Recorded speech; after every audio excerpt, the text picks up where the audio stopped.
5, 4, 3, 2, 1.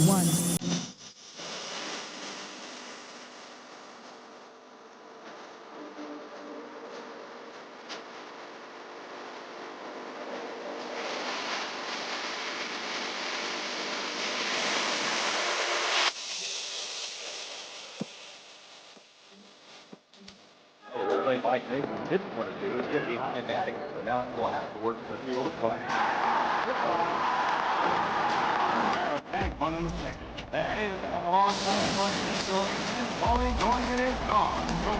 End of the game. Yankees are number 50.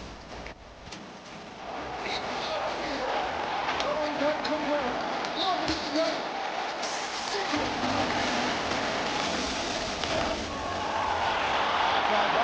Deep right. He joins the 3,000 hit club with a home run.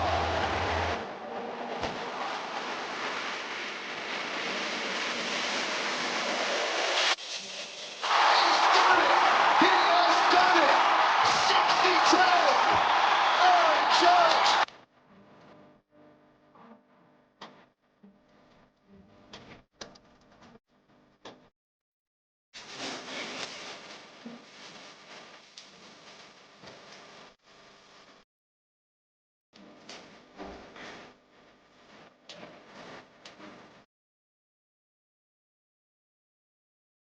What's up, everybody? Welcome to Jetstream TV. Yankees versus Blue Jays game one of a three-game set. Cam Schlittler on the mound for the Yankees. Cam comes in with a 2-2 record, 9 games started, 2.61 ERA, 54 strikeouts and 48.1 innings pitched, with a 1.24 whip. He's been really, really good for a young rookie, 24 years old, coming up in the AL East. If he can get out of the first inning unscathed. But 1-2 count here to George Springer leading off the game. George is hitting 307. Count goes to 2-2. George has been a Yankee killer with Houston and now Toronto. Destroyed us in Toronto earlier this year. Every single game. The Yankees need these wins, man. They need to take at least 2 out of 3 from Toronto. Toronto has a 3-game advantage over the Yankees in the division. Yankees are neck and neck with Boston for the first wild card spot. We'd rather win the division and not have to worry about that wild card. Blue Jays are 81-59. Yankees are 78-62. So solid 3 games. Another check swing, foul ball. So you guys that watch the channel know that I am very big on pitch counts and running deep early. Try to make the other team do that, not you. This is the 8th pitch to the first batter of the game. Struck him out swinging. Good job. Nice little curveball way down in the zone, in the dirt, actually. So Schlittler gets his first strikeout, but he had to work for it. Aaron Judge is in the outfield for the first time in 21 games. Let's see how his elbow holds up. God, we're praying that he doesn't have to make a strong throw from the outfield and his elbow flies off with it. It's been 21 games, so let's hope that it's there's no real structural damage, that he can be okay and doesn't require a whole year off if he makes this injury worse. All right, that's going to bring up Barger hitting 251. Addy in the house, first one in. What's up, Addy? Oh, yeah. West Coast Avenger in the house. DB in the house. What's up, brother? Smash the like button on the way in for the dog. Oh, he needs a hit tonight. This green screen is out of control. It's a little green. You need a hit from Judge tonight. Okay. Hey, my dog, Aston DB. Hope all is well. Love you all. Love you too. No Diddy. Hope the best for all our teams. Please like the Sports Scott channel. Mark deserves it all. I deserve it all. Thank you, sir. If the Yankees sweep the Blue Jays in the series, does that mean that the Yankees are tied for first place in the AL East? Yes, Yassine. Although Toronto would probably still have a tiebreaker head-to-head. I think. I'd have to look that up. But they've owned us this year, so I would assume so. But it would be a tie. But it's a good start. Addison says, what's up to the gay horse? Microsoft D. You seen hope you're doing well today, my friend. Yeah, we all do. 2-2 pitch is fouled away. DJ in the house early. DJ, your wife let you play with your friends this early in the evening? Usually you're like 9:30 or later. Wow, you must have got an A on your report card or something for Mrs. DJ to let you outside to play. Strike 3, barge you down on strikes for the second out. Schlittler doing Schlittler things. K's. Oh, damn. That didn't sound right. When you put it together. DB says, what's up, Chris? Good to see everyone. Hell yeah. Addie with a couple question marks. I don't know. I see Addie's message down there now. I got something for you. Oh, Guerrero Jr. with a base hit. Hard hit ball to left field. Wow, his average is up to, it was 293 before that hit. You seen, you heard? Yep. DJ, hope my guy. Hope was all is well on your end, buddy. Who do you guys having winning the Chiefs Chargers tonight? Chiefs. I think the Chiefs are going to win. I mean, I'm hoping that they're terrible. Addison says, whoa, breaking news. Might have discovered more evidence of Beast vs. Mets at Hogwarts. Addison, I got something for you. I'll send you a message about it. But if you have more evidence, I'm sure we'll turn this channel into like 60 minutes where we get hard-hitting journalism and we will uncover it all.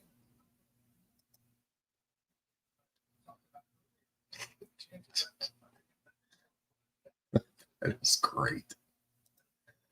Yeah. I know. I got to save this.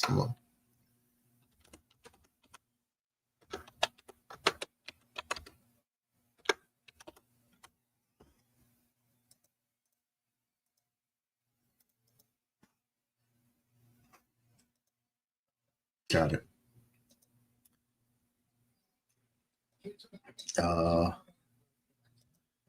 Yassine says, if Mets was a supervillain in Marvel DC, what would he be? Wow. He might be a wizard. I don't know. We'll have to think about that one. DJ says, I'm the boss in this house. Shh. You just left the room. Yeah, of course, DJ. Of course, we believe it. DJ gets a pooping bison, looks like. Buffalo bison. Crispy says, I said the Chargers beat the Chiefs in an upset, 24-23. Wow.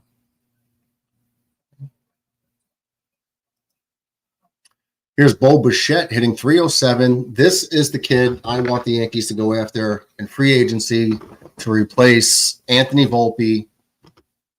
I mean, I think I might even help pay his salary if that's the issue. Like, we got to get Volpe out of here on, like, the next train to the nether realm.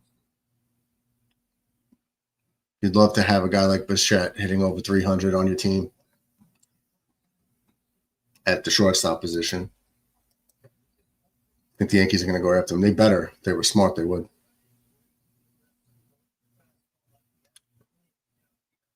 DJ, don't say that too loud. Yeah, she can hear you. McAteer announced. What's up, brother McAteer? McAteer, hope you're doing well. Yep.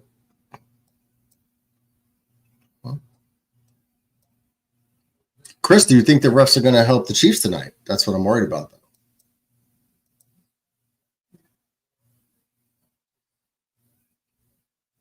McAteer. Big Mac, welcome, bro. Oh, yeah.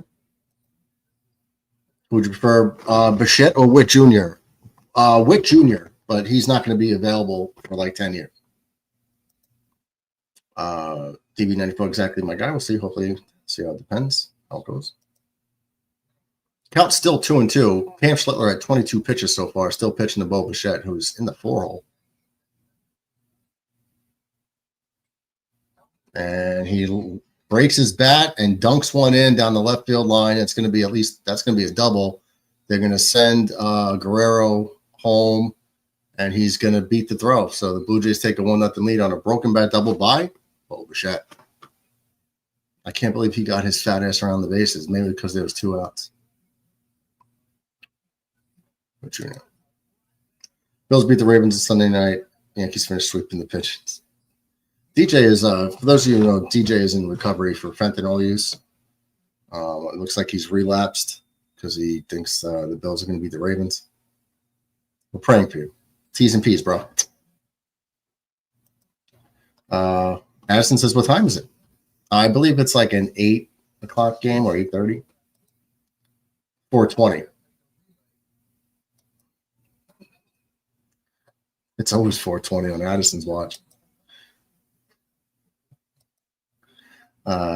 Crispy says, Addison, Addy, got you, buddy. Hope you're on the West Coast representing our New York Jets and fan base. Yes, all day, all night. They have time. Okay. And Varsho with a base hit. They're going to hold up Bichette at third. So it's going to be first and third with 2 outs. So, like I told you guys in the beginning of the show, and every time he pitches, if we can get out of the first inning with Schlittler, he's usually pretty good. But he's already given up 3 hits and 1 run so far.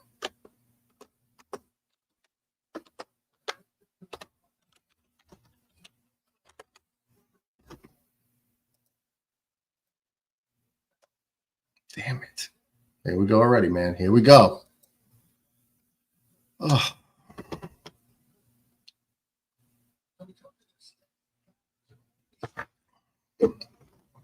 All right. Here's Christian Kirk. This guy, I don't know. This guy's like 5'3", like 280 pounds. That's how he looks. This guy looks like he's a hobbit in the Shire. I can't believe he's a Major League Baseball player, but he's actually a really good hitter. That's the crazy thing.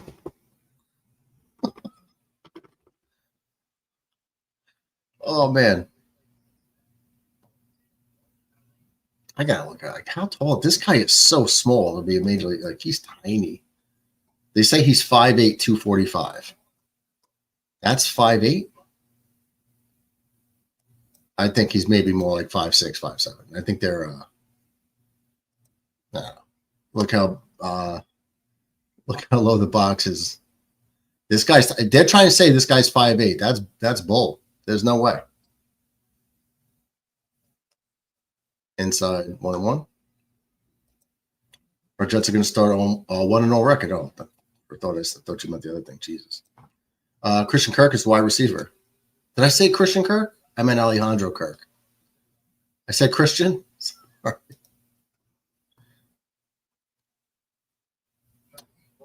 This is Alejandro. Yeah. Guess I'm so used to it. Nate, hope you're doing well today, my friend. Go Jets, love you. You're a legend goat, like all.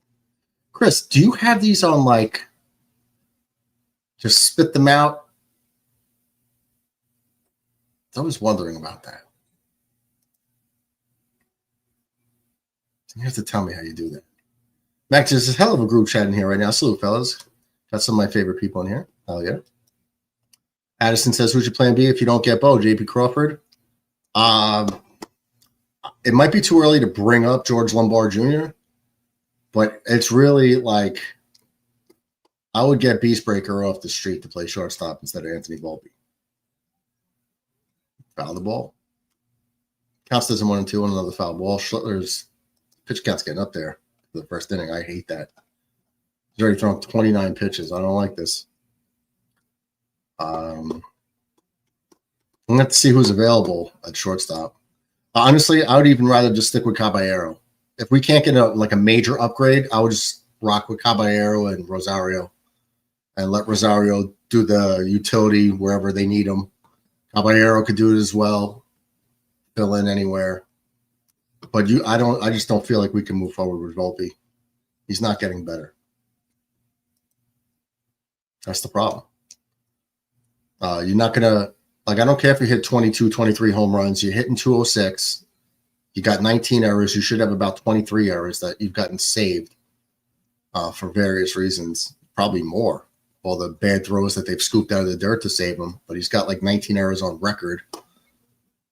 He strikes out about 30% of the time. That's not sustainable for me. So sorry. You're not getting better. You're getting worse. And you're young. 100 miles an hour. Varsho steals second base on the play. So now you got second and third. Schlittler just threw a 100-mile-an-hour fastball like a foot out of the zone up high. Addison's Nate, Cape Soto. Nice. Murdog, what happened to all the rumors that Soto regrets signing with the Mets in May? I remember that. I remember hearing that. I didn't know. Come on, ball 3. Jesus, now he's getting wild, this kid. He might be getting tired. Yeah, I remember that. I remember that when he was struggling. Everyone was saying that. Who put it out there? Did Michael K put it out? I remember you having something to say about that. Who said it? Like, where was the source? Was it Michael K or a writer, like a beat writer? Jesus, another foul ball. This guy just keeps fouling everything off. This is heading to be disastrous here. 8-pitch at bat to start the game with Springer. Now he's at like a 9 or 10 pitch at bat to this dwarf, and he walks him 90 mile an hour, another foot out of the strike zone up high. He's thrown 34 pitches already. I just hope the Yankees don't put Devin Williams and Volpe on the player roster. No, they're going to, but it's going to bite him in the ass. Extend Volpe and Devin Williams. Of course, coming from a Red Sox fan. Michael K said bullshit. Everyone ran with it. Yeah. Yeah, I didn't think Soto regretted signing with the Mets. He got what he wanted. He's not going to regret it. He might have wished things were going better for him at the time. That maybe he was having who knows? Maybe he said some undesirable shit as a teammate. Who knows? But he doesn't regret it. It was his choice. McAteer, the vibes are immaculate, bro. That sounds like infrared. Michael K. Adams. K. Adams.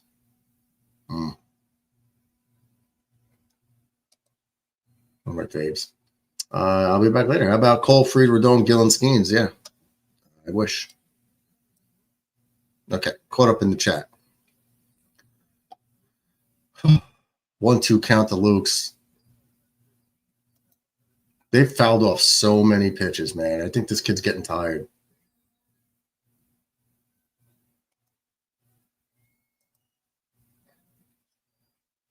Another bullshit flare. Aaron Judge doesn't get to it. He could have if he ran and dove.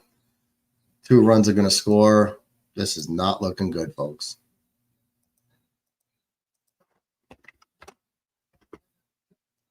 This is not looking good. This guy's at 38 pitches. Another rinky-dink hit. I think Aaron Judge could have caught this ball. Actually, let me retract that. Seeing it from that angle, he wouldn't have got it if he dove, so I'll retract that. At first glance, it did look like he could have if he just kept running in hard.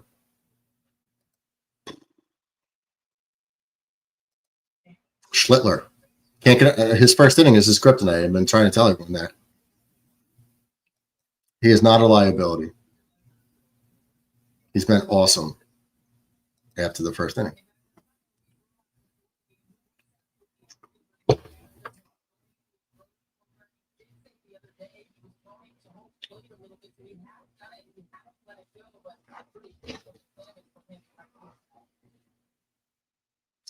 Addy, I got something coming for you.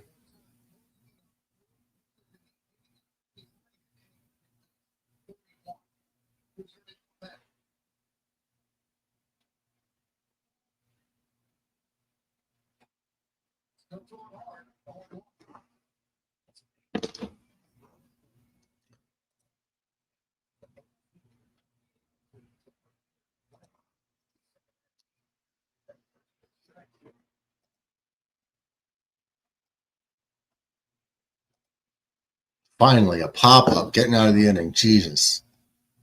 Come on, hold on to it, Goldschmidt. Yeah, okay, all right. So, a horror show of an inning. 4 hits, 3 runs, 4 hits, 2 left on. they fouled off like 20 pitches off this poor kid. And just like, well-placed pitches, and then he'd overthrow, and he's throwing it wild, and he's walking people on the 10th pitch of the at-bat. I will be lucky if this kid gets through 4 with the pitch count being like 39-40. But the Yankees already dig themselves a deep hole, down 3-0. Yeah, it's rough. So I'm going to change this. In the meantime, enjoy. We'll play it maybe once or twice tonight.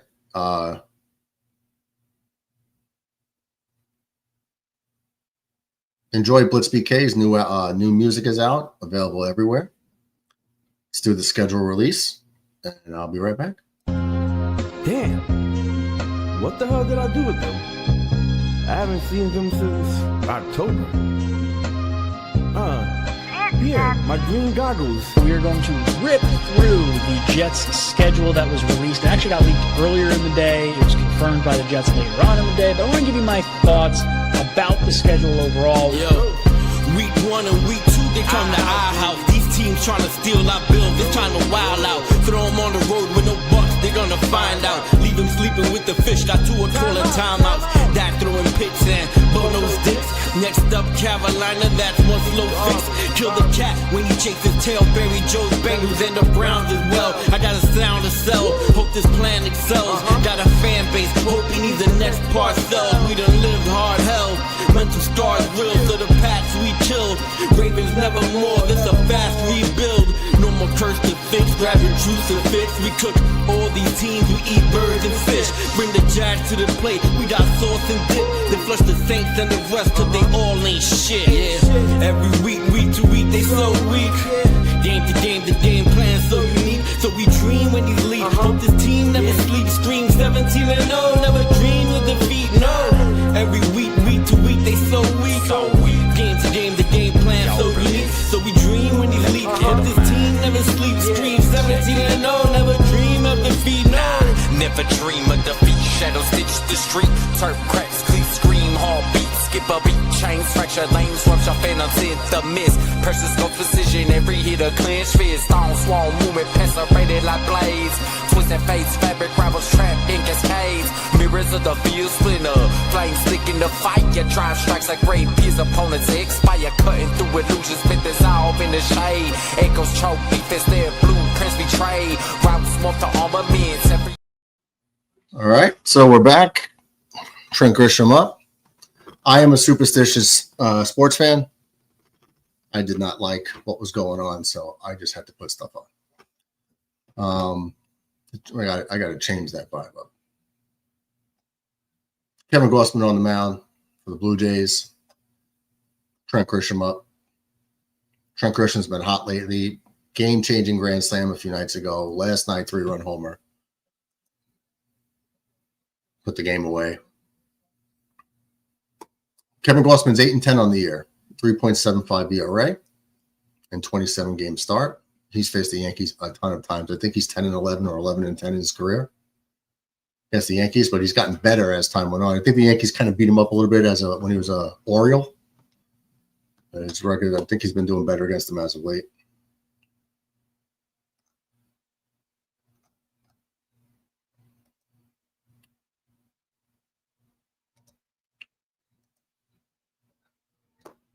All right, here's the 2-2 pitch.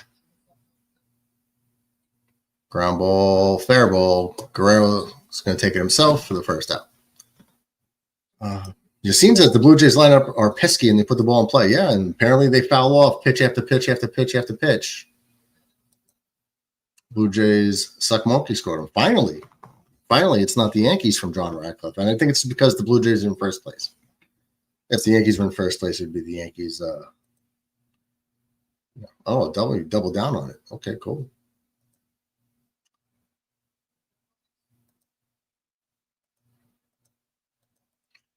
Ben Rice is up.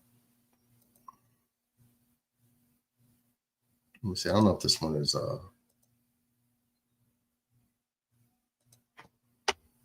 me change that. That should be a linkable one. There you go. All right, here's Ben Rice. hitting 245, but this kid's barrel rate, I think, is in the upper echelon of baseball. He hits the ball hard a lot. I think he's just going to get better and better. For some reason, I have a lot of confidence in this kid. He wasn't a highly touted prospect, but I just like his swing. I think he hits the ball hard more often time than not, and I just have confidence. The lefty swing in Yankee Stadium, I think he could be a consistent 30-homer guy. I'm a fan. Hard hit ball, but right at the second baseman. What's up, Johnny Ratcliffe? Hey. You all right? Yeah. Just chilling in my car. You're okay. No, I'm Sound like chilling your in my dog just come home. What are you doing in your car? You got the car running in your garage? No, my dad's got a cover for multiple people tomorrow. So he's going to hit a couple stores tonight. So I'm like, yeah, what the hell? Take my car. I'll go with you. He's going to rob the stores? Huh? Your dad's going to rob stores? My dad's a merchandiser. Oh, you said your dad's going to hit a couple of stores. So hit means like, I'm going to go hit a couple of stores. You're going to knock them over. You're going to go on a ski mask and say, put them up. Give me the cash register. Yeah, maybe for you people in New York. No, that's what you said. My dad's going to hit a few stores. Like, all right. The Ratcliffes are going on a spree like Bonnie and Clyde. Totally. Ratcliffe. How are the Sox doing right now? They're red. What's the score? Good check. Yeah. Because I got this playing through my car, so I can't exactly. Game didn't start yet. Game ain't starting for 2 hours.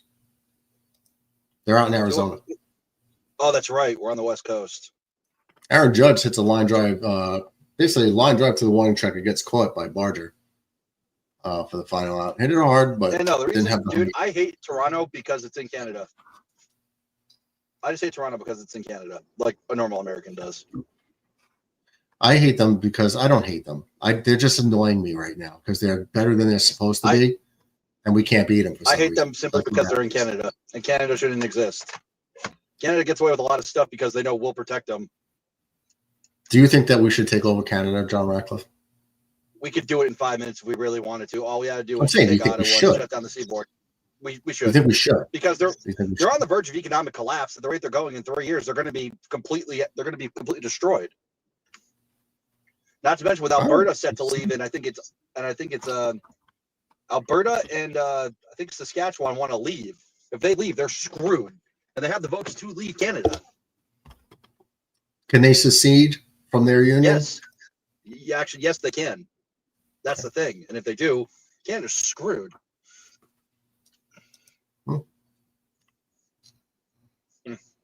I just don't like Canada. Canadians pissed me off when I was down in college. You know what they say? It's all good. It's all rivalry. Talk your smack, but do not ever disrespect my country, especially when you get to go to school here. You know what I mean? Yeah. They beat us in the 2014. Hey, listen, I'm a veteran, bro. I'm as patriotic as it gets. 2014, when the U.S. lost to the freaking Canadians in the Olympic gold medal match. We know we were back and forth, we're hazing, and then they took it a little too far, calling a bunch of effing gay slurs Americans. And we're like, okay, drop the gloves, let's go. You know, you're gonna run into people that kind of. And since then, I've completely hated Canada. I've really, really hated Canada ever since then. So I've literally told Canadians, why do we let you be a country? Right to their face. So a few bad apples spoiled a bunch for you, as for a whole Pretty country? much. Yep. And not to mention, we defend them, and they treat us like crap. It's like we are your military, we are your piggy bank. Yeah, all right. That way. Not to go like dive into like geopolitical, diatribes here, but the countries that fleece us are allowed to fleece us by the people who allow it because they get kickbacks. They're benefiting individually and directly, so they allow the country to get fleeced for their own personal benefit. We have smart people in this country, especially economically. So nothing happens by accident. I know. I have one that says Boston Sox. I won a home run. It still says Boston. I won a home run derby with a shirt that said Boston Sox. It still says Boston, so. Yeah. John Ratcliffe. Another broken bat. This time they're going to just get the guy, Jimenez, at first base for the first out. Another broken bat. That's like the third bat he's broke in 9 batters. Was he throwing a cutter? So Ratcliffe, tell me about this this young lady that you met last cute night. Little thing. Very cute, Cute little thing. Yep. We were waiting. Well, dude, I did nothing but a good time to open up, and she was singing, dancing, and like really cute, really, really cute. So I'm like, okay, let's see if it's just a song or see if she's actually digging me. And then I look over, she's giving me the eyes, she's blushing. I'm like, okay, yeah, she's into me. I got to go for this. Okay, but you were supposed to call in. You said you were going to sing karaoke live on the show. Well, dude, I was just hanging out with her instead, so that was one of my prerogatives. You could have been like, hey, my friends are waiting for me. I promised that I would sing for them tonight. They've been waiting to hear me sing. So here, do me a favor, hold this camera. We're going to call in to talk to Murdog, and hold this camera and just watch me sing. And then you could have been like, okay, cool, and then hung out with her and could have done that.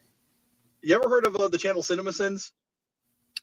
Cinema Sins? Yeah. No. Typically, there's a running gag in there. It always goes, the power of boners is stronger when it comes to a guy thinking about a woman. So that was basically my prerogative.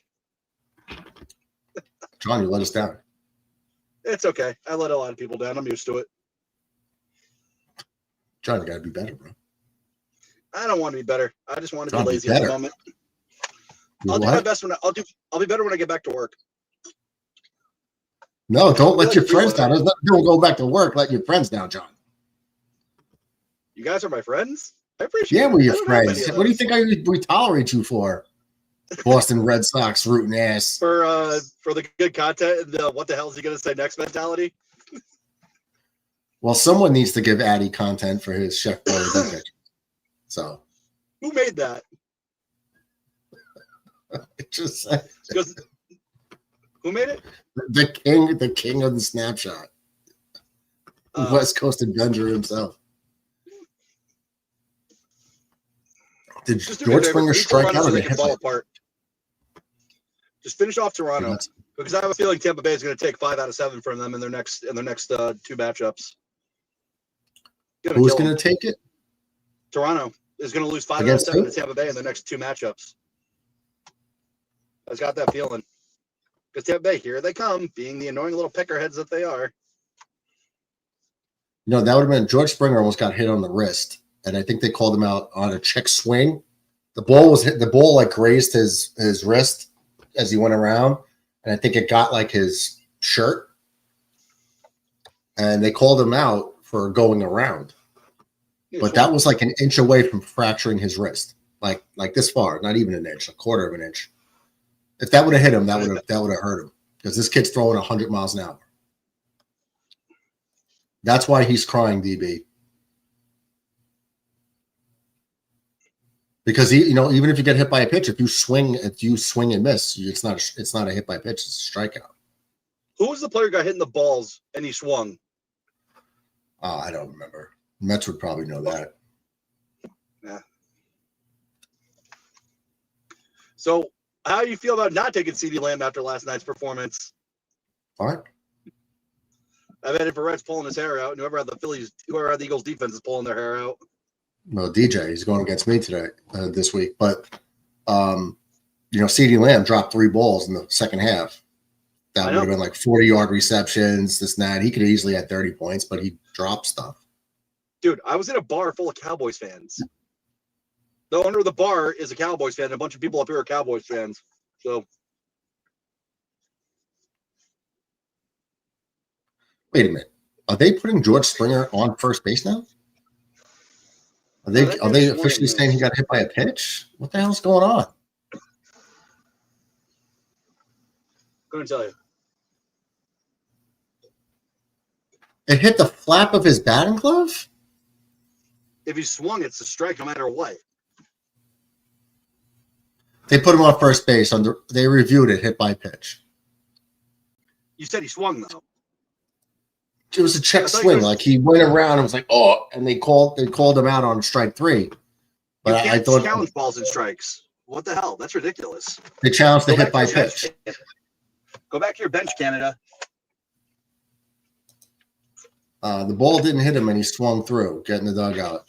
Yeah, but DB, the ball like nicked his batting glove flat, so they're saying it's a hit by pitch. CD had 4 big drops last night. Yeah, he did. He could have had a bigger game, but I'll tell you what. Either Philadelphia's defense didn't show up to play, or Jalen Carter is God. Am I wrong with that assessment? Didn't call is good. Oh, very good. Or maybe we just underestimated the Dallas offense. I picked the game up in the like 10 minutes to go in the fourth quarter. I was doing the Yankee game, so I didn't get the. I wasn't able to watch when he spit on Carter. That's when I came in and blew your stream up. Well, that was 6 seconds into the game. That's crazy. That might be the fastest ejection in history. Or when they get into scuffles while they're doing warm-ups. You can't eject players before the game, can you? Maybe, yeah. I don't know. So what are you doing in your car, by the way? Just chilling. I don't have anything to water. You don't have anything to water? My dad is, like I said, he's hitting his stores he's covering for one of his employees. So my dad's the district manager of like certain stores, and one of his employees has tomorrow off, so he's hitting 3 of her stores now, and they're the 3 furthest ones. Like we're downstate. We're about 20 minutes from New Haven. Oh, so you're waiting for your dad to come back. Oh, okay. I thought you were just hanging out in the parking lot. Pretty much am. That's exactly. No, like just for shits and giggles. I thought you were just hanging out in the parking lot. Like, I'm just gonna go drive the park. All right. You're actually doing something. Okay. I'm not one for ordering. 3-2 count. He had a barger. George Springer on first base. Looks like he might be looking to take off here, and he does. Fouled away. Good, George. Get some cardio in. Run back to first base. So I showed a lot of my buds my draft, and they go, how many guys in this league? I go, 8. And a lot of them are like, what's your projected? You're projected to win, aren't you? I said, no, I'm projected to go 2-11. And they go, with that roster, they go, if you go 2-11, they go, you deserve to die. 2-11 you got? Oh, that's right. Wow. Yeah. Tell the entire stream. With my loaded roster, I'm still projected to go 2-11, which is ridiculous. Yeah, but you think you have a better roster than me, so that's how I know you're on drugs. I do have a better roster than you. I don't feel that way. I got you beat at quarterback. I got you beat at wide receivers, especially when Harrison and Ibuka go off. You're telling me a rookie, back, but all I have is Derrick Henry. You're telling me you got me beat at wide receiver from one of the wide receivers you just mentioned has never taken an NFL snap, and he's saying a beast, man. That's projection on zero evidence at the NFL level. Zero. Dude, he is the most receptions in Ohio State history, and Ohio State receivers at the NFL level tend to be stars. Okay. Tell me the last one who busted. And if you said Devin Smith, congratulations. Who's the one the Jets got? Devin Smith. That was over a decade ago. Chris Olave, wasn't he a Buckeye? He had a solid career, minus the concussion. Solid. He had a solid 2 years before he's like. He was excellent. Like there's a reason he was like the 10th overall pick. Yeah. Come on. But the Buckeyes Marvin Harrison. Receiver after receiver. They got to prove it first before you jump to those conclusions. I'm telling you right now. Do not be surprised if Harrison goes. Actually, I'm calling it now, and everybody in your stream can quote me. Barring injury, he's going to go off in week 1 because he's playing the Saints. Do not be surprised if he goes for 150 and at least 2 touchdowns. It's the Saints. They're horrible. I mean, yeah, you're gonna have Marshawn Lattimore on, but Marshawn Lattimore is kind of pushing the twilight of his career at this point, which is crazy considering the guy was drafted in 2017. That's how short of a shelf life have for corners nowadays. Vlad Jr. up 294, 22 home runs, 77 RBIs. First and second, 1 down. Schlittler is already at 60 pitches here in the second inning. How much was his contract? I just gave him a monster contract. Would you give this guy a monster contract that he got for hitting 294 with 22 home runs in September? Let's put it this way. The contract they gave him at the time, he didn't deserve. And this year he's definitely rebounded since he got the money. But what they gave him after his production down for 2.5 to 3 years, no. I think the ability's there. He's just not putting it together. Yeah. Well, his weight's a problem. If he doesn't get it under control, he's going to end up like Prince Fielder. This is bad. Cody Bellinger almost makes another semi-shoestring catch on a low-line drive, and he can't glove it. So bases are going to be loaded. It was a tough play, but he had the glove on the ball. What is his contract? $500 million for Vladdy, right? Yeah, I'm not sure, but In Canada, man, does he by have an to pay? inch. In Canada, does he have to pay like 50 or 60% for taxes or something like that? I thought it was tax free. Canada, no way. I could be wrong. They'll have to I tax could be everybody. wrong. I Canada- don't even. I Canada's don't know. tax I don't want death. to. I don't want to give you Hey, bad TV. information. I'm not. I don't know. I didn't know if they had an income tax. I DB, just know can you like look that state up? by What's the tax tax rate law. is in Canada? Yeah, DB can find that. The guy's a computer whiz. Hell, you can probably find a video of you and I both taking a whiz at separate times. You can find it knowing him. There's videos of you taking a whiz. No, but I'm saying DB can probably find one because he's like that savvy with a computer. It's a joke. No, I You know know. what I mean? Yes, I do. I know you do. Yeah. Here's Bo Bichette. This is. I have a feeling this is going to be a nightmare game. This is looking bad right off the bat for us. 14 years, $500 million for Vlad. Wow. Yeah, so he makes what, 43, 44 mil a year? Something like that? John, you got to put your seatbelt on. No, my car's trying to shut off, so I just turned it back on. Because if it stays idle for too long, it just shuts off. 0-2 Man, pitch. he's getting taxed like crazy. I would never want to live in Canada. It's a horrible, horrible place with zero redeemable qualities. 28. Is that? No.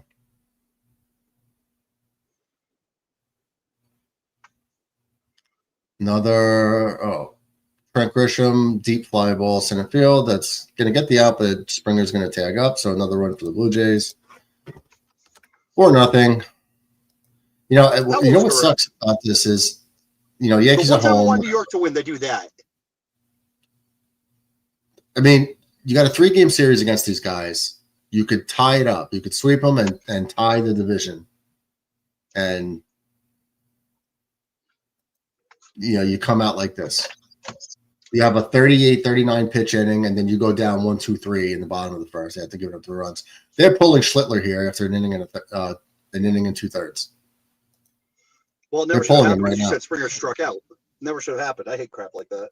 Right. It should have been the end of the inning now. I think Yarbrough is going to come in. 66 pitches for Schlittler, and he's done. So his line's not even over yet, but he gave up 5 hits, 2 walks. This could kill your bullpen for the rest of the series. Well, Yarbrough is just coming off, but Yarbrough was like our bullpen guy that would eat up innings. Like he'd throw like 5 innings. So he's your spot starter. Well, he was like a fill-in while we had all the injuries. Like Bernardino was for the Red Sox the other day. Then they freaking brought in Hicks, and Hicks got hammered.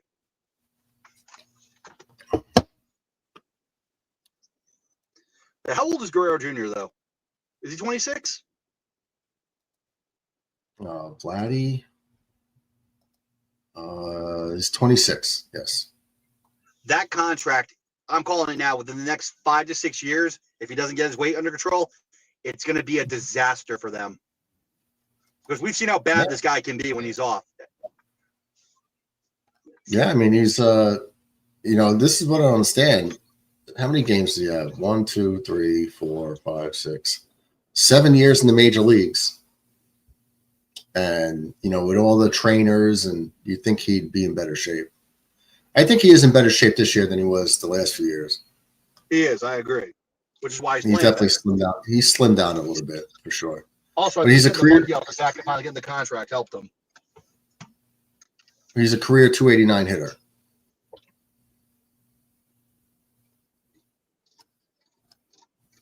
That's not bad, but I mean, look at his power numbers. 2021, he had 48 home runs. 48 home runs in 2021, and he had 311. Yeah, we all thought that was going to be the start of his breakout. Right. Then he dropped down to 32. Then he dropped down to 26. Went up to 30. Now he's back to 22. So, I mean, he's got all the batting talent in the world, but he had one big year, and that was like 5 years ago. Exactly. Every other year was decent. Yeah, you give him $500 million. I guess because he's only 26. You give him that big deal, hoping that he just gets a little bit better. Well, hoping someone gets better at the age of 25, 26, that's a tough ask. Because by that point, you kind of know what they are. No, but some people grow into it. Like that's why I said he's a good player. Well, I mean, that's why I said kind of. Hold on a sec. I'll be right back.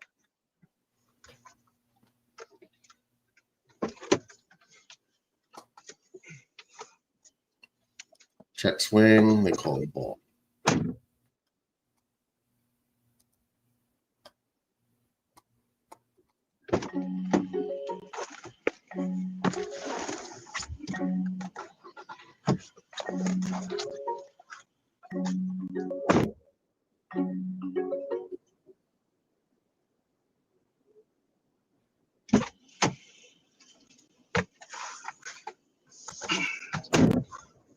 I'm back. I can see.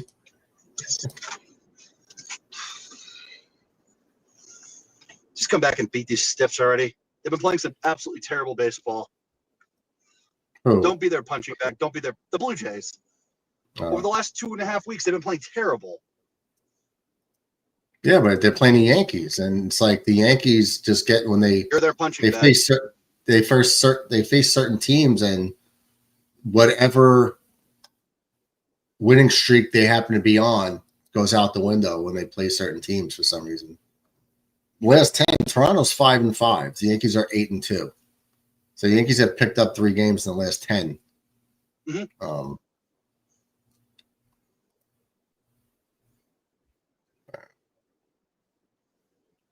Let's see if I don't know if I can see the last 10 against the strike 3. Varsho down on strike. So that'll do it. Ryan Yarbrough comes in to get the strikeout to end the shit show for Cam Schlittler. So the book is closed on him. 4 runs on 5 hits. I just hope losing Roman Anthony's not going to be that big of a deal for Boston. What has he got, a couple weeks out? Yeah, at least 3 to 4. The stretch when we need the kid the most. But we got some real garbage in that time to play too. 1 and 2.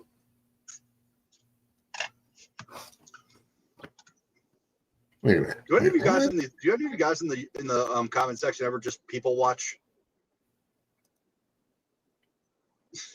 Do I have people in my comment section that people watch? I'm asking everybody in general. Does anybody in there just people watch? Because where my dad covers, if people just go in, it's like, do you have any self-respect for yourself? Like the way you dress, how heavy, how shape you are. It's like, come on, people. You know what I mean? Hold on, 2, 3.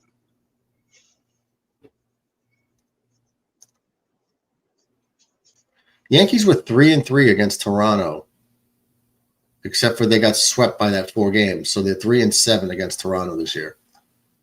Yeah, but outside of that, but that 4-game sweep, they were 3-3 outside of that one series. So that 4-game sweep in Toronto really kind of hurt us. Yassine says, Ratcliffe, what are your thoughts on AJ Lee coming back to WWE tonight? She is. Yeah. What I have to say is that I don't know. I'm not home. I'm literally downstate. I'm literally 20 minutes from New Haven. And for those of you who don't know, New Haven is literally as about as south as you can get in Connecticut. Why don't you go to Frank Pepe's? Why don't you go get a pizza pie from Frank Pepe's? No, I'm good. I had a little sub from Nodelli. Oh, Pepe's. There's always a lineup block around the corner almost. It's New Haven pizza, man. What do you expect? Some of the best in the world. What do you expect? It's overrated. But it is, but it's still really good pizza. It's not bad. It's not bad. Don't get me wrong. But I just think it's overrated. I mean, I've had better pizza in my neighborhood in Queens. Cody Bellinger. Everything's better to you, New York. Everything's better. Yassine says it makes please sense. Spell my name right. There's no D in my name. My family was not disowned in London. Thank you. Yeah, Ratcliffe is not It's not the Harry Potter Ratcliffe. It's Ratcliffe. That douchebag only got disowned. That's why they changed the spelling. Oh yeah. That's breaking news. RAT is of noble descent. RAD is just get out. Of course it is. John Ratcliffe is No, noble. really, it is. My grandfather and my great grandfather trace our lineage back, and our lineage goes all the way back to King Arthur. It's pretty impressive stuff. And here I am, just a normal common man doing everything I can. John, you are the most noble person I know. I am far from noble. I am far from regal. I am just an American shooting his mouth. Regal as hell. All hell. Not as much as William. Or Stephen. Lord Stephen. Dude, He was Lord Stephen Regal before he was William Regal. I know, but dude, I'll tell you what. He is one of the most underrated wrestlers of all time. He really is. He was excellent. Oh, wrestling fans give him credit. Oh, But he was more of like, I don't know if you call him like a chain wrestler. Like, it was a lot of holds. He was a wrestler of holds. He wasn't like. He was a wrestler. Yeah, but he wasn't pulling off moves. It was like suplexes and stuff like that. Takedowns. He wasn't like. He could do all that. Yeah, I mean, he could do a little bit of chain why wrestling. Peter Dempsey's so good? Peter Dempsey? Yeah, in TNA or in NXT. Who's Peter Dempsey? His kid. That's his name's not Peter Dempsey. You want to bet me it's not? Thank God. John Carlo. Yankees bullpen. It is high, it is far, it is gone! That one's driven deep to left field. There it goes! See ya! It's ripped into right, back at the wall. See ya! Schmidt swings at the first pitch and launches it to left center field and deep. Mitchell back, track, wall. See ya!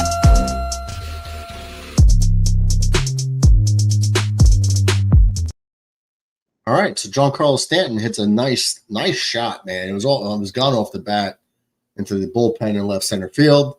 Yankees get on the board, a much needed run after the shit show of the first two innings on defense. 4-1. Let's go Yankees. I can't believe you're rooting for the Yankees.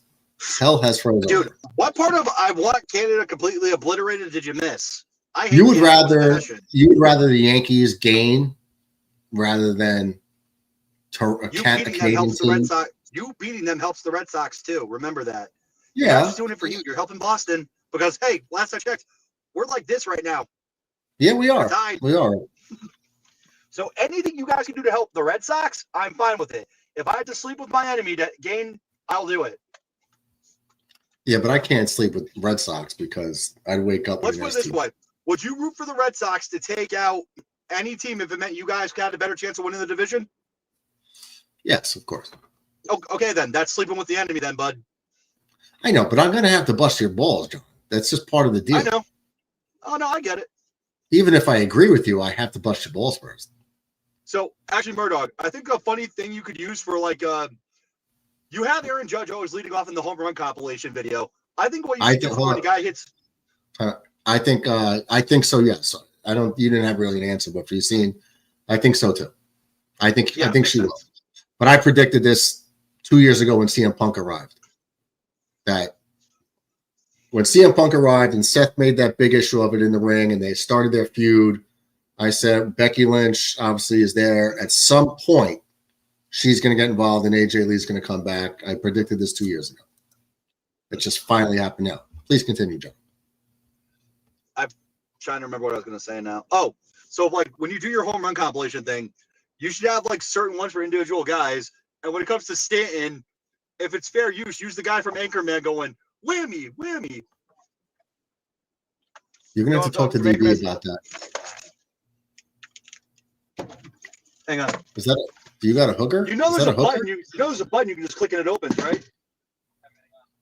Yeah. Is there a button underneath on the thing? Hold on, I gotta help my dad.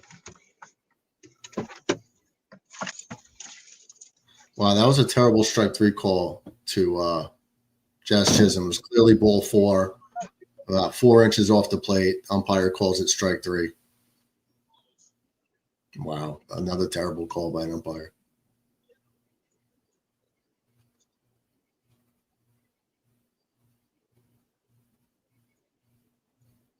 John Carlos home run to the back of the bullpen. That was a bomb. So the umpire screwed Jazz Chisholm, gives him another strikeout.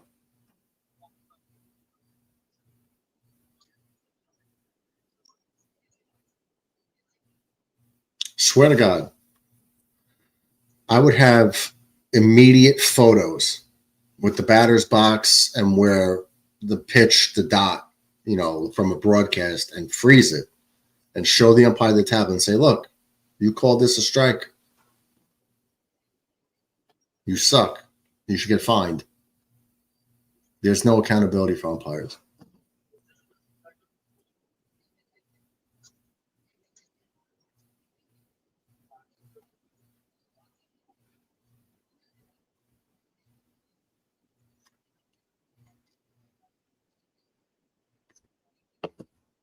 Bring John Ratcliffe back when he gets back. Pop the link in the chat. It says, can't you technically show the football game since it's on YouTube? That's a good question. I don't know, but I already got enough problems with YouTube. I mean, taking the chance on that one. That is a good question, though. I really don't know the answer.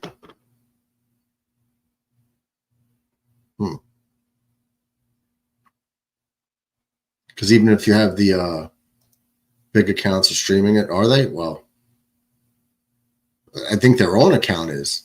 Their own accounts at the NFL. Grossies, okay, I show speed doing watch parties. Oh, okay. Yeah, so I guess if they're doing it, I guess, yeah. I mean, there's no point in me doing it. I might have 6 people in there, so. And they'll have like 600,000 people in theirs. 6 million. I don't know. You get a lot.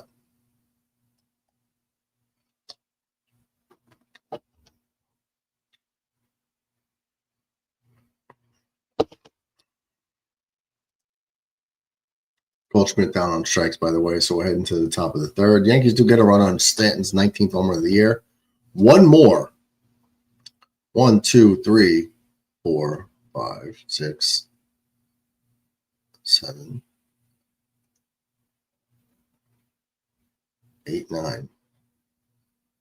The Yankees, I think, one more home run from Stanton, Volpe, and Wells, and they will have 9 players with 20 home runs or more.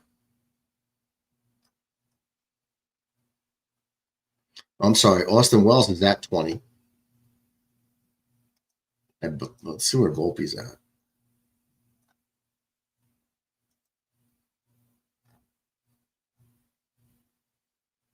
Volpe's at 19, and McMahon's at 19, although he only has about 2 with the Yankees.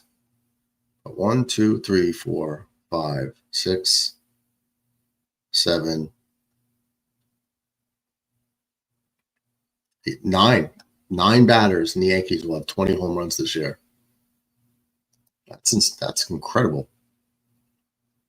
Too bad their batting average is like 230 combined. Here's Kirk. Fouls the ball off 1-1 count.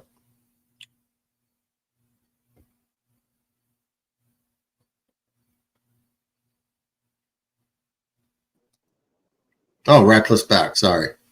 I didn't know how long you got.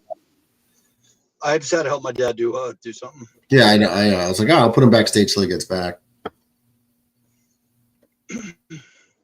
So where's Pops? Pops back?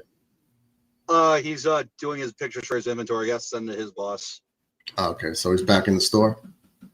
No, he's right there. He's right. Oh, okay. My dad's very much. So John, I don't know if you heard, did you hear me telling you about the home runs?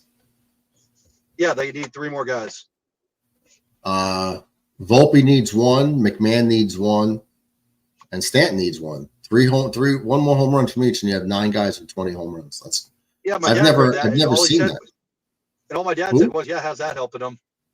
No, just for like historical things. Like I don't think I've ever seen a team Now it's hard to get McMahon because like 17 of those home runs came with the Rockies. Yeah. But imagine, even if it's just 8 that did it as a Yankee, I don't think that's ever happened in history. Not to my knowledge. I don't even think Murderers Row did that. 8 guys do it for one team. I'd rather have 8 guys hitting 285.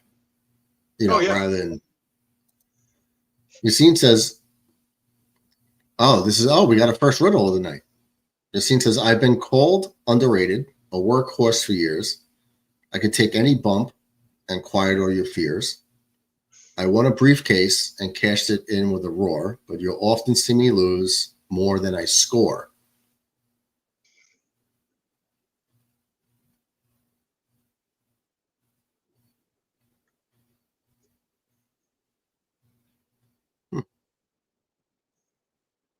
Where am I? Who am I?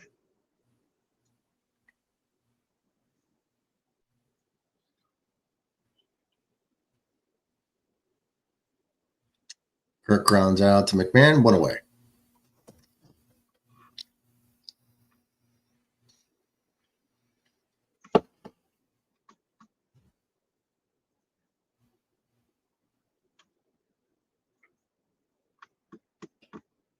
Are you Kevin Owens?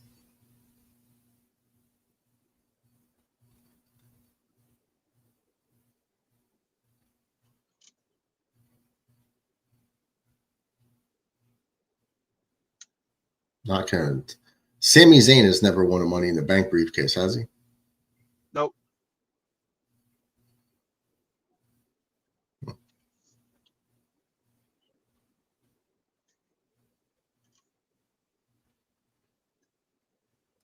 That's a tough one. Training staff comes out to see Yarborough. I don't know what the hell's going on. Edge? Edge lost more than he won. A lot more, actually. No, he yes. didn't. Yes, he did. Okay. Edge lost a lot more big matches than he won. That's bullshit. But the answer, no, it's not Edge. Here's Nathan Lukes, who had a 2-run bloop single in the first. That's killing us. That at bat killed us too. There's a strike. I'm trying to think who's won the briefcase. If it's even wrestling. Oh, it's wrestling. Yeah, it is. Of course, it's wrestling. Okay. So you have Edge, Van Dam, Mr. Kennedy, CM Punk, Jack Swagger,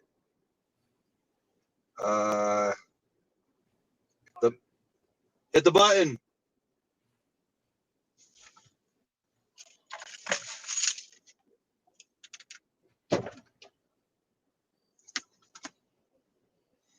The button's on the left. Is on the left-hand side. I can't see it. It's too dark. I thought it was on the right. Well, yeah. It's on the right-hand side, right below the I looked at the right. Are you talking about the Miz? Could it be the Miz?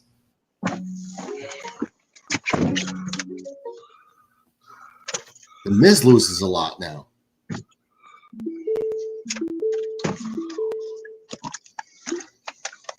Not the Miz. God, I don't know what else to do. I don't know who the hell it could There's be. Papa Ratcliffe. Papa Ratcliffe, what's up, brother? Hey, how's it going? Not so good. We're down 4-1 in the third. I can see it. I can see it. Yeah. It's okay. The Red Sox just lost their catalyst for the rest of the year. It wouldn't surprise me if they had to fight to the last week to get into the playoffs. Well, do you have a timeline? What's that?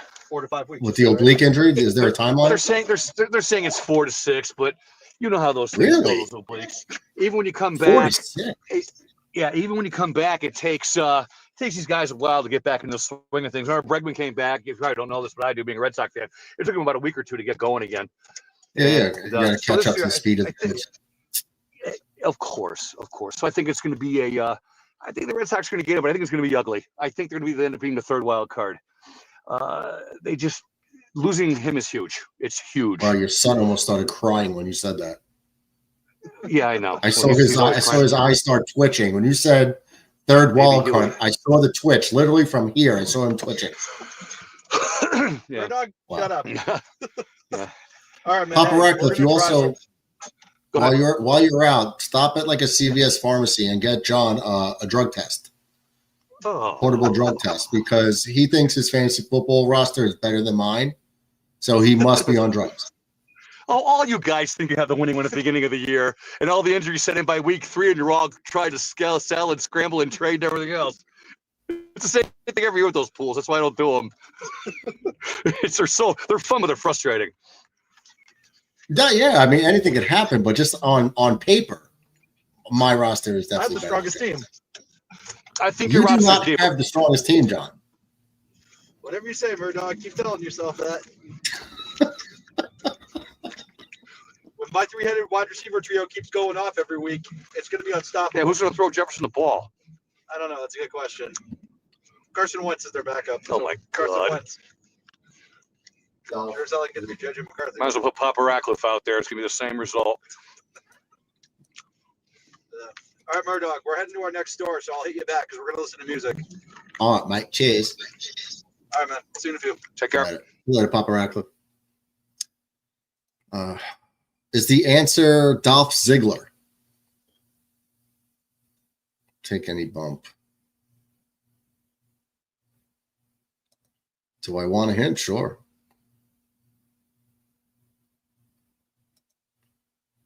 Take it. Dolph Ziggler's the right answer.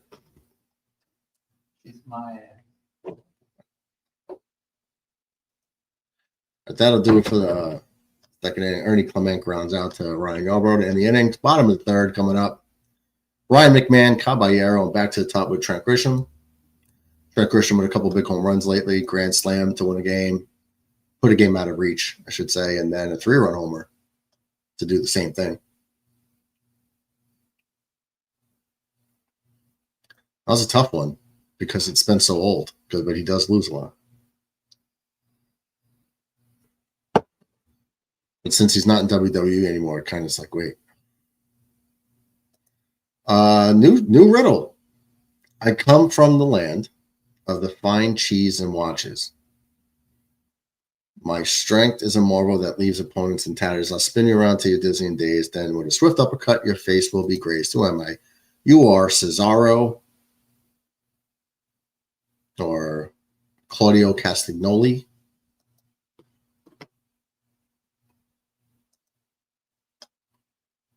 Oh, 2 count to Ryan McMahon. Swings at a ball in the dirt. Cesaro is the right answer. Nice.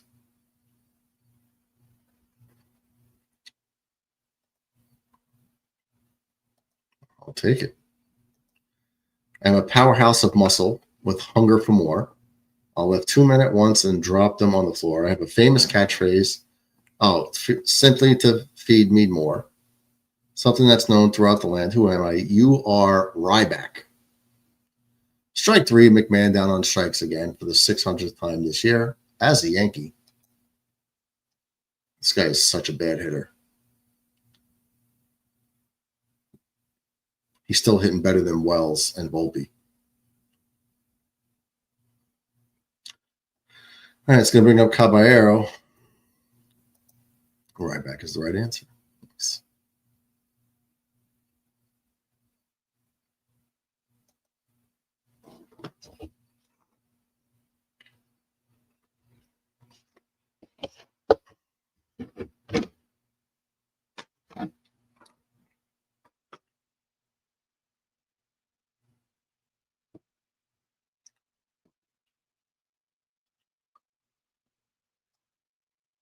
On 1 count. Pop the link in the chat.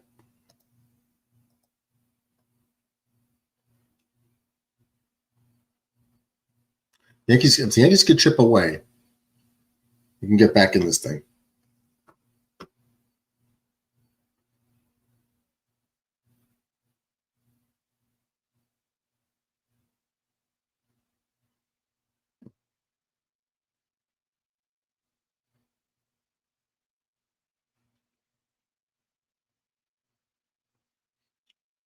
Oof. Slow ground ball hit to third baseman. It's picked up by Ernie Clement. Makes the play. Just gets him. Just gets Cabrera up first. Bare hands it. Whip throw. And gets him by like an eyelash. But he is out. So it's 2 away. Back to the top with Trent Grisham.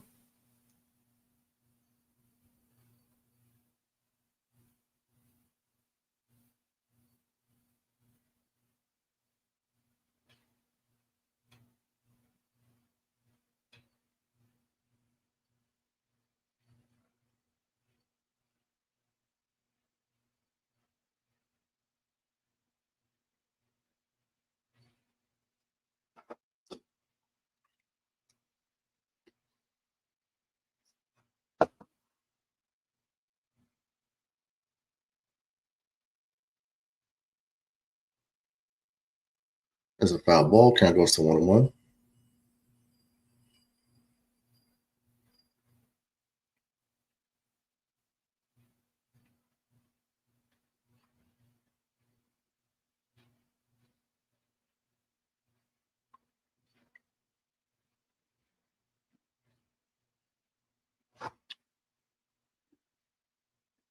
Oof. Inside pitch.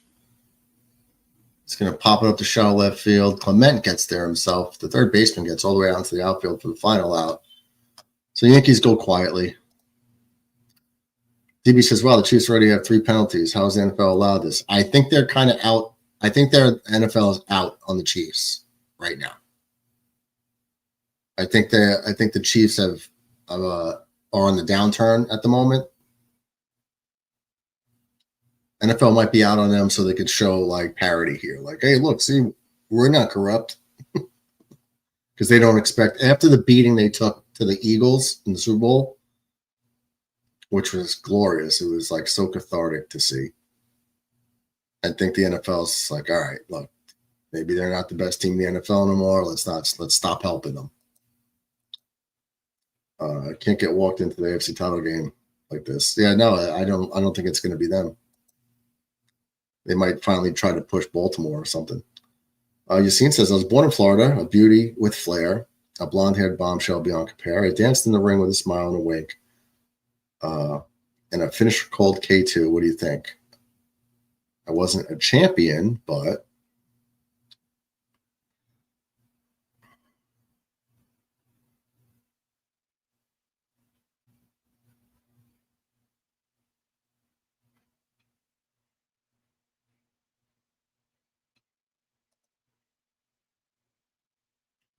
two up for the Blue Jays. It's going to be Jimenez. I'm sorry, Jimenez. Then back to the top with Springer and Barger. Guerrero in the hole.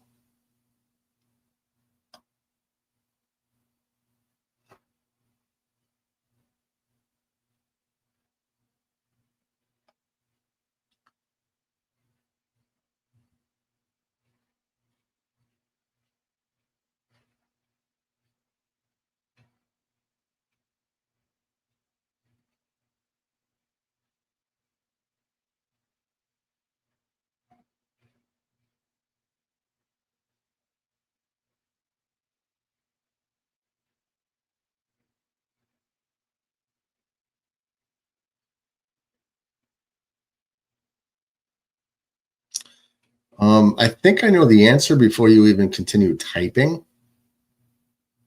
Oh, Jimenez lays down a bunt. I think I know the answer before you even type, but I don't know if this is correct because I think she might have been a champion. So, but before you even, because it looks like you're not done typing, my answer would be Kelly Kelly. But I think she might have been like the ECW champion at one point. I could be wrong, though. I have a feeling those she had, or a Divas title or something like that. Kelly Kelly's my answer, though.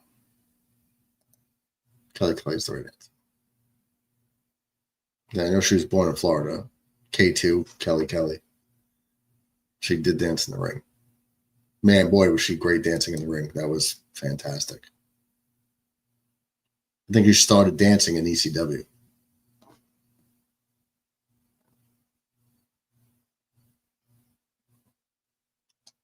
Foul ball. 1-2 count to Jimenez.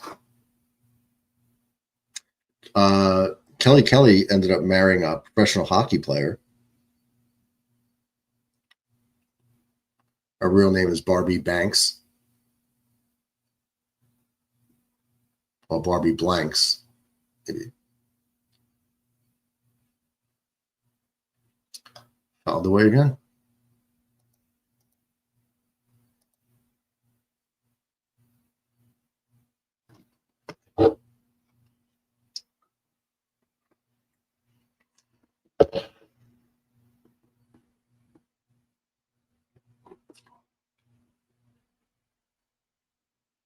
Throws the bat out there.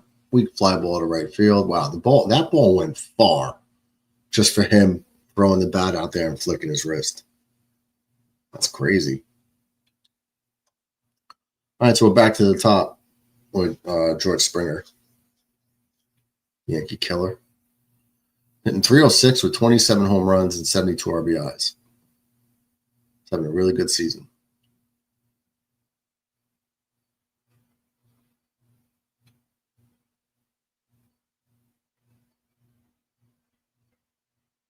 To get that production from a center fielder, 27 home runs, hitting 306, that's really good. And he could run.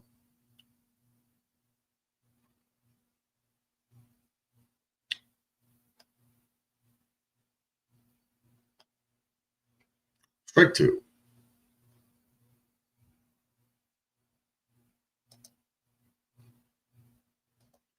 Yasin says, remember the bra and panties matches in WWE where the women wrestlers trip each other? Yeah,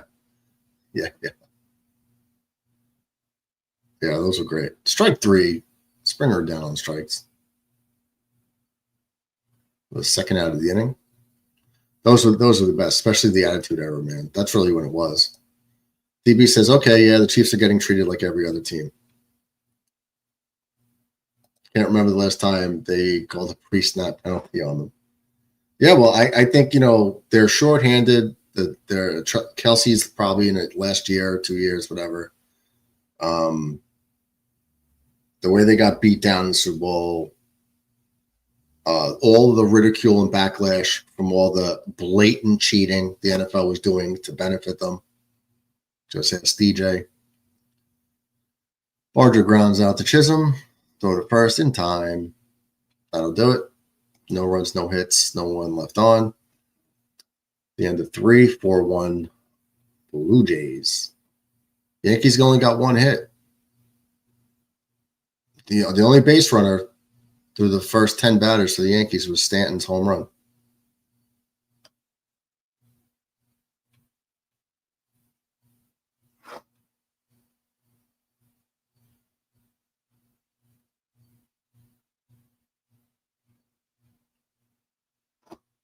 Nice, I'll take that.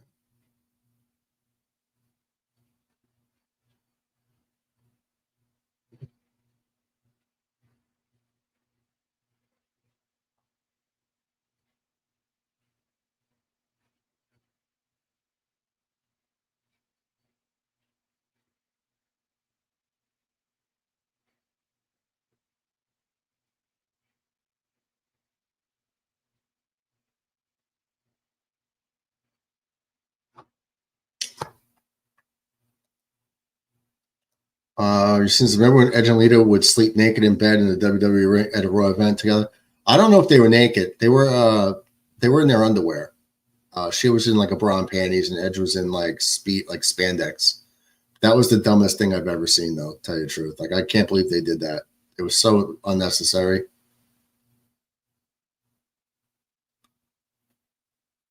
How muted?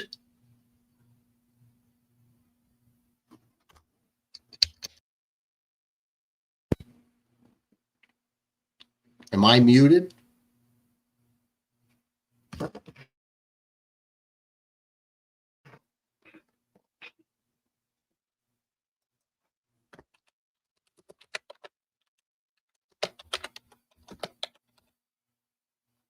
Oh, okay. Good now. I don't know how I was muted.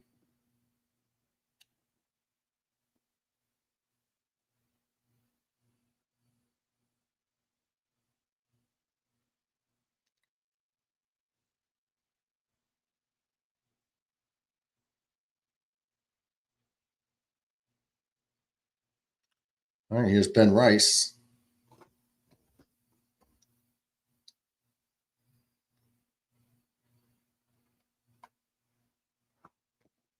One count.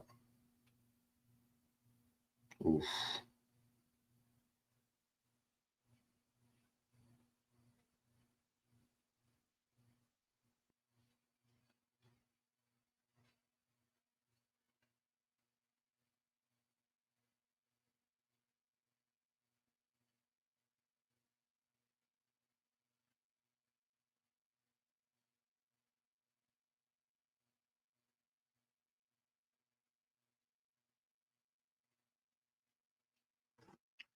Oof. Wow, what a catch by the ball girl. The Yankees ball girl makes a diving catch in foul territory. Everyone's clapping for her. Great job.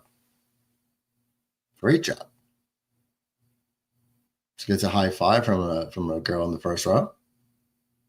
She might be on ESPN's Plays of the Night. Great job, kid.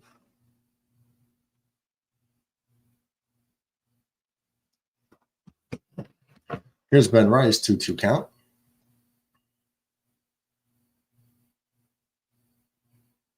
Pops up to the infield. Oh, Chet's there. They've been shifting him. They've been playing him. They've been pitching him the pull. Every team has been doing that. All right, here's Aaron Judge hitting 321, 43 home runs, 97 RBIs.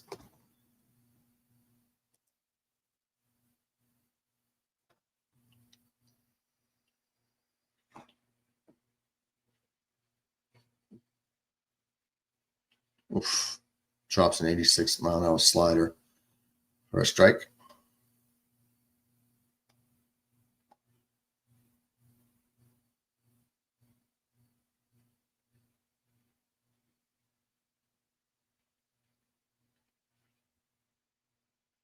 It's a ball inside.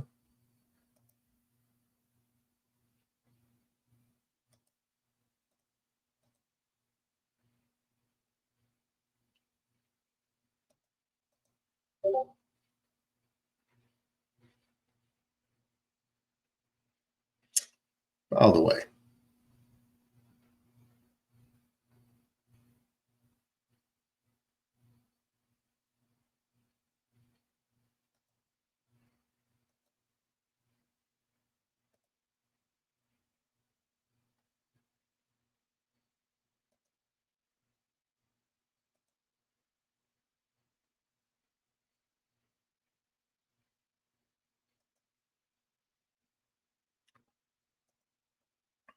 One-two pitch. Popped up. Shallow right field. 2 down. What the hell's going on here, man? These guys can't hit. It's going to bring up Cody Bellinger. Cody hitting 277 with 27 home runs, 87 RBIs, 0 for 1 in the day or the night.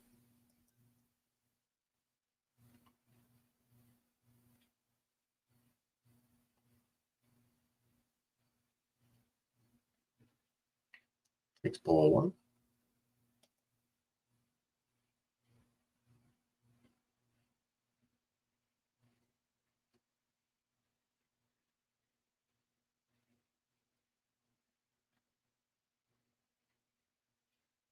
Line drive, caught by the second baseman. So that'll do it. Nice quick inning for the Blue Jays.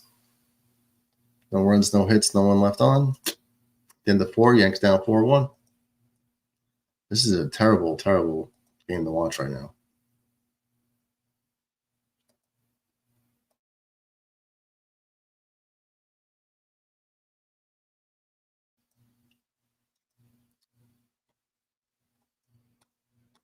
Due up for the Blue Jays in the 5th.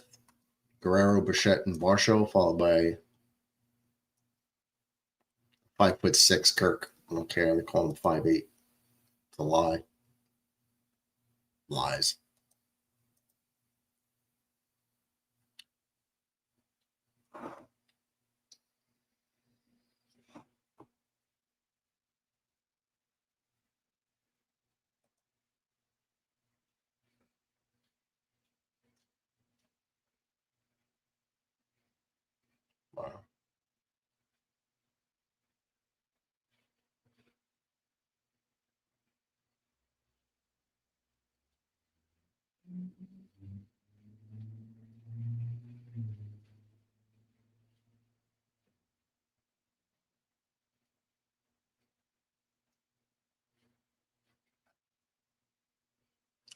Chargers are up 7-0 on the Chiefs. So you guys know Justin Herbert has thrown a touchdown pass to Quentin Johnson. The game is being played in Sao Paulo, Brazil.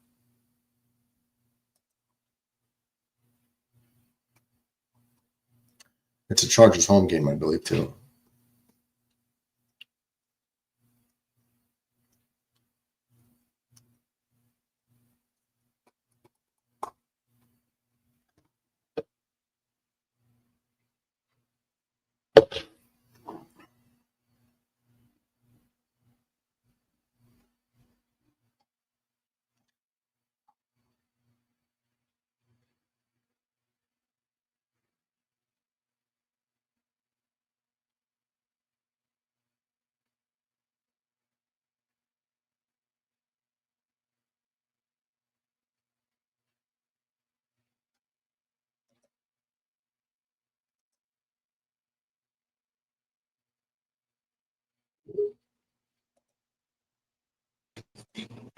There he is. What's up, Mac? What up, man? Yeah, my refrigerator and freezer went out. Really? That's rough. Yeah. Went in, water all over the floor. So everything is pretty much spoiled. It's all right. I have 2 freezers in the garage that are fine, but it still had to throw away a bunch of stuff and clean up a mess and whatnot. Damn, that's tough, man. Sorry to hear that. That would just be a pain in the ass. Lose all the food. And I got to buy a new one. Now, yeah, I mean, well, if you lost meat, I mean, if it just, did it really spoil? Like, what, overnight? Yeah, it wouldn't spoil. Well, some of the stuff did. I mean, I have like the meats and stuff that thawed out to room temperature. I threw them back in the other freezers. But the stuff in the fridge, like the milk and stuff like that, butter, the ice, all melted. So the ice cream was all super melted. You're not going to freeze the ice cream. So I lost like four quarts of that. I lost some other stuff, but it wasn't terrible, but it definitely wasn't fun. Vlad Guerrero just hits a home run against the Yankees, so it's 5-1 Toronto. Yeah, I just found a home for a French bulldog. I wanted to keep it myself, but I was being responsible and knew that I probably shouldn't bring another dog into my house right now. You found a French bulldog? No, a lady at my work hit me up and was like, "Hey, guy I know is getting rid of this dog. He said it was too much of an inconvenience." It was a 1-year-old French bulldog, beautiful looking dog. All of its shots. Already was had an appointment to get fixed, which I wouldn't have gotten it fixed. I would have just cut that. Said no, especially because you could stud it out. French bulldog, that's like $1,000 a pop. Yeah. So I don't know, but yeah, I ended up hitting up my friend group, and one of them said, "Yeah, I have a buddy who'll take it. He lives near you." So I linked them both up, and now that dog won't go to the pound, and he'll get a home. So I'm happy. It's a good weekend. Good start to the weekend. Bummed he ain't mine, but good start to the weekend. Hell yeah. The scene says Floyd Mayweather versus Mike Tyson in an exhibition match. I'm not watching. I could not care less at this point. Mike Tyson would kill him if he wanted to. And it's not going to happen. It's going to be this weird walking around thing. All of Floyd Mayweather's fights were stick and move, jab, jab, block, block, block, jab, jab. It was all nonsense. His whole career sucked. He was just not fun to watch.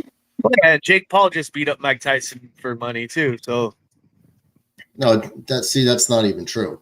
No, it's not. It's fake. That's what I mean. Like he got money to get beat up by Jake Paul. He wouldn't have lost. Jake Paul didn't even beat him up. Hold on. The Yankees just made a bonehead error here. Bo Bichette's going to get credit for a base hit as he pops up to shallow right field. Judge and Chisholm converge, and Jazz Chisholm pulls his glove away at the last second. And Aaron Judge is saying it's his fault. It's not his fault.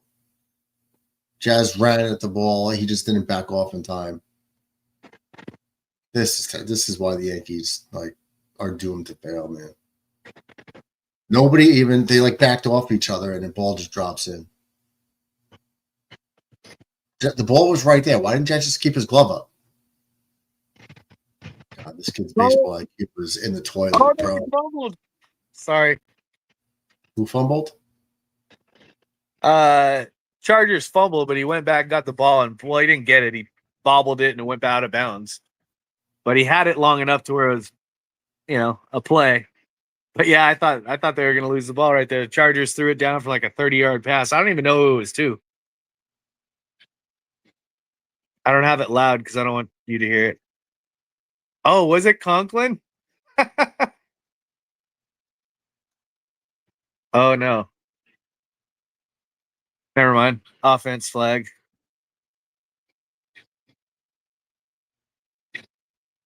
Yeah, it was Conklin who lost the ball, but they had already had a flag.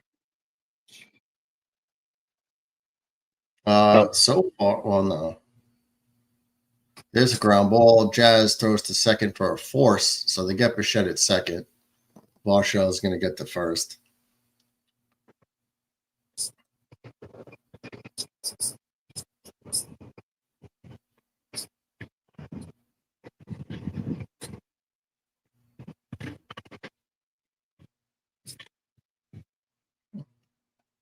It does. I mean, it doesn't matter when it takes place. I'm still not watching. That's just I don't know. Like we said, it's a money grab, and it's going to go exactly how we think it's going to go.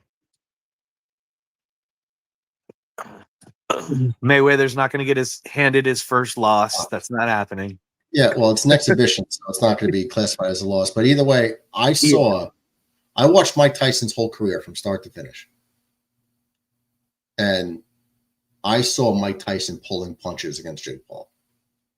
He was hitting, he was like this, right? His stance, whatever. I saw him, the movement, start to cock back to where he was open shot. With Mike Tyson's arm reach is not great. He's so compact that they're quick missiles, bang, bang. I saw him drop like that, pull back, and then not follow through with it, not throw the punch. And I was if this was a real fight, he would have ended him. There was 15 different opportunities that he would just ended the fight. He held it back because that was the agreement. Don't knock me out. We're sparring. Don't try to knock each other out. We're trying to give the fans watch us dance around in the ring. That was a choreographed, fixed fight. There had to be no knockdowns, no fireworks. Yeah, that was the big thing with. That was the big thing with Tyson fights. Nobody wanted to pay for the pay-per-view because it was going to be 3 minutes. No, you want to watch. You want to watch him make quick work. Yeah. I mean, you want to see a good fight, but you also want to see him annihilate somebody. Be like, "Yep, told you this guy wasn't shit." Compared to Tyson, I'm saying against the big Paul fight, Mike Tyson had so many opportunities that I saw him not throw the punch. Mm-hmm. That he had an open shot and he didn't throw it. He went instinctively, and then he okay, I'm not going to throw the punch. And I was like, oh, my God, it was right there. That's what made me know that this was bullshit. Yeah. I was like, the punch was right. He had bullshit as well. So I'm not, I would never spend, I don't watch boxing anymore. I might watch the Canelo fight, but if I'm not watching it for free, I'm not watching it at all. I'm thinking about going to Vegas for the Canelo fight. That's I got some people that are going to be out there hanging out. So I might end up going out and just hanging out for the weekend. Kirk down on strikes for the second out here. Yassine says, "What are your thoughts on Jake Paul as a boxer?" I don't think my thoughts are, you don't think he's that good. Yeah, I think that you're really not going to be able to tell unless he fights someone current. And I don't trust anything that they do. I don't trust anything.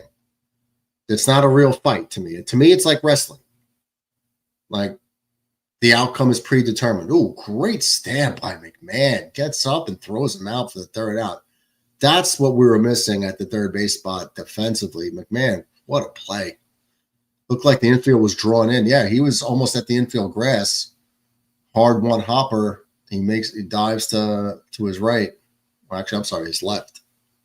My right on the screen. Gets up, takes his time, fires to first. In time. And that'll do it. So we head to the bottom of the fifth.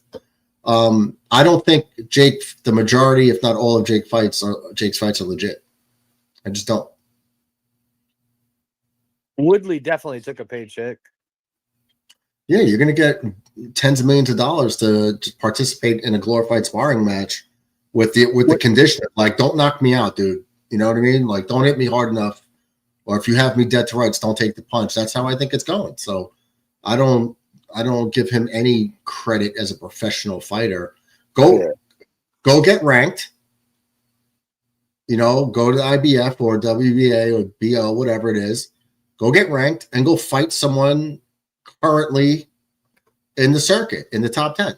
Like a legitimate fight, like middleweight guy or whatever weight class he's been. Go fight someone legitimate that this is their career right now. Not a guy who's 25 years past his prime. That could still kill you, but is choosing not to. That's what I think about Jacob. Nick Teodoro knows. What's up, Nick? Nick? Did a little trivia tonight on Nick's show. Nick's Club Wrestling Happy Hour wrestling program, hosted by him and his wife. I did trivia on you today. Fridays at 6 to 8 p.m. I got 4 out of 5, Mac. Nice. Hell yeah. Kind of figured. I got one wrong. I had it down to 2. I picked the wrong one because Andrew in the chat, I went with his answer. Nick threw me a curveball. 2 arenas in Chicago. I had to decide which one was AEW. Threw a little swerve there, and I guessed the wrong Chicago venue. I was right about Chicago. I was wrong about which one. Right. And so I guilted Andrew into hitting the subscribe button on the channel for me. So I said, hey, man, that works. I got a wrong answer for you. He's a Jet fan, so like you should subscribe to the channel. I think you should be. Yeah, you should do the Patreon for your channel too. I think that should be part of it. Patreon. All right. I guess because you're not monetized yet, right? No. Might be a monetized thing. There's a thing that all these guys have where you can join my Patreon, spend like $20, $50 a month, $100 a month, depending on which level you want. If you want to be a I don't think anybody's gonna pay for the channel. I don't think they can even pay attention to my channel, let alone pay money. So there's that. No, hey, any of us win the lotto, Murdoch's channel should get a lot of money. If I hit the lotto? No, if any of us hit the lotto. You think that would It would work for me. I'd hook you up. With what? That's interesting. If you hit the lotto, what would that do? What would you do? I mean, depending on what the lotto was, I'd give you a decent percentage. A small percentage, and I mean, it would be a decent percentage because it'd be a decent amount of money. But and hopefully, it would help push you in to be able to do more, or have more, or have other things that you don't have that you want. So now everybody is rooting for Sean McIntyre to win the lotto. I know I am. Heck yeah! I want you to win the lotto. I think here it's $2 billion. Yeah, the lottery, winning the lottery is cool, but winning the lottery and having other people to spend it with is way cooler. My dad talks about it all the time, all the damn time. I wouldn't be $2 billion by yourself. That's fun, but it could be way funner if you had a group of guys that you're spending that money with. Well, after taxes, you're probably walking away with like $1 billion or maybe even like 900 million. But imagine that you took a lump sum and you're like, here's $900 million. And you could just drop a couple million to your friends and still have like 500 million. Like everyone buys like their dream home, dream car, can afford to take care of their kids. The only condition is you have to do a yearly visit. We have to do a yearly vacation where everybody meets up.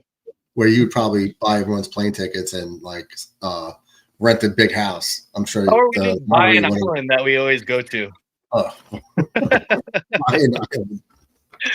Not a big one, but it's our party island. We just fly out there and have a good time Yeah, once but a you'd year. have to have like a house or a suites there, or somewhere to like live in. We're not camping on an No, island, you right? can. But the island will probably cost you like maybe 50 mil, Wow. and then you put like a couple $1 million like villa on there that has like little casitas, big pool area, leads Yeah, well, down you to the need like beach. need like plumbing and running water and like cooking appliances. Yeah, we all know people though.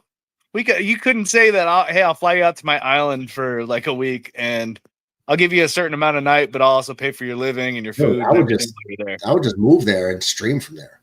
there. Right? It's like, yo, I mean, I'll just live there, Mac, all year round. All right. I'm gonna do the Back to maintenance. this. Sorry. If Jake Paul fights Canelo, what if he fights Canelo in a boxing match? Canelo's at the end of his career, but Canelo kills him, I think. So,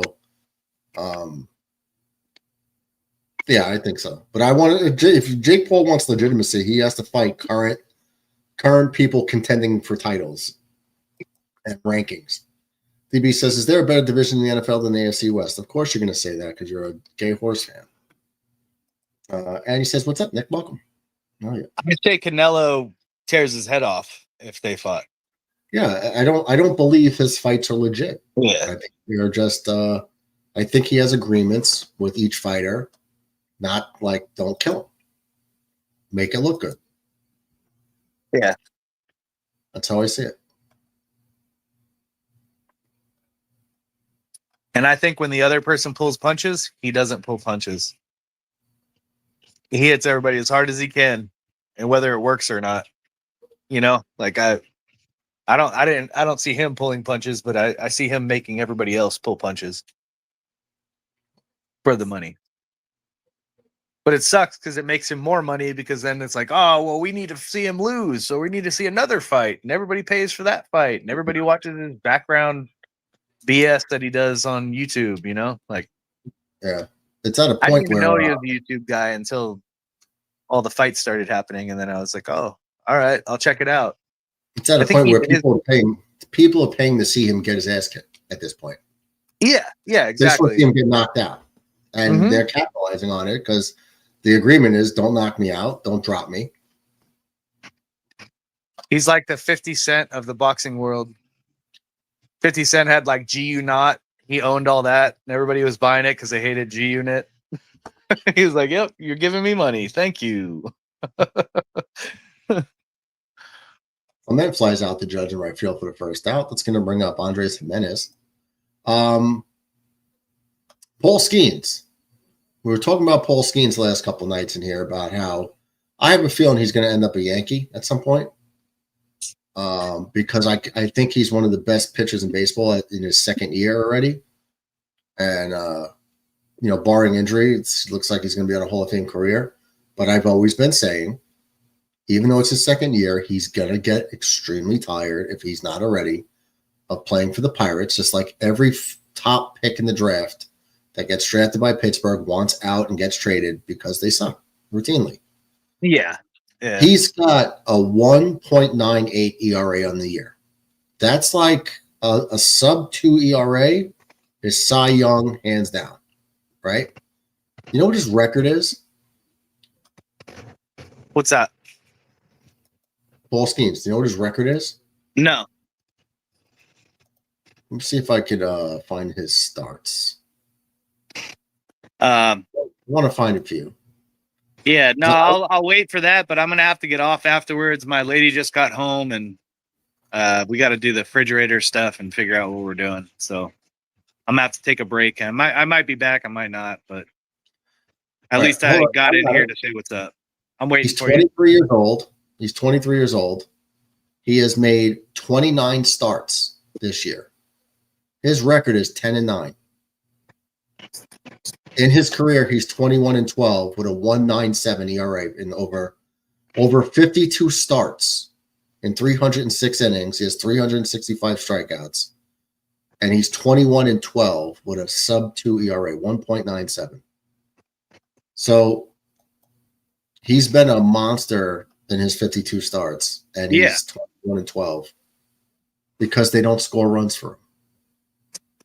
He's going to want to get the hell out of there because his career, the back of his baseball card, is going to look like shit. Right? Yeah, exactly. Everybody be like, remember that guy? On a good team, he could be on a good team, he's a 20-game winner a year, every year, barring major injury, right?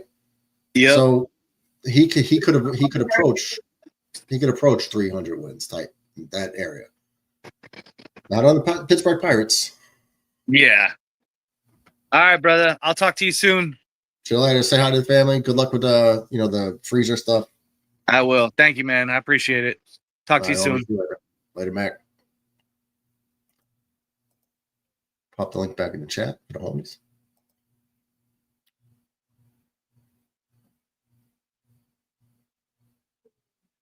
I think he's got some work to do here in the 6th.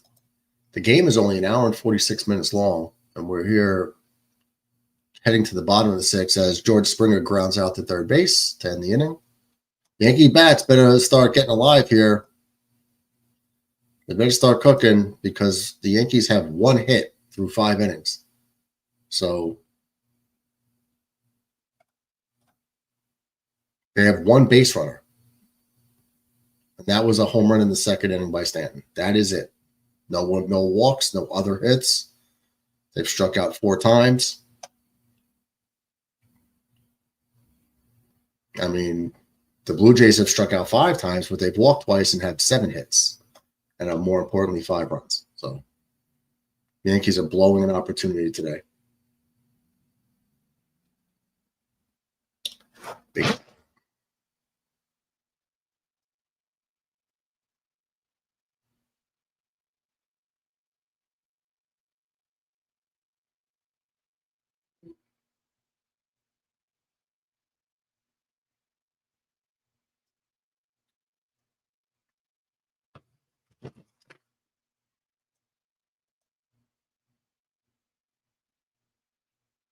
It's currently 10-0 Chargers in the 2nd quarter. Give you guys a quick update.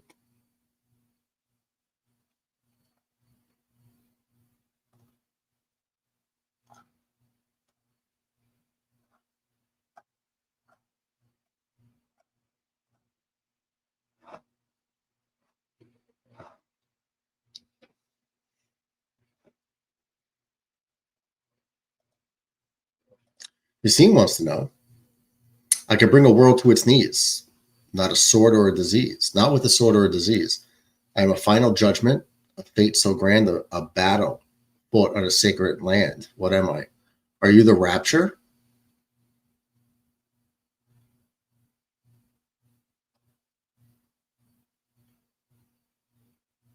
The rapture, I think it's called.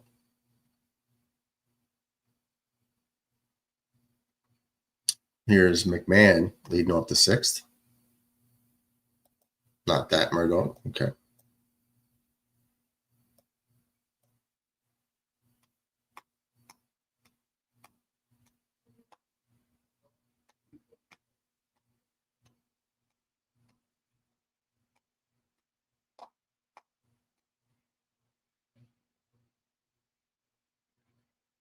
Are you Armageddon?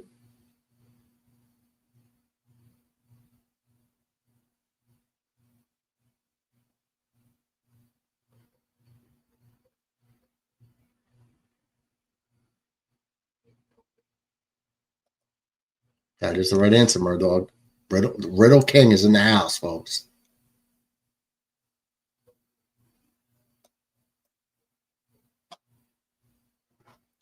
One count to Ryan McMahon here. See if the Yankees can get something going.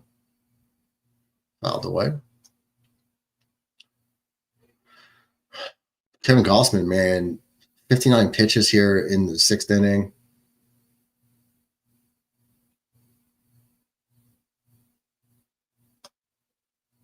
It looks like we're not getting to the bullpen.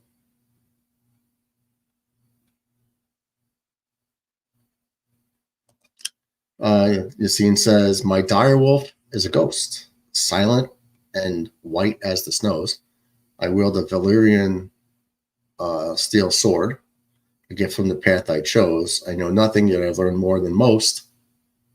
And although I've held a crown, I've abandoned it to be a ghost. Who am I? Are you Bran? Bran Stark?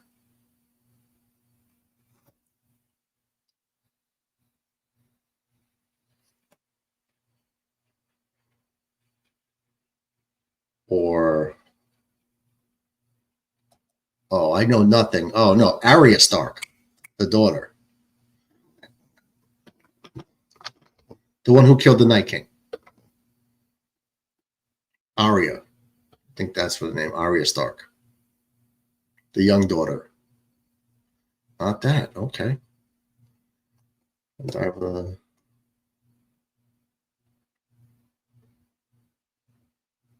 Caballero flies out to center field for the first out. My direwolf is a ghost.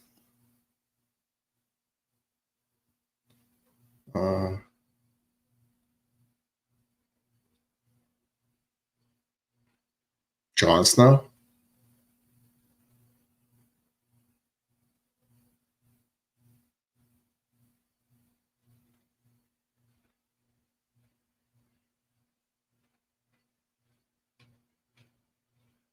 Jon Snow is the right answer. Okay.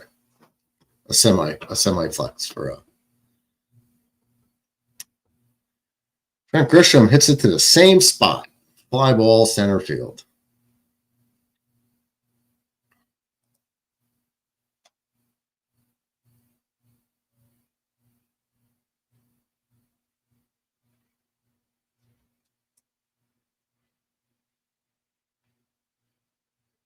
Going to bring up Ben Rice here with 2 outs.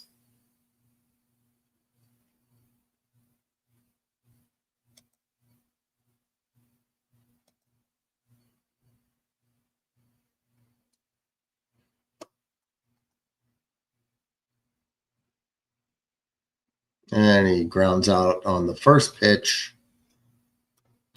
This is ridiculous. 3 outs. This through 6 innings, Kevin Gossman has only thrown 65 pitches. He's averaging almost about 11 pitches an inning. I remember the Yankees made him throw in the 40s last year in the first inning and knocked him out. Nor stone, but a piece of glass. Nor stone, but a piece of glass, and a hero unknown. What am I? Or not stone, but a piece of glass.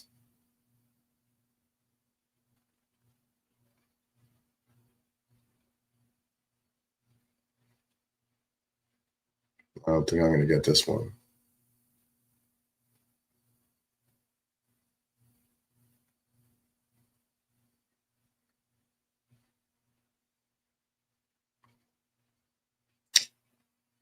Nor stone.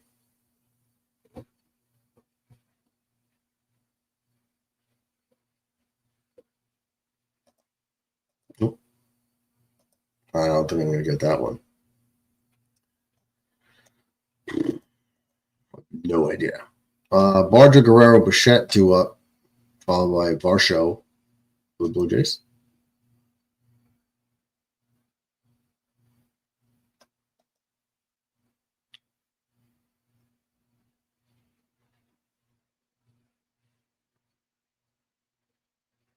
Okay, name that Yankee time. Let's see. 220 career batting average, 226 hits, 12 home runs. That's it. Wow.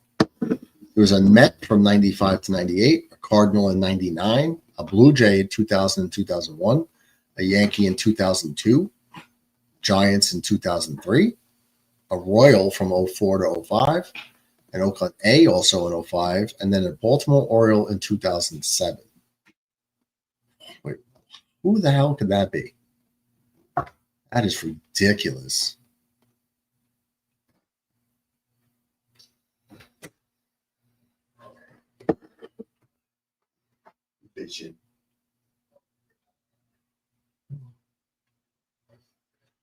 I don't know who this person could be.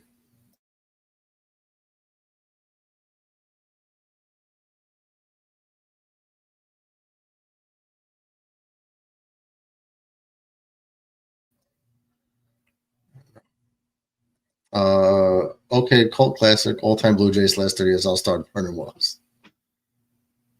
Hold on. Not stone. With a piece of glass in the hair on the. Are you Vision? From Marvel?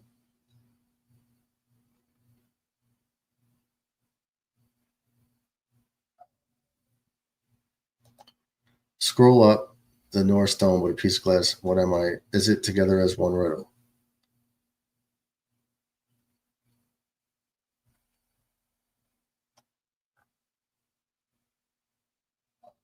What do you scroll up the North? Wait.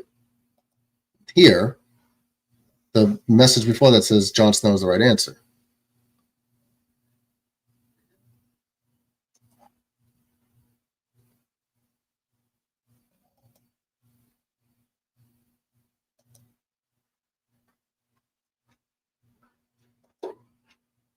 I don't know. Okay, Vernon Wells, 30 years. So we're going to 1995. Carlos Delgado.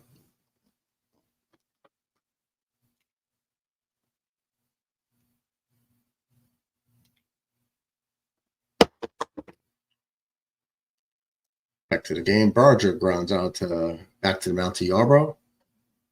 It's going to bring up Vlad Guerrero, hit a home run his last at bat.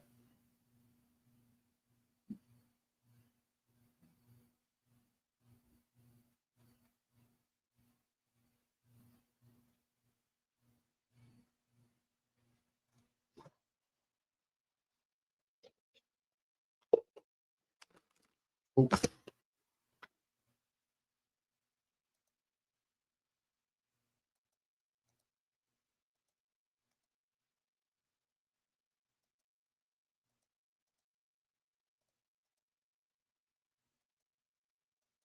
Can't bring you in, Yassine. I don't know why it's not letting me bring you in. And your camera's not on either. Turn the camera on.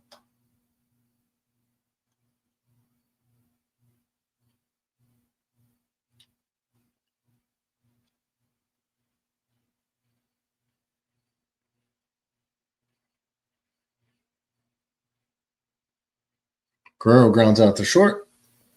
Caballero on the first, second out of the inning here in the seventh.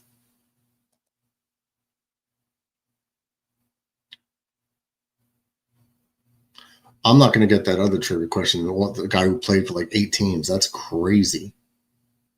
The guy only had 12 home runs, 220 hits in his career over a 12-year season, like 12-year career. That's nuts. All right, it's going to bring up Bo Bichette, who's 2 for 2 with a double, 2 RBIs, and a run scored. This is the guy. This is the guy I'm looking for if I'm a Yankee. Sign this kid next year. He's a free agent. Pay what you got to pay to get this kid. You could probably get him for like $30 million a year. Bo Bichette, line drive, base hit, right center. That's what you need. A kid hitting 311 right now at the shortstop position with some pop. Here comes Aaron Boone to pull Ryan Yarbrough. Ryan Yarbrough with 70 pitches. So Ryan Yarbrough goes 5 innings, 3 hits, 1 run, the home run, and 3 strikeouts. So that's great. 5 innings, 1 run. It would be a tie game right now if he started. There he is. What's up, Yassine? You're muted, buddy. Oh, there you go. I got you. You don't see I come when the sun sleeps? No. Well, I put in a message. It's the one up below the North Stone, but a piece of glass. No, look, the Jon Snow is the right answer. You wrote that, right? Yeah, but then I put I come when the sun sleeps. No, the very next message is this. You don't see the one before that? What? This is the one before it. What? Supposed to be. Let me try again. For some reason, I see it. Chris B sees it too. Chris B says it's a comic book. Hey, Chris B, do you see it too or no? I think which species is it? I don't. I mean, that's what I'm saying. I'm trying to read. I'm like North Stone. I'm like, does it mean not stone? I'm thinking a piece of glass, like Vision had the. It's not because it's the Infinity Stones, but it's made of glass. Looks like glass. Do you see it now? I see this. Oh wait, what? I put it in the chat. Okay, maybe now. Marshall pops up the end of the inning, so that'll do it. Oh wait, Yarbrough finishes the inning. He doesn't pull him. So we're going to go to the 7th inning stretch.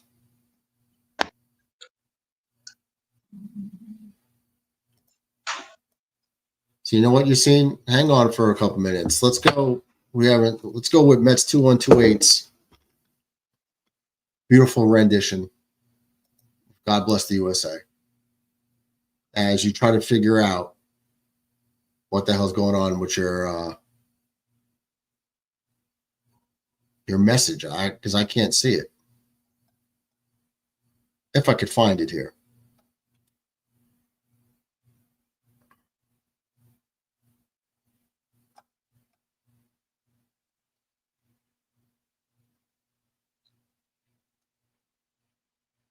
Okay, here we go. All right, guys, get patriotic. Mets 2-1-2-8's Grammy Award-winning rendition of God Bless the USA. See you in a few.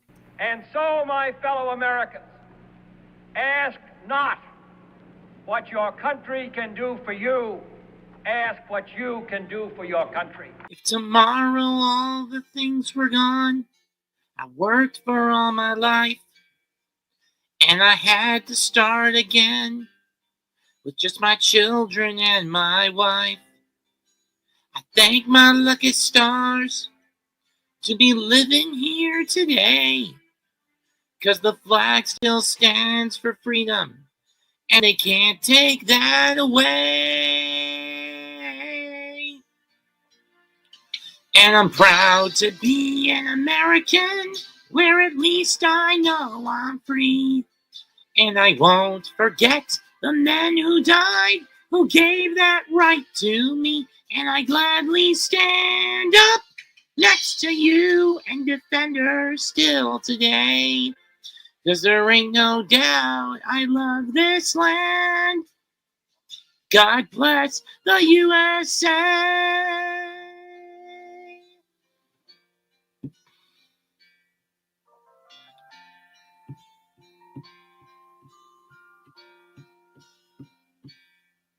From the lakes of Minnesota to the hills of Tennessee, across the plains of Texas, from sea to shining sea, from Detroit down to Houston, and New York to LA.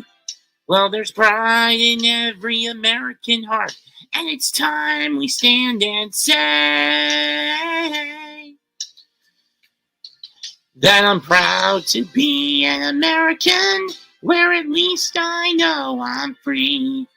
And I won't forget the men who died, who gave that right to me. And I gladly stand up next to you and defend her still today. 'Cause there ain't no doubt I love this land. God bless the USA.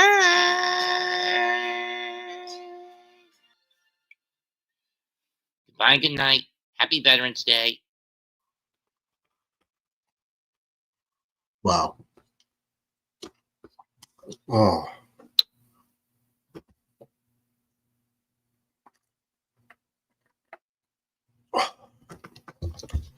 What that got stuck in there? Crispy wants to know, is it a comic book? Is it a graphic novel?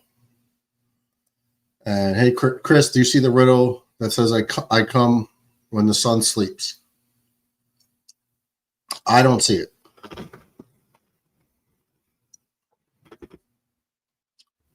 Let me see if I can check my phone.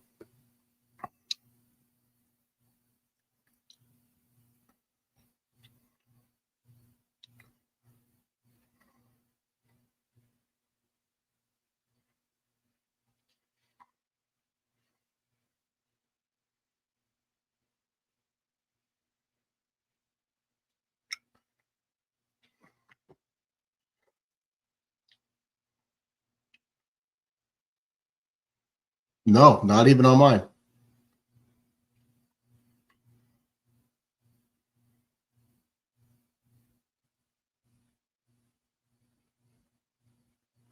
Can you hear me? I can't hear you.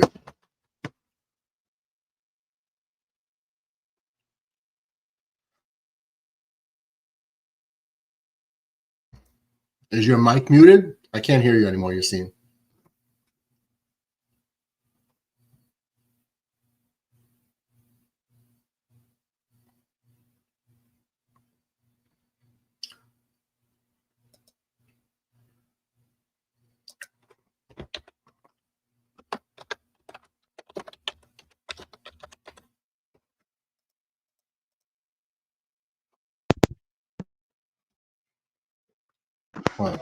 Try again. Try it.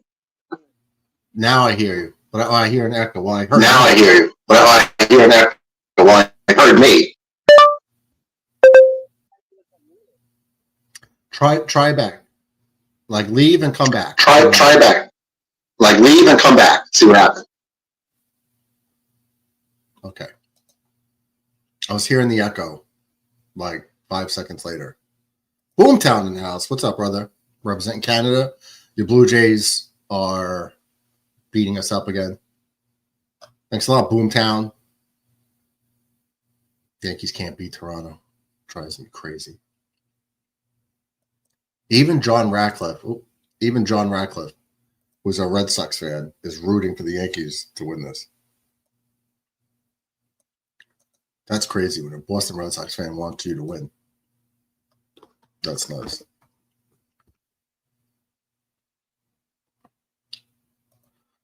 Hey, let us have one. Yeah, I don't hate Toronto. Ratcliffe does. I don't. But yeah, I mean, I want to win the division. You guys can make the playoffs. I just want to win the division. I don't want to be a wild card. I'd rather you guys make the playoffs over Boston. That's for damn sure. But you guys are having a good year on your own. But just don't be upset when we get Bo Bichette next year. Because we will get him. Cody Bellinger chops it to third baseman, steps on second for the force, but can't turn two. Cody Bellinger is going to be on with a fielder's choice. Yeah, driving up that pitch count was nuts. I was dying, man. I was like, yo, 39 pitches in the first inning. It was not good. You're seeing the cameras up. I could hear myself.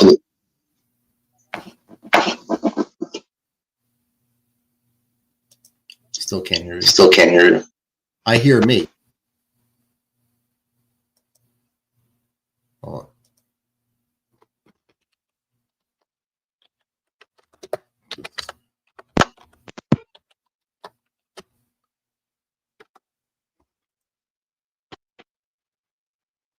Wait a minute. How about what? now? Now I got you. Oh. Yeah, now I hear you. Whatever Yeah, you it was had on me. My volume. Yeah, my volume. My volume was down. But I heard me really loud. I heard my echo, but I Yeah. couldn't hear a word you say. Now I can hear you, and I don't hear myself. That's good news. Yeah. Yeah, so I looked on my phone going into. I could not see your first comment for whatever reason. I'll give you a new riddle then. Are you typing it out? You want me to type out or say it? Oh, type it out, because so I could like look at it and try to. If you say it, I'll forget. I'll type it out. Problem is I can't fit all of it in one sentence because of the characters. Yeah, that's okay. John Carl Stanton would have base hit. Second hit of the night. Yankees all of a sudden have 3 hits. Aaron Judge, John Carl Stanton with his second. John Carl has 2 of the 3 hits.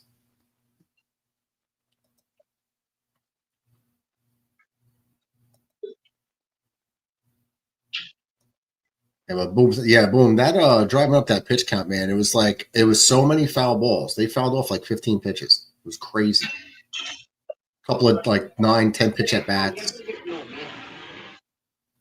Okay, so what I see here is me saved for a blade of ancient Valyrian steel. What am I? Is that what you wrote, or is there more to it? There was one before that. And it's not popping up. That's so weird.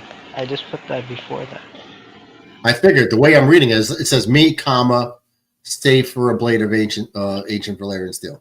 So no, there's a comment before that. That did not pop up. Okay, how about now? Nope. Really?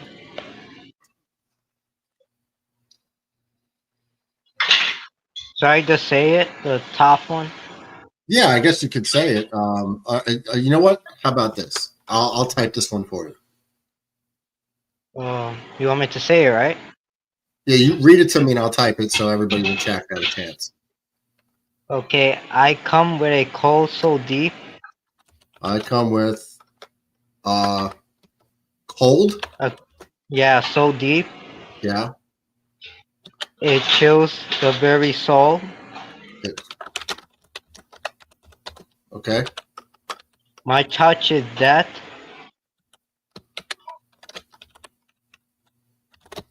Okay.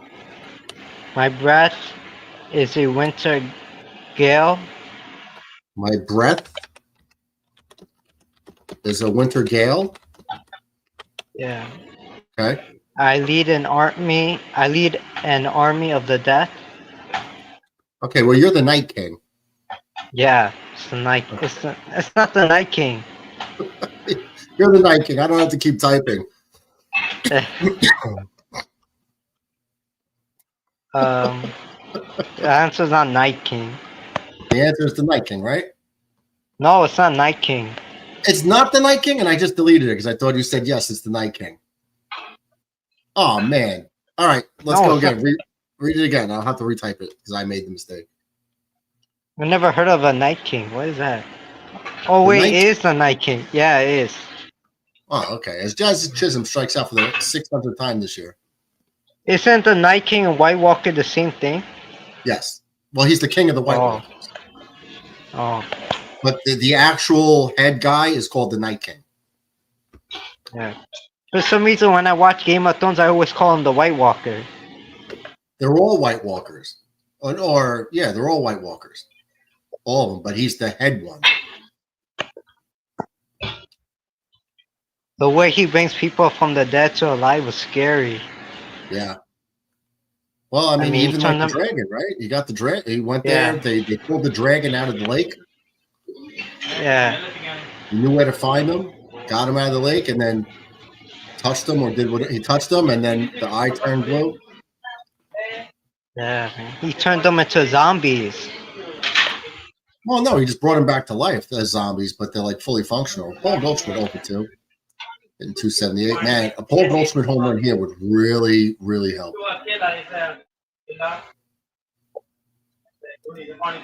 Have you watched House of Dragons or no? Yes. Is it good? Yeah. I mean, what I don't like about prequels is, like, you know what happens in the future.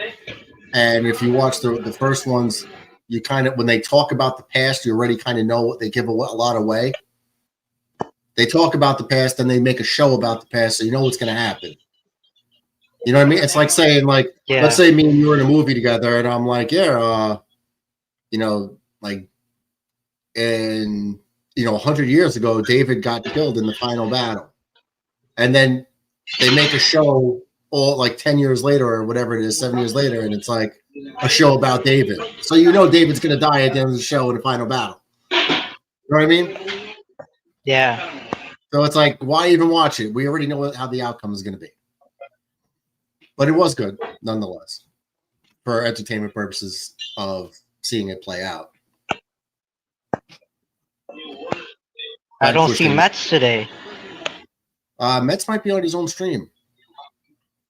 Oh. He might be doing a wrestling thing at the moment. Double check. AJ Lee didn't show up to SmackDown. Not yet, or not? Nah, SmackDown's not over. Yeah, but I don't think she's gonna come to SmackDown today. Hold on, I'll pop in. I'll pop in the Mets right now.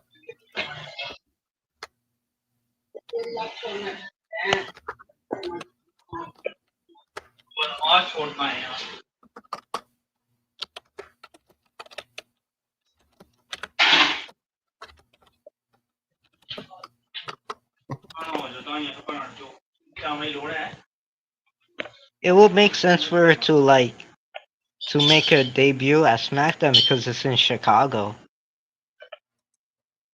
Right. But it could be that they're saving her for like the pay-per-view that's coming up in like 2 weeks, or WrestlePalooza, whatever they call it. Well, it would be good for her in Chicago. Chicago, she should show up because she lives there. I don't know. Maybe they don't live in Chicago. I assume that they did. I could be wrong. But we all know that Punk is from Chicago. Right, but does he still live in Chicago is the question. Yeah, but Brock Lesnar gave John Cena a F5 in SmackDown today. Oh, did he? Yeah. Another one? Yeah. Wow. That's gonna get old. I mean, they're fighting each other at WrestlePalooza in 2 weeks. John Cena versus Brock Lesnar. Yeah, and then Brock will disappear again.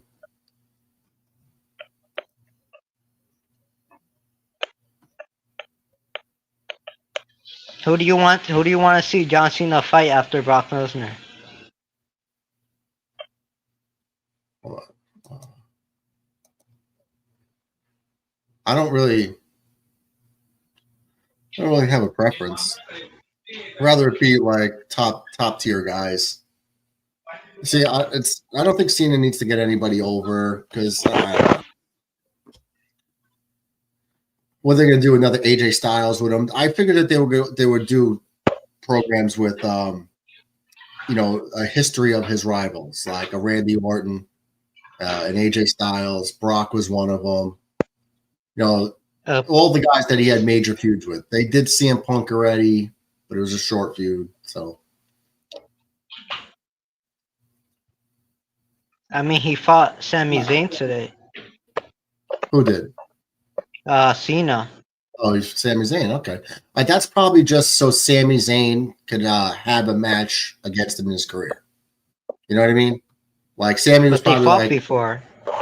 Did they? I don't remember them fighting before. But that was like a decade ago. Okay. Well, I have no. That was like for the. It was like for the Open Challenge U.S. title. Oh, when Cena was the champion, right? He came from NXT. Yeah. That was right. Isn't that right before Kevin Owens beat him for the title or something? I think so. It was like 2020. It was 2015. It's 2015.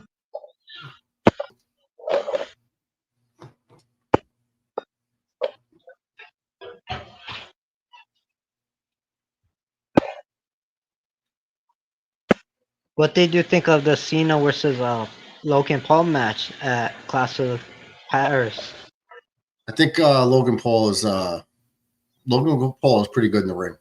I respect his in ring. To pick it up just like that, he's extremely athletic. He's in great shape, great size. I actually like him in the ring. He's the type of guy you want to hate, but I mean, if you're just going to be honest, you got to respect him. He's very athletic. Very athletic, yeah. And he's not a little guy either. Yeah, he's very tall. Yeah, he's tall. He's ripped up. He's got some size to him. He's not just like some tall, skinny guy. He can do a lot. I don't know if he can pull off a lot of power moves. No, that's remains to be seen.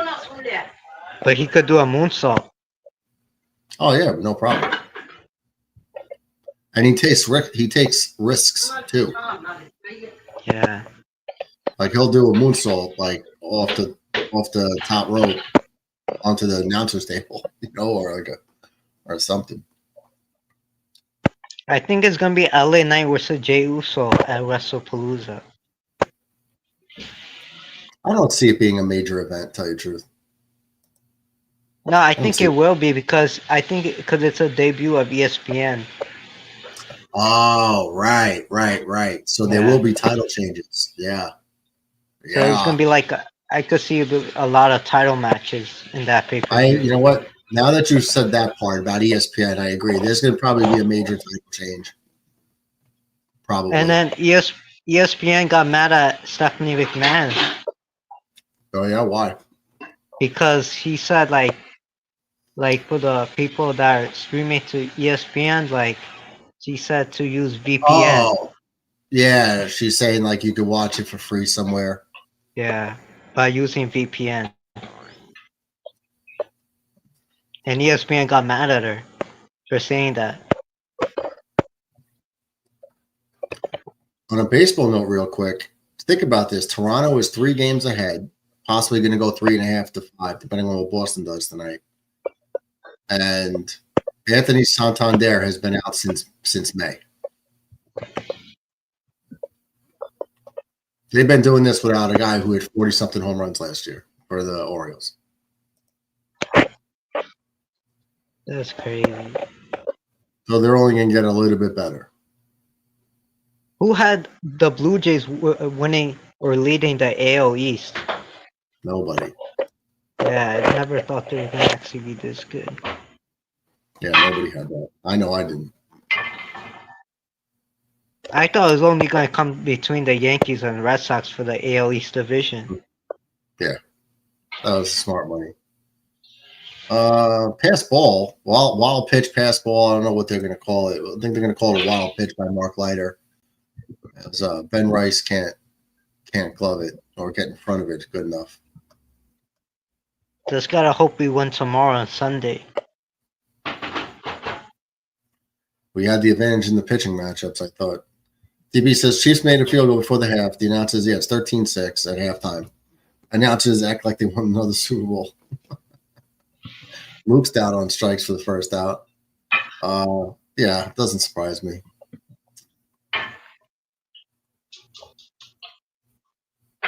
Are you concerned with Luis Hill starting? I don't think he's back to top form. I'm worried about his control issues. Yeah, he walks a lot of batters, which is very concerning. Blue Jays get another rinky-dink base hit. Kirk's going to score.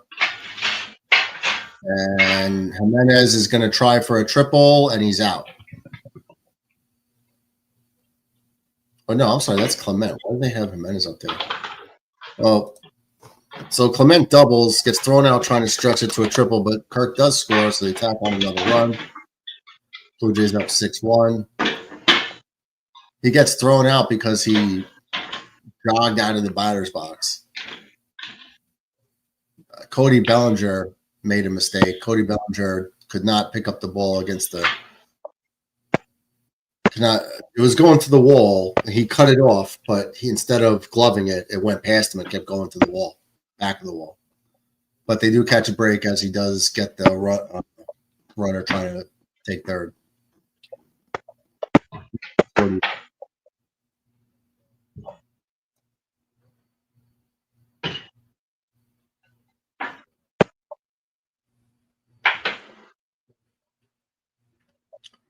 1-1 count to Jimenez.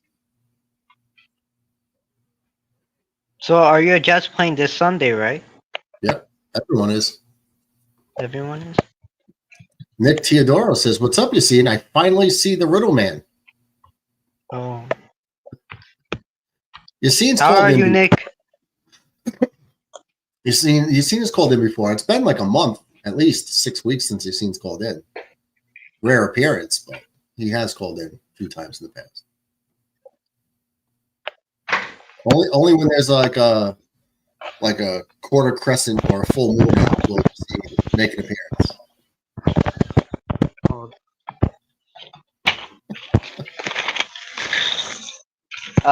Do you see the chain or whatever you call it? The chain, you see it, right? Yeah.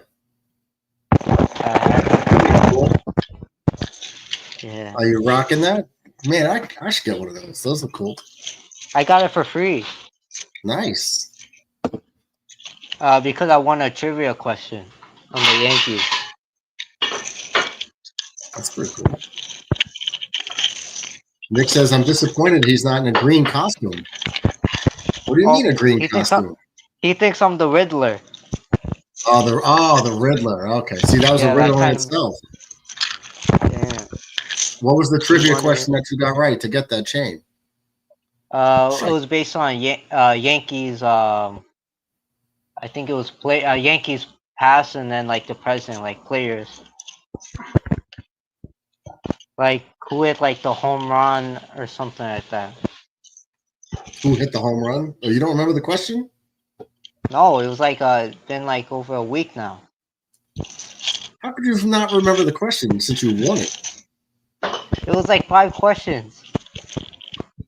Oh, you answered 5 of them right? Yeah, yeah. Okay. I had the highest score. Where was this?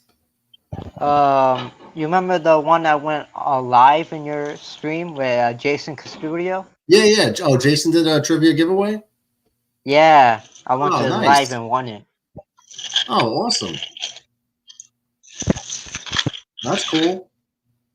Yeah. I popped into one of his trivias, but he already started. I wanted to participate in Yankees trivia.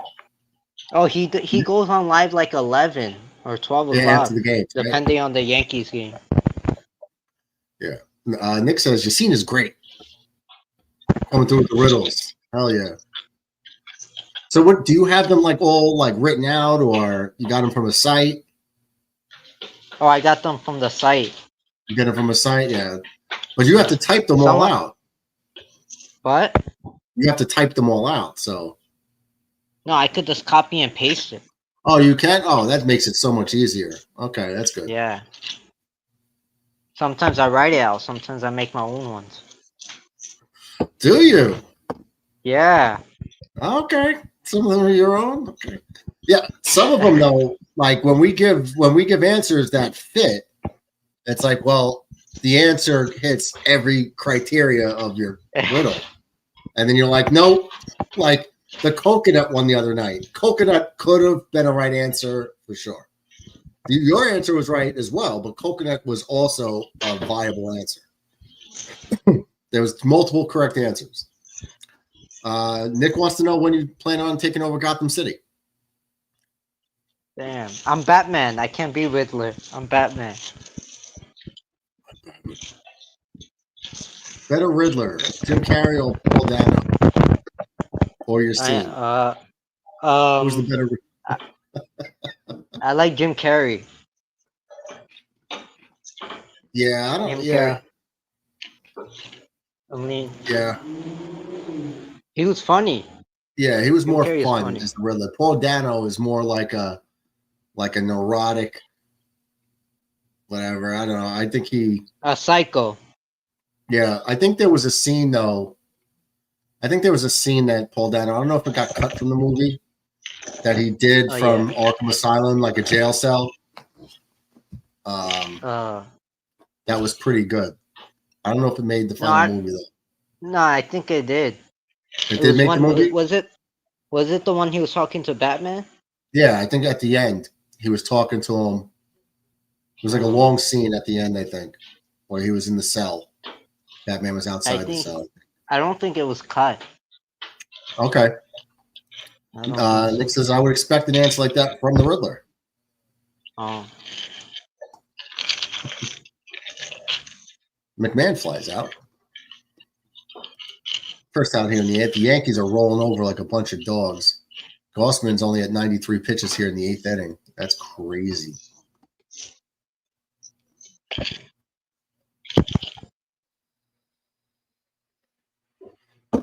It'll be interesting to see if they let him get a complete game. He's only given up 3 hits, 1 walk. What's his pitch count?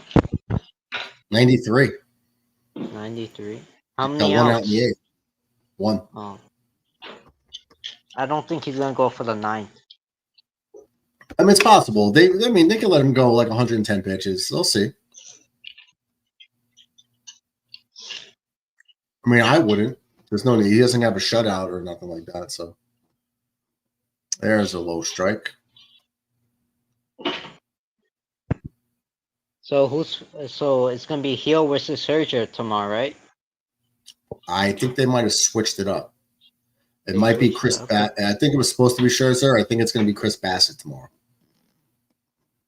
Caballero grounds out to third. Clement throws to first in time. 2 outs. Yeah, it's Bassett tomorrow. Oh, Nick has a. Oh, Nick, you missed it. Yassine was doing wrestling riddles earlier. I don't know if you were here for that, but we were doing those. Riddle for you. I won without a pin, but lost without a fight. I wrap around your waist and shine under the light. What am I? Oh snap! I'm won without a pin, but lost without a fight. I wrap around your waist and shine under. Are you a submission? But lost without a fight. I think it's submission. Yeah, I think so too.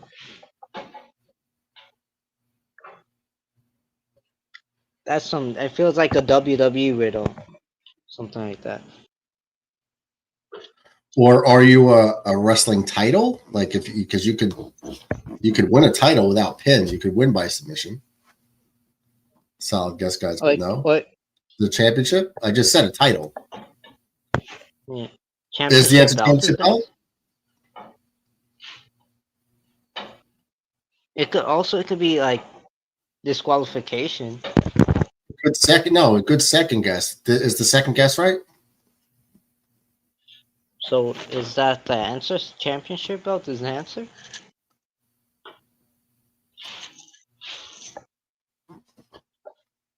I don't know. I'm waiting for him to say. Good second guess. Oh, there's Grisham with a base hit. I'm going to assume that championship belt is the answer. Okay. I think I said a title, right? Championship or a title. Second guess. I'll take it.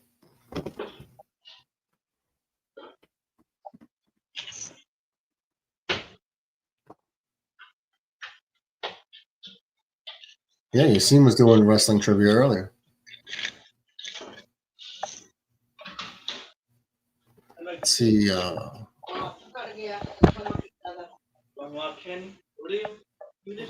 Can't. Trying to get this screen keeps messing up on me. Okay, we got a new one. Count but don't compete. I see but didn't see. I wear stripes, keep the peace. You're a referee.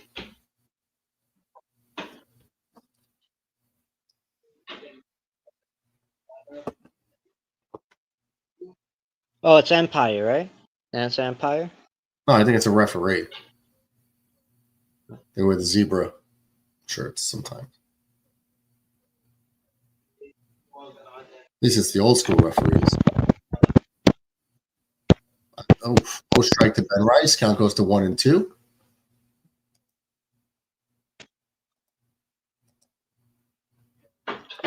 Well done, referee. Yes. Yeah. Riddle King strikes again. Take it. I'll take it.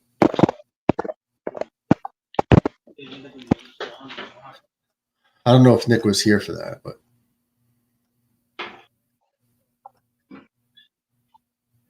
let's see if he gets this. This one is for Nick Teodoro only.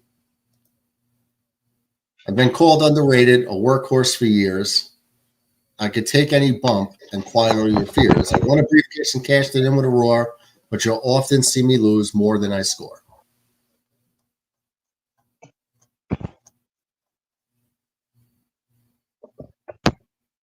You think he's gonna get this right? He should. I think I got it on like the third guess.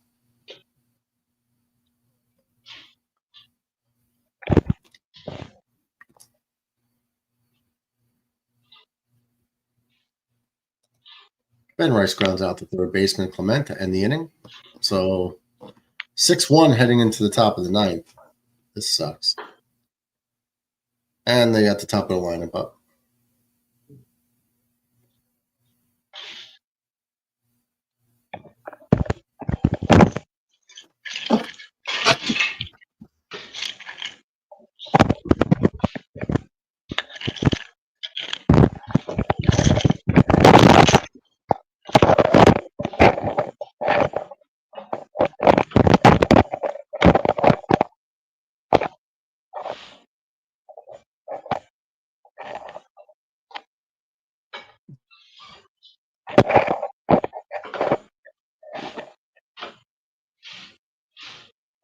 I've been called underrated. He says IC title or a wrestler.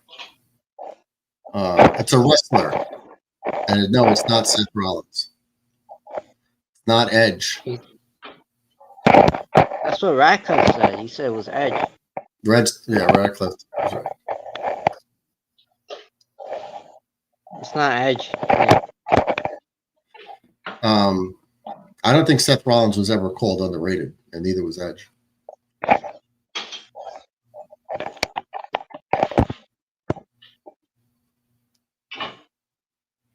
Dolph Ziggler's the answer. Yeah, Dolph Ziggler. I think I got it on my third guess as well.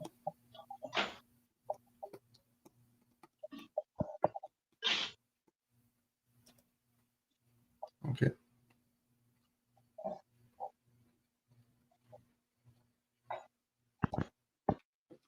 It's going to bring up George Springer, Camilo Duvall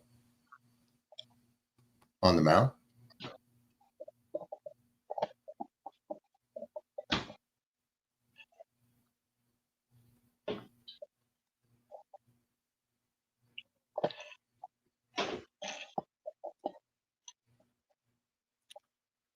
New Jersey cashing. I was at that. I was at that event too. They covered it for the New Jersey papers. Nice. George Springer drills one deep left field at the warning track. Cody Bellinger grabs it against the wall for the first out. Was there another home run for George Springer? I was at Dolph Ziggler's cash-in. Were you? Yeah. It was very loud. I bet. It was a day after WrestleMania. Yeah, that's what he said. 90 after WrestleMania 29. He said his YouTube channel started because of WrestleMania 29, and that must be an interesting story. It started because of it. Must be a story to that. Barger I was at pops WrestleMania. I was at WrestleMania 29. Wow, really? And then Raw after? Yeah. Nice. I went to WrestleMania 1 and 2. Never been back to one since. Oldest interview, look on the page, Ryback, WrestleMania 29. All right. I heard that Ryback was supposed to win that match. Who was Ryback? Yeah, well, he was supposed to be Mark Henry. Something like that. And then they changed it the last second. He interviewed CM Punk, AJ Lee, and Mick Foley that year. Sports journalist for over 20 years in New Jersey. And, you got a lot of feedback coming, you seen. What's going on? What? A lot of feedback coming off your mic. Oh, how about now? Yeah, that's better right now. Last week he interviewed Karrion Kross on his channel.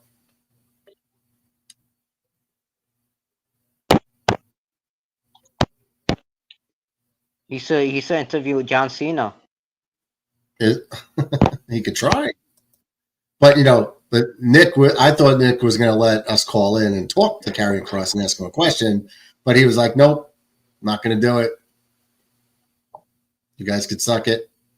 I had a question already from, and no call-ins. Let me down, Nick. Yeah. So how does he get these wrestlers for an interview? How does it work? He probably emails them. I assume he could tell you, but I just assume that he emails them. Oh, somehow. I have no idea, though. Oh, yeah, 2 count to Guerrero fouled away.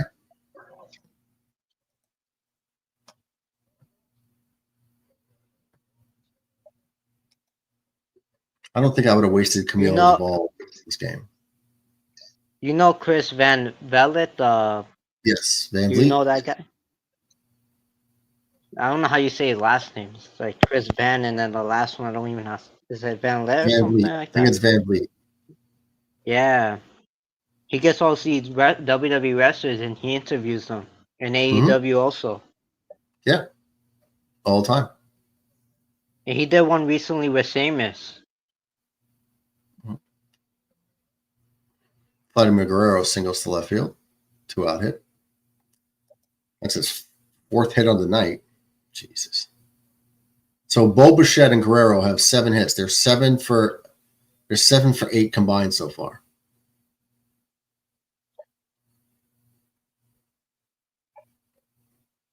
Seven of their 10 hits have been Guerrero and Bichette.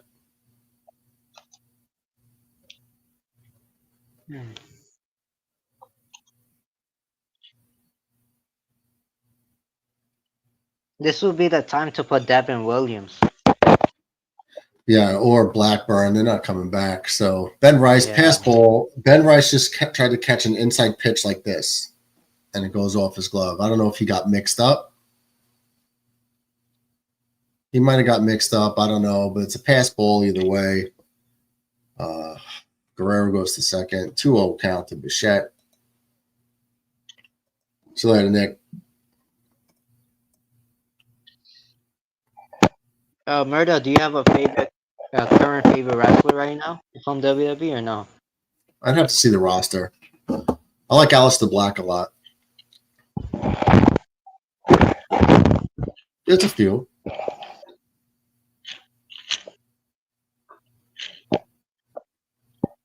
And he walks.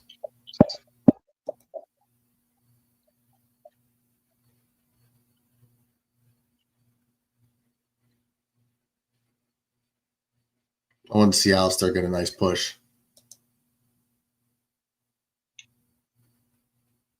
It's about characters, right? You know, I like his characters. I like his kicks. Yeah. You know, I like the quick, like he could like spin kick right in the face real quick. I like that. It's a lot of athleticism right there. Do you like CM Punk as a wrestler? I don't hate him. But I was never like a punker. Like I was never that was gonna be a guy chanting CM Punk, but I didn't mind him.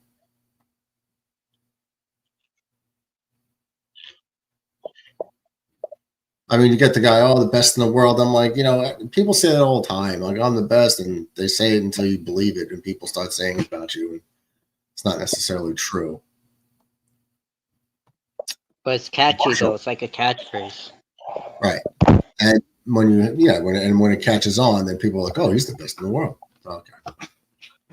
I was always a big fan. One of my favorites of all time is, you know, Brock's up there. I always love Brock.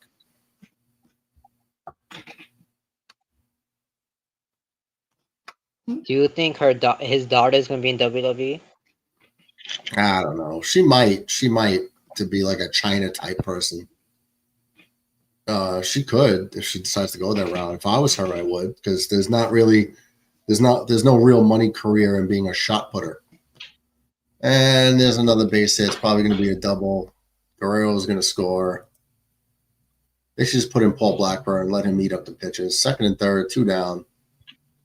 7-1 Blue Jays. Oh. So I found out that John Cena's final match won't be in Boston. Oh, his hometown or his home state. Nah, because they pushed back the event is gonna be Raw. I think the Raw SmackDown is gonna be in Boston, November 10th. Mm-hmm. So you said November 10th? No, I said November 10th is gonna be in Boston. November 10th is in Boston? Yeah, and then November 17th is gonna be in New York. So he's retiring on the 10th? No, I think December 13th is gonna be his last match, but it's gonna be in Washington, like Capital One Arena. Oh, okay. Saturday Night Live. Saturday night's main event. Yeah, that'll be interesting. You know, to see who his last opponent's going to be. I wonder who his last opponent would be. Yeah, me too. Kirk grounds to McMahon, fires to first in time, but Blue Jays score another run. Blue Jays 7 runs, 11 hits, no errors. Yankees 1 run on 4 hits. Stanton has half of them. And it's going to be Judge, Bellinger, and Stanton. I think it might be AJ Styles, maybe. Well, you got to think who is his greatest rival? The Rock. Well, he's had that with The Rock, and The Rock has come back out of retirement to kind of do it again, type thing. I think so. It could be The Rock. It could be. That would probably be great. But I don't know, man. I saw The Rock lately. This stuff going around online where he's like, all of a sudden, he's bone skinny. Oh yeah, I saw that. In a matter of months, like how is this big blown up dude, and in like 5 months you're back, you're scrawny now. Like what the hell is going on? Oh, he's doing it for a movie.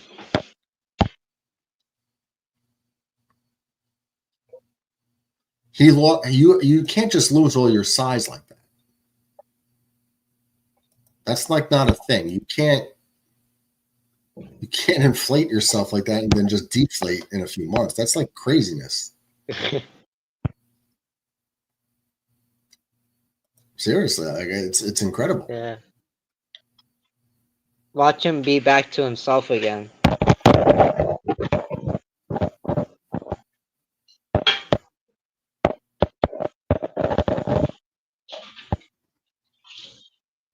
And I think that movie has good reviews. Which one? The one he did as Mark Kerr. I don't exactly remember the movie's name. It was what Emily Blunt. Yeah, Mark Kerr. Yeah, something like that.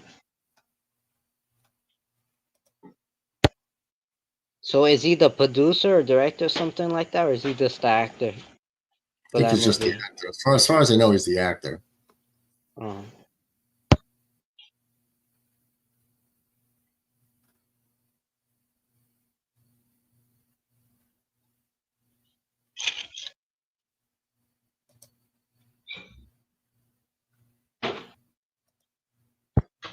Roman Reigns said that when he retires, he might go to movies. I fully expect him to. Fully expect him.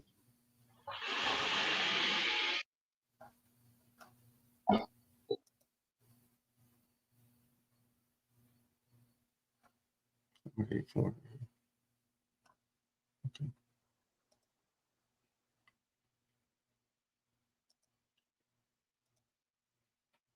All right, so here's Aaron Judge, 2-0 count. Fisher on the pitch to mop this game up. What a bad showing, man. You're 3 games behind the Blue Jays. You go back home. You could sweep the Blue Jays. You're tied for first, and you shit the bed. Your starting pitcher goes an inning and 2/3 and throws 60 pitches. Takes him 60 pitches to get 5 outs, and you give up 4 runs. That's not good. And you can't hit. You're in the 9th inning here, and you've only had 5 base runners the whole game. 5 base runners the whole game against the first place team who you're trying to catch. DB wants to know, what's the Yankees' biggest issue offensively? Strikeouts. Well, fundamental baseball, you guys already know how I say it all the time. Aaron Judge works a walk, so he gets on base. And relying on the home run too much. Right. Well, I mean, I'll just look at the batting averages today. Grisham's at 247, but it gets skewed because he has 30 home runs, but 247. Okay. Ben Rice, 243. Young player. Okay. Judge, 322 is Judge. Bellinger, 276 for like 27 home runs. I'll take it. Stanton, 289 in abbreviated. He hasn't played the whole year, but he's hitting 289 with 19 home runs in, like 60 games or whatever the hell it is so far. I mean, that's a great pace for him. Chisholm, 28 home runs, whatever it is, 240 batting average. Goldschmidt keeps going down. He's at 277. McMahon, 222. Caballero, 227. Go to the guys on the bench. Dominguez, 253. Rosario really doesn't have many at-bats for us. Volpe's hitting 208, and your starting catcher is hitting 215. Not good. The on-base percentages are not good either. So that's their biggest problems offensively. They strike out too much, and they got guys that don't get on base. Home run or nothing. But then the Yankees all hit 6 home runs in the game, and you're like, oh, the Bronx Bombers. Yeah, great. You hit 6 home runs today. And then you strike out 13 times the next game. Like, keep your 6 home runs. How you just get me 10 hits a game? Like, get on base. What's that? They struggle against teams in their own division. Well, they're going to be 3-8 after this game. Yeah. Against the Blue Jays. What's up, Mets? The Queen of Crazy is back. You're the Queen of Crazy? No, AJ is. Oh, I told you she'd be back. And She came back? We did a mixed tag, husband and wife duos at WrestlePalooza. Yeah, this was all easily. I said this 2 years ago. As soon as he came back, as soon as Punk came back, I told everyone, if he's beefing with Seth Rollins, Becky's eventually going to get involved, and that's going to bring AJ Lee back. Giancarlo Granson to a game-ending double play. Let me finish this. That'll do it. Yankees drop to 78-63. Toronto improves 82-59. Guaranteeing their first winning season since 2023.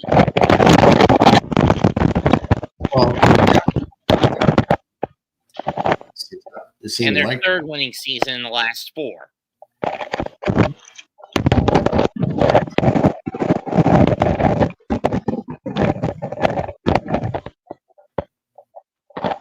Mike is crazy. Yeah, it's giving me an earache. In other games, Chicago 5. The Mets edged out the Reds.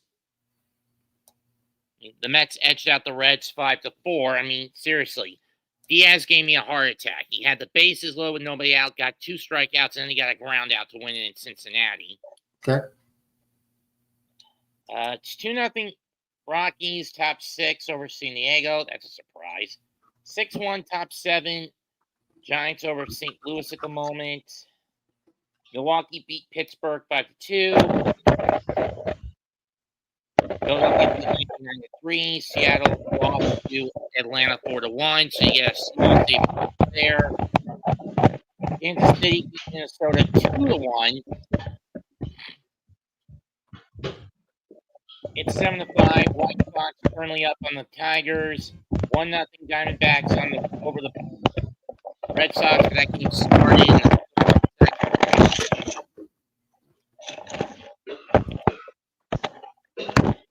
Mets. I don't see AJ Lee in SmackDown today.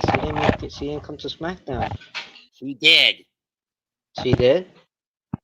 Right at the end, after they started trying to bully Punk, Punk said, I wouldn't hit a late, but there is someone in town who would. And then you hear, let's light it up. And out comes AJ, and she just basically beats the shit out of Becky. That's crazy. Yeah, this has happened before. This was as predictable as it's ever going to get. This ain't the first time they've done this, so it is what it is. You see, we're going to have to get you a new microphone. Really? Yeah. And go back and play it back after the show, and then I don't think he heard what I was saying, so he could hear the like the ruffling, everything. Houston, Cleveland's up 7-1 on Tampa in the bottom of the 8th. Bottom 7, 3-1 Texas over Houston, and it's now 8-1 San Francisco. That's something I did not want to see, mostly because the Giants leapfrogged over the Reds in the wild card standings. Well, at least your Mets got the win tonight over Cincinnati, who you've been complaining about. Yeah, well, now the big complaining issue is with San Francisco. Okay. They're only about to be only 3 over 500, yet they're 4 back in the wild card hunt. And it's tied going in the 9th, 1-1, Los Angeles and Baltimore. Ohtani threw 3 2/3, 1 walk, 5 Ks, 3 hits. 1 unearned run and 1 run earned against Bonda. I think it was a double play ball.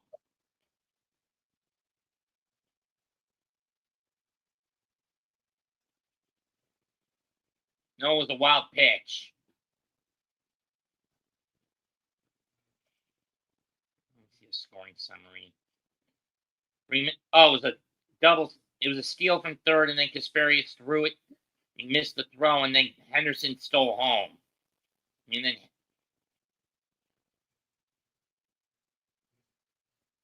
on a wild pitch.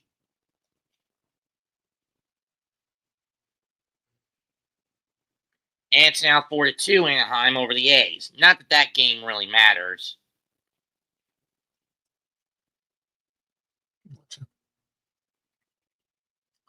And Boston just tied it up. DB says, "What's up, Mets?" Not much, DB. Did you see the Mets sent down Senga to AAA? How do you feel about that? Inevitable. He's been pitching like shit since the end of the All-Star break. Yeah, I agree. His record's ridiculous. The ERA is through the roof. Like, I don't know what happened to that guy. I think it's a calf injury, and he's been paranoid over it. Why was he paranoid? What? Why was he paranoid? After the calf injury he got in June. Or the hamstring. I see. What do you think? He's not, like, pushing off the mound hard enough? Right. Well, you got to figure they didn't just throw him out there, right? Like, he must have had bullpen sessions going full blast. So True. I'm just saying.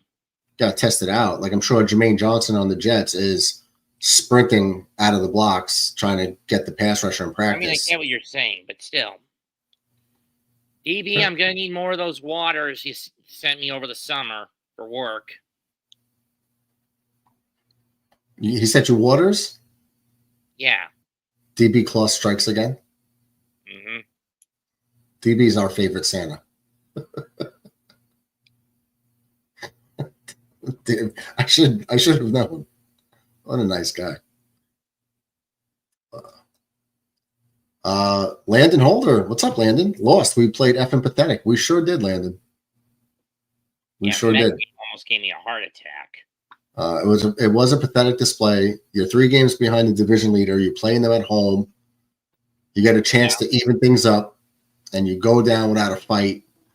Your starting pitcher, who I keep saying, if he gets out of the first inning, he'll be fine. That's his biggest problem so far, and he can't get out of the second inning this time. Instead, pardon the pun, he ends up playing like shit.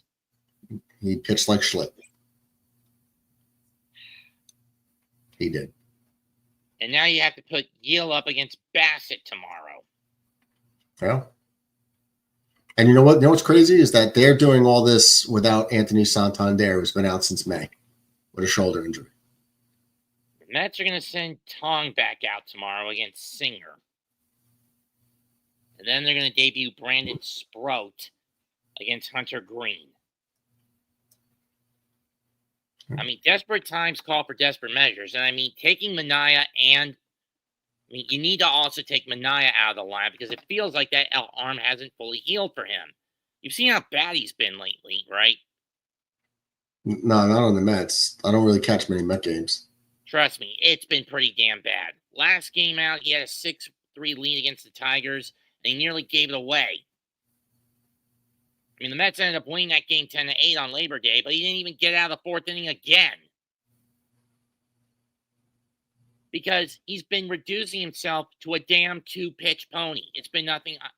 You're either getting with him a sweeper or a 4-seam fastball, instead diversifying the arsenal to include the sinker, the changeup, or the slider. Manaea just been unwilling to throw any of those this year. Okay. Well, that's on the pitching coach. I know, but I'm just saying, you can get away with being a 2-pitch pony when you're a damn bullpen arm. But a starter, that does you more harm than good. Yeah, I mean, if you got a 50-50 shot at guessing the type of pitch. That's the point. Right.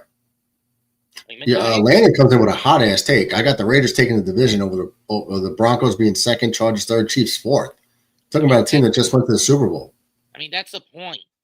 Manaea's next start is Monday in Philly, and he needs to diversify his damn pitch arsenal. If he's just throwing those same damn 2 pitches, basically the same way how we all complained in the World Series with how Tommy Kahnle was just a 1-pitch pony with that damn changeup. 30 changeups in a row is insane. I couldn't believe it. 50 changeups in a row. I'm going to exaggerate to make the point. Every pitch he threw was a changeup. Fair enough. So, DB says, glad you like the Waters, Mets. I'm going to need more. No, you're not tired. Dude, it doesn't. You don't get tired in the batter's box. I mean, unless like they did like a full upper body workout, like it really shouldn't matter. Damn, Herbert just got crushed by Drew Tranquil. It's because he's a former Notre Dame hard-hitting safety. No, we didn't want to hit because we're not a good hitting team. We hit home runs. That's all we do. We can't hit our way out of a wet paper bag when it comes to piecing together hit after hit after hit, mixed in with a walk, moving runners. We can't do that. We don't do that. You can't even hit the broadside of a barn, from what I understand. Right. Couldn't even hit water if we fell out of a boat. How you like that one? Yeah. I liked it. DB says Landon Holder. DB, what do you think of my AFC West standings? Since you don't have the Broncos in first place, he's not going to like it. I don't know if he got the first down. Nope, he didn't. So if you're Harbaugh, do you go for it here or you get rid of it? What yard are they on? It's like out of the 35 and a half, just a little short of the 36 where the first down marker is. What they want to go for it. Go for it right up the middle. Where Justin Herbert's like 6'6". You go for it with the QB sneak. Or you go for it from the pro set. No, they're going to pick it up. Got it. Going to pick it up. 3. Yeah, 4. Landon says it goes by how hard the schedule looks for teams. Yeah, sure. But they got to play their division 6 times out of 17 games. So, yeah, I think it might be the most competitive division. Oh, we got a Chief down. Yep. See who it is. I think the AFC West is a very competitive division, and they within itself against each other. I mean, remember back when it was 3 divisions and 5 teams per division, and it was basically when you had to play 8 games against your division. I'm trying to think who was the other team in the NFC East and AFC East. Indianapolis for the AFC East, Arizona for the NFC, because they started out in St. Louis. You're right. Okay. Yes. I do remember Indianapolis in the AFC East. That was a long ass time ago. DB says Landon, Broncos and Chargers are going to be fighting for the division. Wow. Taking the Chiefs going from the Super Bowl to 3rd or 4th place is a stretch, but I do think the Chiefs are on the downturn for sure. I think they're cooked. I think their Super Bowl window's closed. I mean, what basically killed them is the distraction with Travis and Taylor. I don't think that's overblown. I mean, not for a whole team. Like, do you think the defensive end gives a shit about what Travis's sex life? I don't think he cares. I'm just saying that as a whole for the league and for the team, it felt more like a publicity stunt having Taylor Swift on screen all the time, because basically I wanted to put a gun in her head every time she was on screen.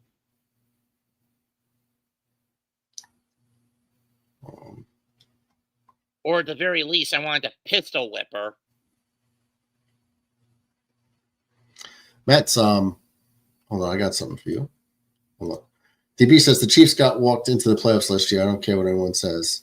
Chiefs have been aided by the refs, for years. By the meat. It's just only come out more out in the open in the last half decade. Everyone talked about their ability to win close games with no one acknowledgeable the favorable calls. We did every time. Everyone at the ABSN and the Hardcore Sports Network did.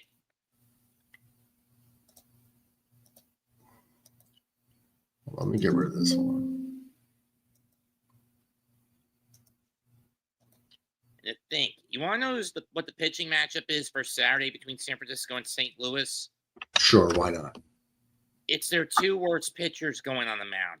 For the Giants, Justin Verlander, and for the Cardinals, Andre Palante. Okie dokie. Let's see. So basically, you got a future Hall of Famer who's basically well past his tail end of his prime, getting his ass handed to him almost every night. Though he has won his last two against Chicago and Baltimore.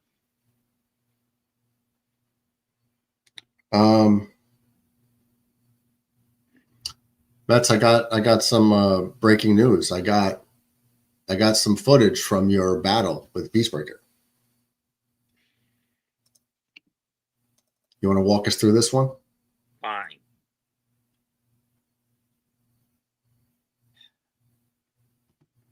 Basically, it looks like he's trying to hit me with either a killing curse or a reducto, meaning a disintegration curse, and I counter it basically with either a stupefy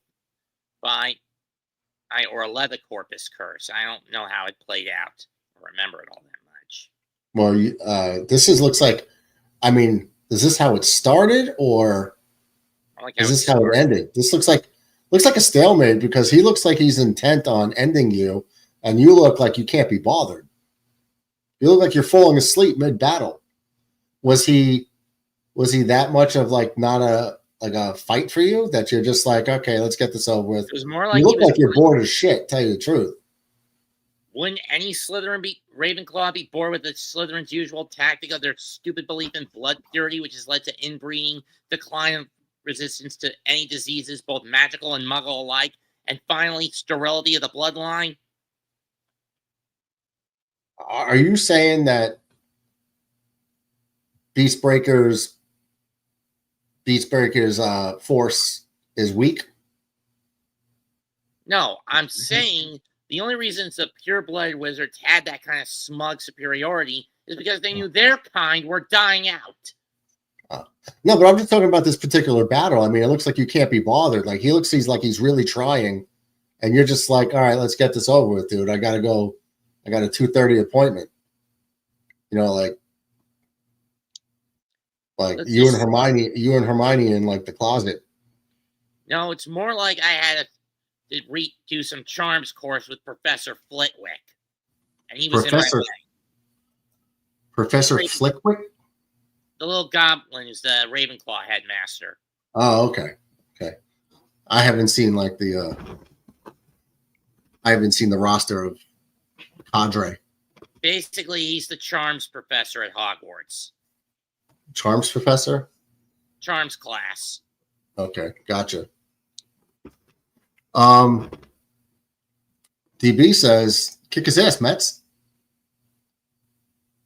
And he also wants you to use the Force Order 66. Wrong franchise, DB. Wrong sci-fi franchise, DB. Well, you could still, I mean, I'm sure that you could handle it. I'm sure you could bring from one franchise to another. I don't think it would work, especially when Muggle tech of any kind is basically rendered useless by the magical barrier that separates the Wizarding world from the Muggle one. Oh. I thought that you could do anything. I thought you were like Neo in the Matrix. There are rules to universal continuities, Murdog. There are rules to this? Yeah, from what I understand, unless there's some sort of magical coding on certain Muggle technology, like the Hogwarts Express, certain radios, the Weasley's car, certain light bulbs, indoor plumbing, etc. Most Muggle tech won't work, like televisions, video games, guns, don't tend to work in the Wizarding world. Wow. Well, yeah, because they can make your weapons obsolete, right? Just like with a little flick of the wand. Right. Which is kind of like Thanos did. Thanos did that with a photon blaster from Quill, right? It shot out bubbles with the reality stone. Thanks to the reality stone, yeah. I'm just more like picture says 1,000 words here, so I'm just looking at him being in very intense, and you just couldn't be bothered. I just can't get over that. It's almost like you're trying to tell him you're not a match for me. No, it's more like I just wanted to just get out of my way. I'm late for a tutoring session with Flitwick. I think you're late for a tutoring session with Hermione in the broom closet. I'm not getting in between her and Ron. I think you should. Ron is no good for her. She's too good for Ron. How do you like them apples? This is how the battle really, like, this is more an intent battle here. You know, looks like a slimmed down version of Beastbreaker.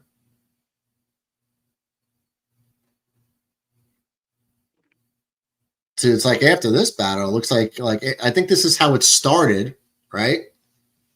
And then it starts like this, and you're all into it, and you're going back, and then he really couldn't do nothing to you. So then you're just like, you know what? I'm going to have a seat. Let me know when you're done. And he's still trying hard, and you're just like, okay, wake me up when this is over. That's the vibe I'm getting from this. Is that accurate? Kind of. Okay. Well, he might want a rematch.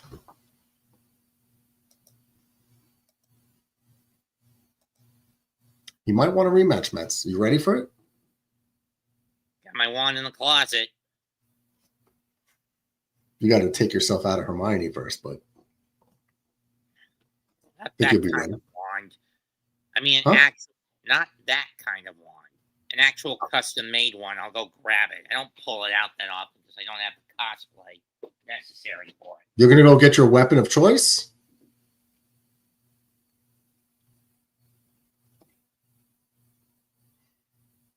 We'll wait.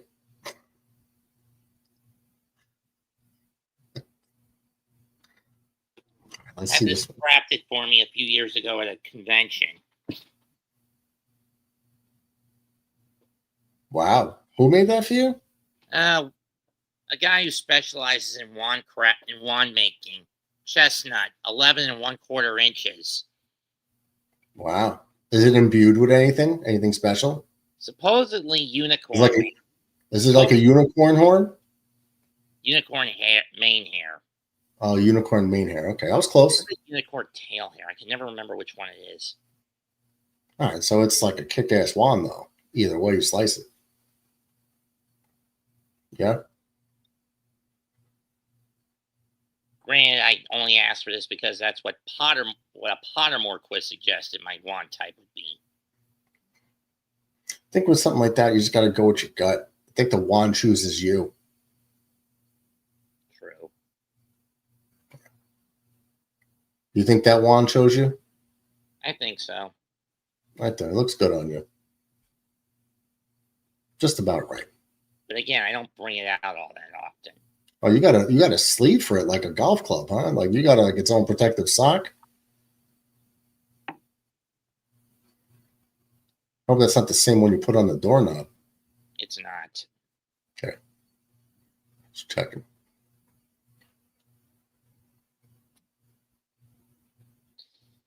So what do you so you ready? You need to train? Nah. You want me to help you? No, I've got it. I can handle Got it under control? I believe you. Anyway, 3rd and 3 from the 10 of the Chiefs. From the 11 of the Chiefs. Herbert out of the gun. Snap. Looks. Fires. Touchdown Chargers. Is that Keenan Allen? Looks like it. DB says, oh shit, to your wand.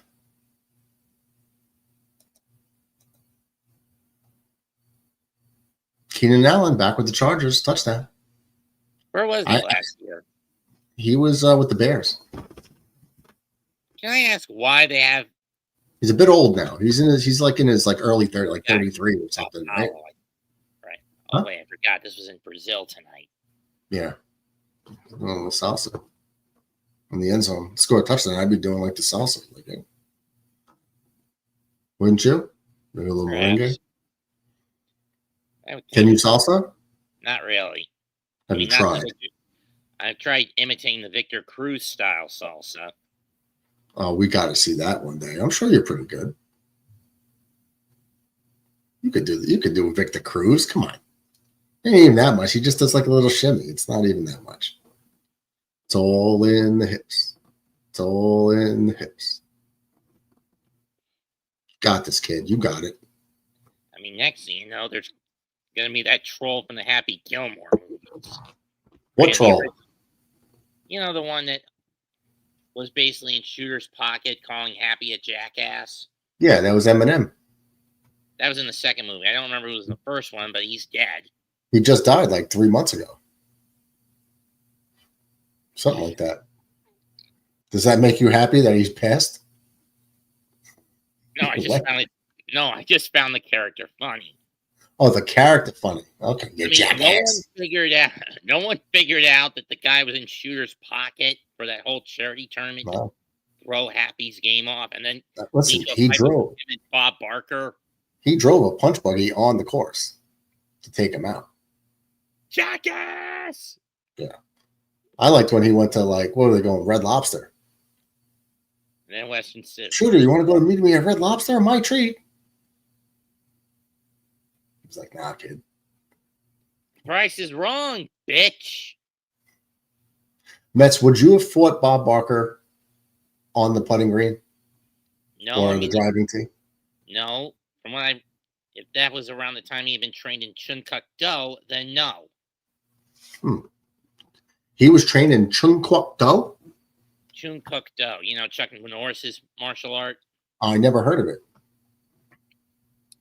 Basically combined karate, taekwondo, tang soo do, and kung fu, and molded them into one discipline of his own creation. And Bob Barker was a master at this? No, I don't know, but I know Chuck trained him in it. So he trained Bob Barker. I think you could have took Bob Barker. I think you've had enough. No? Now you've had enough. Bitch.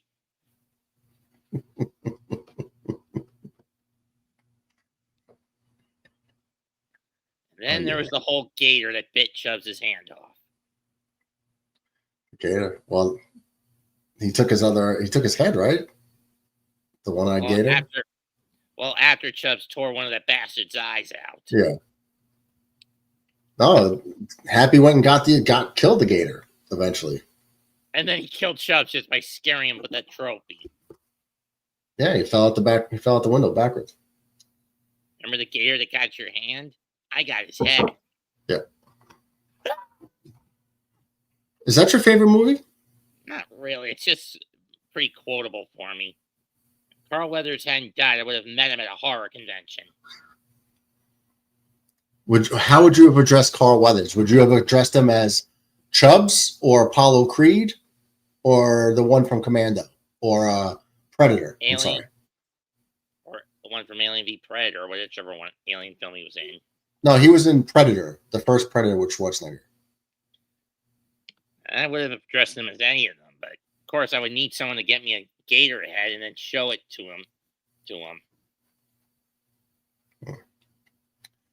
Welkin Gunther in the house. What's up, Welkin? Pisha Schlittler. He was definitely pitched like Schlitt tonight for sure. And every time he starts, I say, watch out for the first inning. If you can get out of the first inning, he could be good, really good. But that's where he has all of his trouble, and he did again tonight with 38, 39 pitches, giving up three runs in the first inning. It doesn't help when the first guy of the game, when Springer has a 10-pitch at bat and still gets on base, and then Kirk fouls off 6 pitches and another 10-pitch at bat and gets on base. Well, at least the Met magic number to clinch now is down to a Sid Fernandez. DB says that. Welcome, Gunther. Schlittler didn't put up 1 run. I mean Keith Hernandez, excuse me. Yeah, but I think they get a little demoralized. But yeah, that bats didn't show up. We had 4 or 5 hits. Stanton had 2 of them. Yeah, strikeouts. Well, I don't know if we struck out as much as we normally do, but we grounded out, popped up, weak fly balls. It was just there was no fight. We completely rolled over. It's like we didn't try. The handoff to fire. Looked for Kelsey, but he overthrew him. Walken says you don't win a bullpen game against a contender division leader You only scored 4, and and the Yankees struck out only 5 times tonight. Yeah, the Yankees only struck out 5. Yeah, I figured it wasn't that many strikeouts, but we had like 5 or 6 base runners the whole game. We had like 2 walks and 4 hits. You're not going to win a game against Toronto doing that. Mets and You don't win a ball. Ryan Yarbrough came in. He was like our bullpen guy, like he was in Tampa Bay, and he actually did good. He gave up 1 run in 5 innings, or 5.1 innings. Snap, looks, tries to So, run. He actually did pretty good. He just pitched it, and he got a first down, but I'm not sure that's going to count. I don't see a flag on the play. To Juju Smith, shoot the Juju, I think. Whoever number 9 is. Let's see. Yeah. Well, I mean, look at it. In this, what was the? No, the ball was out of his hand by the time his back foot crossed the line.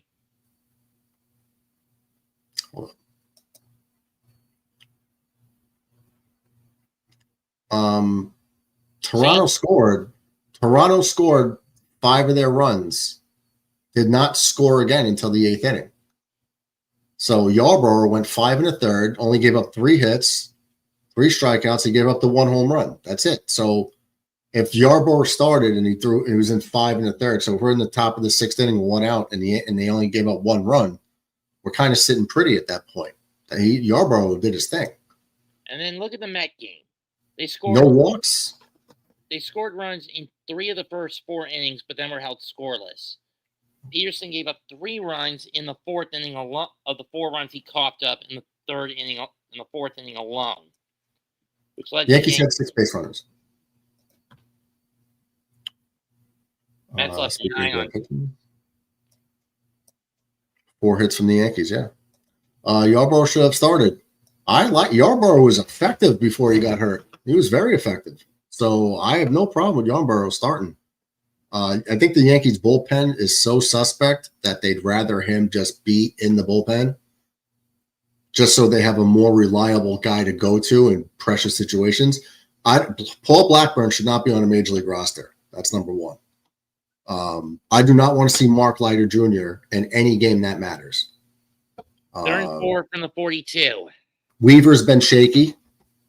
Mahomes going to bolt, slide, first down. I love Tim Hill. Tim Hill's been shaky. We just why not bring Cousins back, or is he on the IL, or did you ship him out? Doval, Cousins. I don't think he's with us. We have a lot of people. I mean, the Met bullpen is just as shaky. I mean, think about what we're stuck with. Gregory Soto, good but shaky. Reed Garrett on the IL. Ryan Helsley has been balls bad. Edwin Diaz gave me a heart attack tonight, even though the Mets won. Ryan Stanek, sus.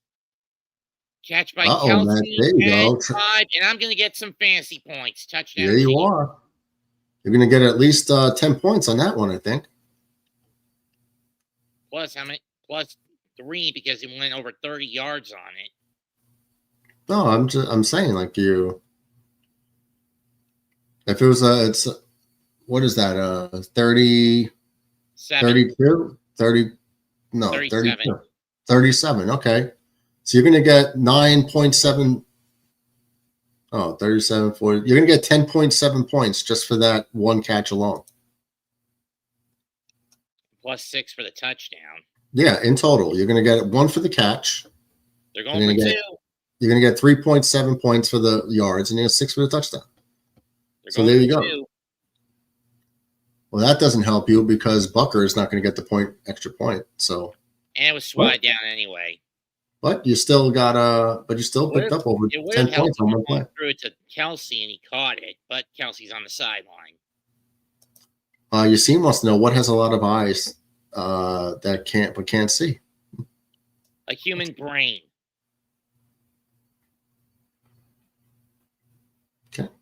Welkin says I usually blame offense, but you can't pitch 1.2 innings pitch and expect the team to rally unfazed, and that pitcher didn't set the mood. Yeah, I mean when your starter throws 39, 40 pitches in the first inning and laboring, if you remember last year, I think it was last year, we did this to Kevin Gossman and with the Blue Jays, where we made him throw 40 something, almost 50 pitches, and we just batted him around. We did this to him worse last year, but this year he got it up. What? How is it not a human brain? Millions of eyes, but trapped in darkness. 4 lobes, 2 hemispheres. Okay. All right. Let's put a pin in that one. It definitely did not set the tone. It sent it. Well, it did set it in a bad way. I agree with that 100%. But the batters, Giancarlo comes up in the second inning and hits a bomb at the back of the Yankees bullpen in left center. It's like, okay, we're on the board. We're only down 3. All right. We're very early in the game. It's only the second inning. Let's go. Nope. Bats go dead. You get 3 more hits for the rest of the game. And you only walk twice. This team is not, I've seen a lot of championships. I've been around a while. This team is not built for October success. They're just not. They strike out. They don't move runners. They don't lay down bunts. Everybody who watches this channel every day has seen me ad nauseum going crazy. The fact that Aaron Boone won't lay down a bunt. You got first and second and nobody out, and he won't put him on second and third with a bunt. These guys, they don't practice it. They're major league players who won't do it. And we suffer for it. I see the Houston Astros a couple nights ago in the third inning with their leadoff hitter laying down, ninth hitter or leadoff hitter laying down a bunt to get him second and third and nobody out. That's when Max Fried, I believe, dove and caught the ball in the air. But they tried, is the point. They tried to move the runners to play smart fundamental baseball. The Yankees don't do it ever since Boone took over. Even with Joe Girardi, they didn't do it that much, but it's been worse under Boone with the analytics. So I'm watching in the 9th, 10th inning against Boston. You're still not – you're the away team in Boston. You start off with the runner on second. Bunt his ass over to third so you can at least get 1 run. Increase your odds to get 1 run in extra innings. They don't do it. Boston, luckily for the Yankees, Boston does not score. You think you would have learned your lesson? Nope. 11th inning, they come out. They don't move the runner again. And we don't score. And then Boston wins the game in the 11th. This guy. That was the Father's Day weekend game, right? The Zapata game? Father's Day weekend game. Oh, I don't know. I don't remember the calendar, but it was in Fenway. And it's like, you're the away team. I would do it no matter what, but you're the away team. I would lay down the bunt in the second inning. I don't give a shit. I get what you're saying. Move the runners. You can't. You're relying on a 3-run. Your team is built to hit 3-run homers, but you can't hit 3-run homers. What? When you don't got guys on base. You got guys hitting 206 and 211 in your lineup, and you don't want to sit them. You got guys hitting now. Oh, our big free deadline deal, third baseman is hitting 223. Got it. We're not built for success in October. We're just not. It's home run or nothing. Once in a blue moon, the Yankees will get 12 hits, 13. That's great. And then the next day they'll get 2 with 12 strikeouts. I got it. Potato was the right answer. And how does a potato have so many eyes but cannot see? Simple. The sprout dimples on both the head and the tail of the potato while it's under the ground. Okay. Well, he said potato's the right answer. I'm just saying. Welcome says the theme, Judge and Jazz. I'm just saying, hey, I was just giving you an explanation for the answer. Welkin says this franchise purpose is to make the postseason, sell tickets and chicken buckets, and hope to get lucky. They do not care about the effort to make a championship-ready team. They rely on the analytics, and it's absurd. The Dodgers did the same thing, but unlike the Yankees, the Dodgers learned from their mistakes after repetition, and Roberts was finally able to figure it out last year. Right? Hold on. I think this is it. Is this it? Orioles win 2-1 on a Samuel Bazzalo walk-off. Damn. I'm trying to find something here. I'm pretty sure I had the picture, but I don't know if I do.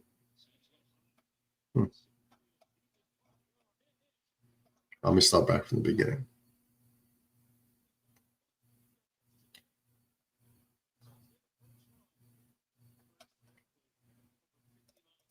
Is this one here?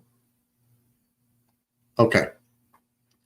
So this was at the beginning of the year, right? Welcome. Right here, so you see Wells. This was the opening day lineup. I added Giancarlo Stanton because he was going to be a part when he wasn't injured. But Wells was a 229 hitter, Judge 322, which he's kind of at right now. Bellinger 266, he's a little bit better. Goldschmidt's doing better in the 277. Chisholm was hitting 273. He's around 240 right now. This was their last year stats, just so you know. Volpe was hitting 243. He's hitting 206 right now. Dominguez is hitting 179, but in limited opportunities, he's hitting 245, 250 something. Rice is hitting about 240, so he did better. Cabrera was 247. Stanton's doing better. The on base percentage is still, like, if you look at the team average, including Stanton, that's a 248 batting average with a 320 on base percentage. I'm not the biggest fan of that. 248 is like, And now I'm looking for I made one of the strikeouts. I could have swore I had it in this computer. I'll keep looking for it. That was opening day. Is it this one? No. All right, that's one of the Yankees hitters. Let's see if I can find it. I gotta scroll through all this stuff here. It might have got deleted. I don't know. Oh, wait. Wait, is it here? Hold on.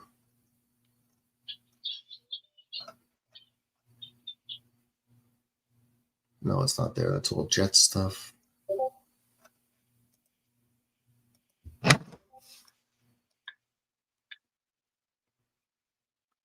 Let's see. I thought I might get a message for that. DB, I don't know if does DB had it? Yes, thank you. I had a feeling. I heard the boop and I was like, DB, hold on. Let me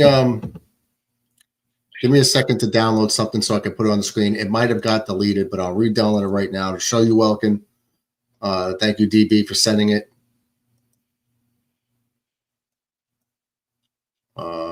Yankee strikeouts.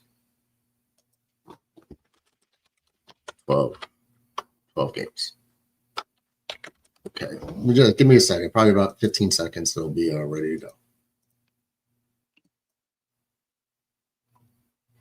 7 minutes left. Charger ball, 1st and 10 from the Chief 35 or 6. Herbert out. All right, hold on, Mets. Let me get through this. All right, so Welkin, I did this in one of my videos on the channel early in the season. This was after 12 games. This was the strikeout rate for the Yankees lineup. This was the percentage of their at-bats. So Jazz Chisholm, in all of his at-bats, this isn't just outs. This is all of his at-bats. 42% of the time he was striking out. Bellinger has dropped it down. Rice has dropped it down. They all have dropped it down, except for Volpe and Wells. Volpe and Wells are at 28% to 29%. And Goldschmidt, I don't know if Goldschmidt has raised it. But this was how you can't win with a lineup that can't put the ball in play. It's not going to happen. But this is how they built their team. I'm sorry, this does not win in October. This is not even, and I said in the video early April, winning the division is not a guarantee at this point. With this roster, the way it's constructed, all or nothing, you're building your roster for 3-run homers. You can't hit 3-run homers if you don't have guys on base to do it. You'll have a whole bunch of solo home runs. That ain't going to win you a game, and it definitely ain't winning in October. Aaron Boone go watch the video on the channel. Click on videos, scroll to the bottom. You'll watch I did a couple on Aaron Boone. Aaron Boone is an atrocious manager. It's a tragedy that he's still our manager after all these years. And Brian Cashman wants to construct a roster, and they're beholden to the analytics. This is what the analytics. You're going to run their organization on analytics. That's an analytic thing right there. How is that not included? Touchdown, Quentin Johnson. That is not something that should be ignored right there. Why doesn't that analytic matter? Worried about launch angle, this, that.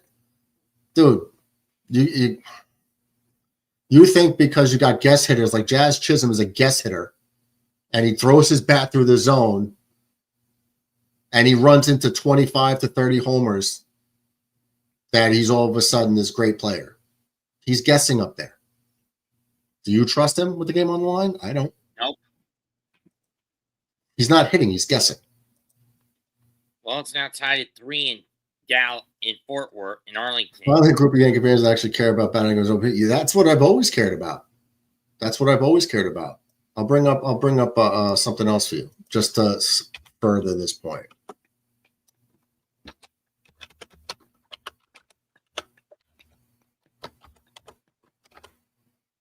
If you're the Chargers, you go for 2 or you just kick the P18. You're up by 8. You kick the extra point to make it a 2-possession game no matter what. Okay. And he got it. I was told that I'm old for caring about and wanting batting average better. Well, you know, as when you're talking about fans and managers, but definitely fans, usually the older fans are the more knowledgeable fans because we've seen more. I sure am. I'm an old ass man now. I'm knowledgeable. I've seen a lot of baseball. Late ass man. I know what wins, and I've lived through the Yankees being terrible. Like Pittsburgh Pirate terrible. Then I was there for the dynasty, and now I'm here for the mediocre portion. And this team is mediocre. I've seen it all. So I'm sure whoever's telling you that you're old should be looking more for your wisdom than, matter your age. The age helps in this situation when it comes to evaluating. DB says, welcome, Gunther. No, you're absolutely right. Yeah, you are. I missed this one from DB earlier. I missed this one. Again, pitcher sets the mood. Can't think of a game where teams bounce back unless they're playing the Pirates or the Rockies, with like 35 wins, right?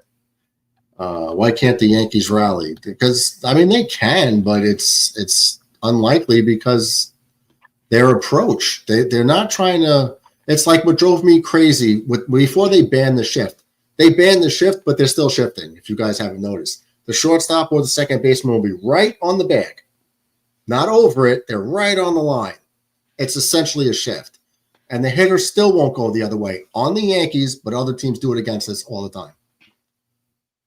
Go the other way with the pitch. Jazz Chisholm annoys me. He is a 200 hitter when runners are on. Yeah. And here's what really annoys me with him. It's in the video if you go check it out on the page. I've never seen a guy hitting 180 hit a meaningless home run in the ninth. You're down 7-1 in the ninth inning. You hit a meaningless solo shot, and you're pimping around the bases like Ric Flair, doing your little dance.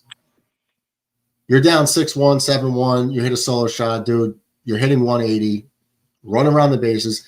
Aaron Judge will hit 60-something home runs and just hit a 500-foot home run and just put his head down and run the bases. Thank God. Do his little thing, go back to the dugout, no fanfare.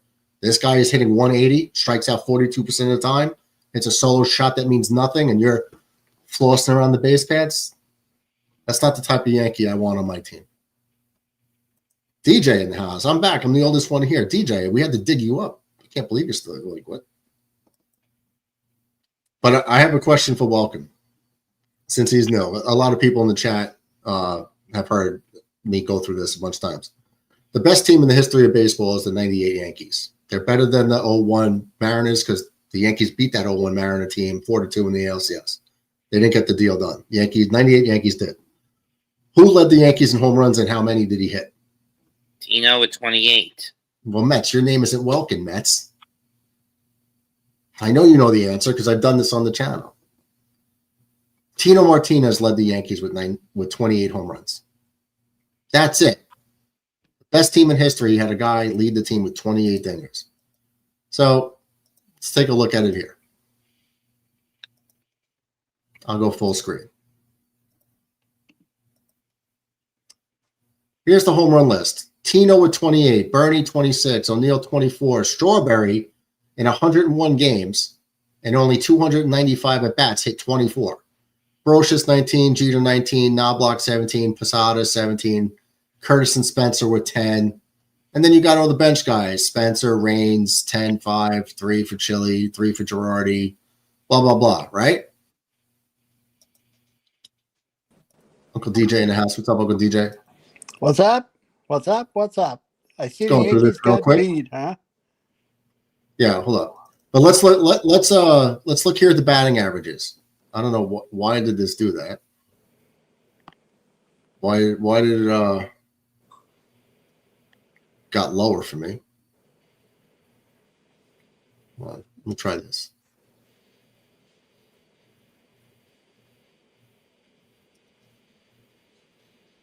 Okay, if I want to go with batting average.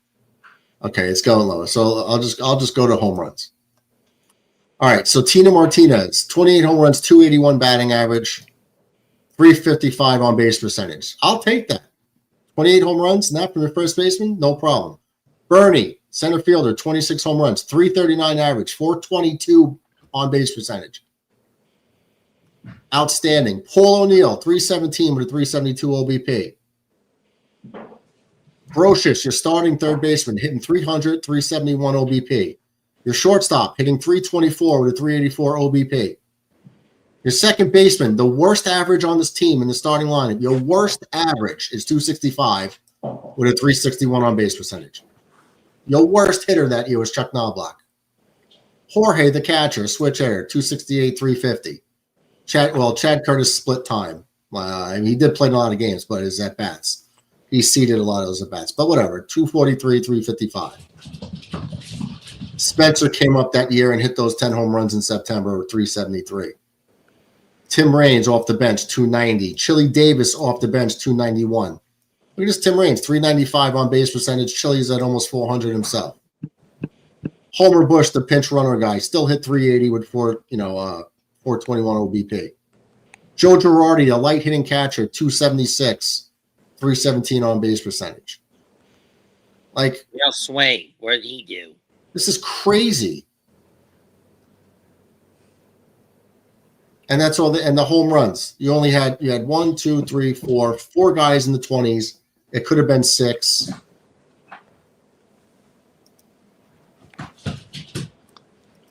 Point is, the best team in history got on base.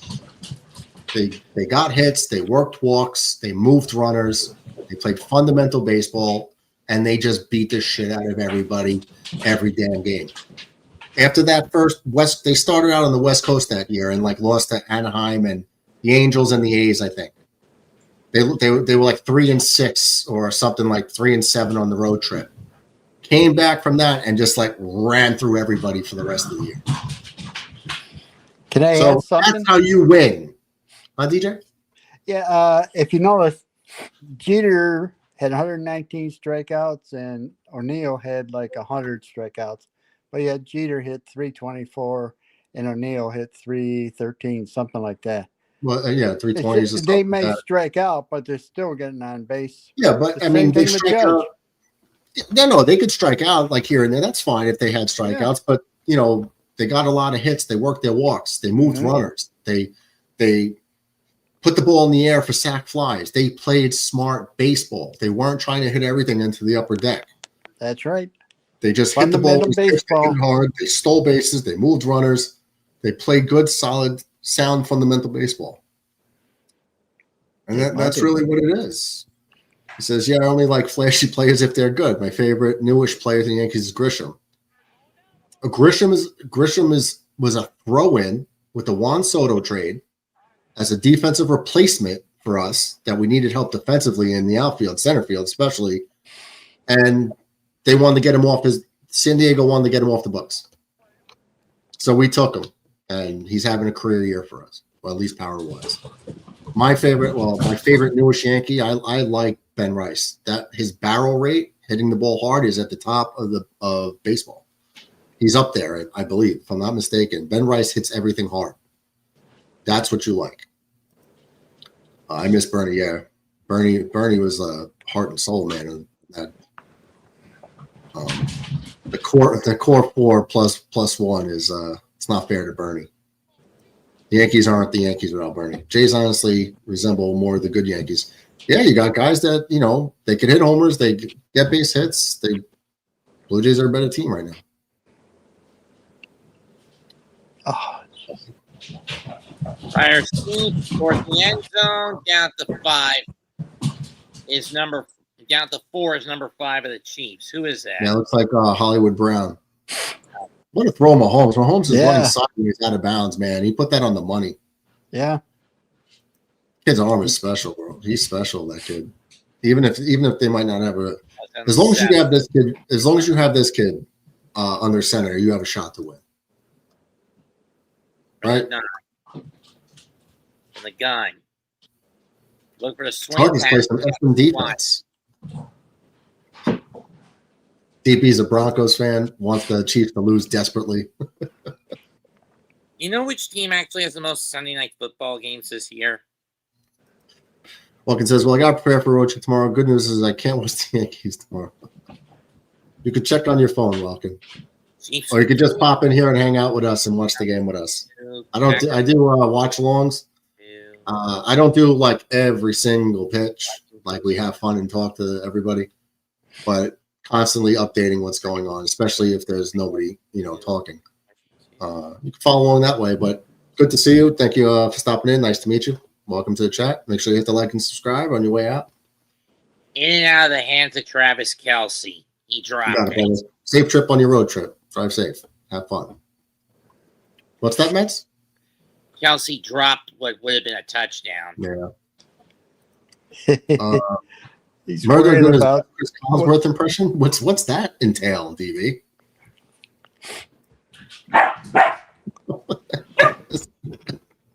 That was a good Collinsworth impression. Murdoch, did you hear what's happened to Fred Ottman, aka the Typhoon? No. He has to go under for vascular surgery. For veins? Yeah. Wow. We just saw him recently, right? Was Hall of Fame? Cheers, brother. Looks like they're going to try to kick the field goal, reduce this to 6. It's a smart play because it's a two-position game. The Chiefs have all their timeouts. So, and you got the 2-minute warning. So now you got it. Now you're down 6. Now, if you can stop them, get the ball back, touchdown, extra point wins. Chiefs doing Chiefs things. Mahomes got a haircut.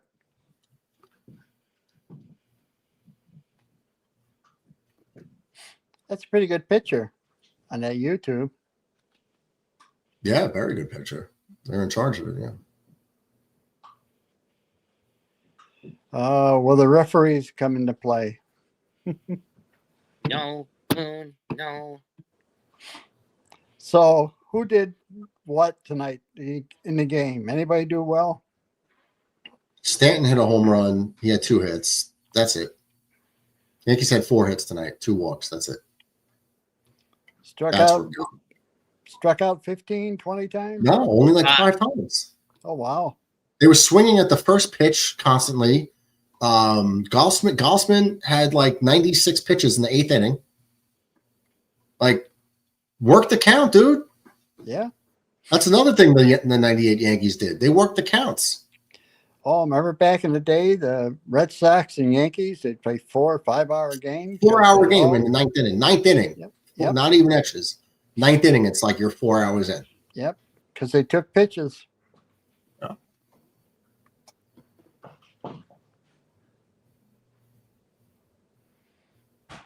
So everyone else win? Boston's up down 2-1 to the Diamondbacks last I checked. Boston's down 5-1 in the 4th.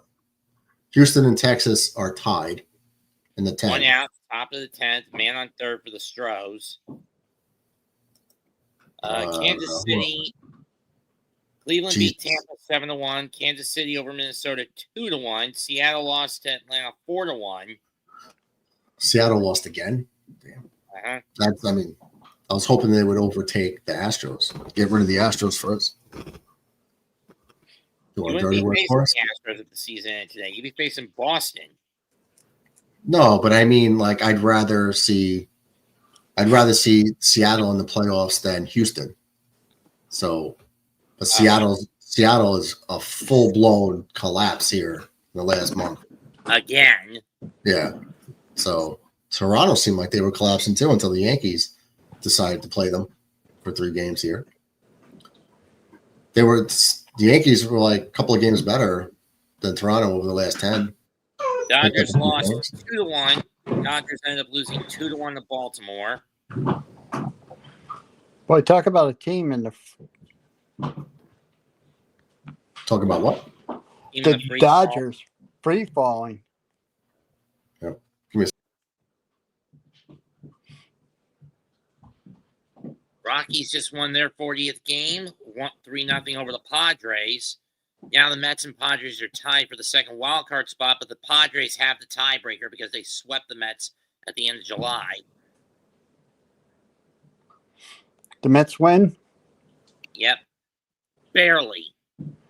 Diaz had the bases loaded with nobody out, gets the next 2 he faces, and then gets a grounder to Angel Acuna. Diaz covers first, game over. 5-4. Who are they playing? Reds. Oh. San Francisco beat St. Louis 8-2. How about my Cubbies? 11-5 over the Nationals. That's good. However, you're still 6 back of the Crew who beat the Pirates 5-2 tonight. Yeah, I don't think anybody's going to catch them. Well, actually, it's 5.5. You're 5.5 back of the Crew. And the Marlins got crushed 9-3 by the Phillies.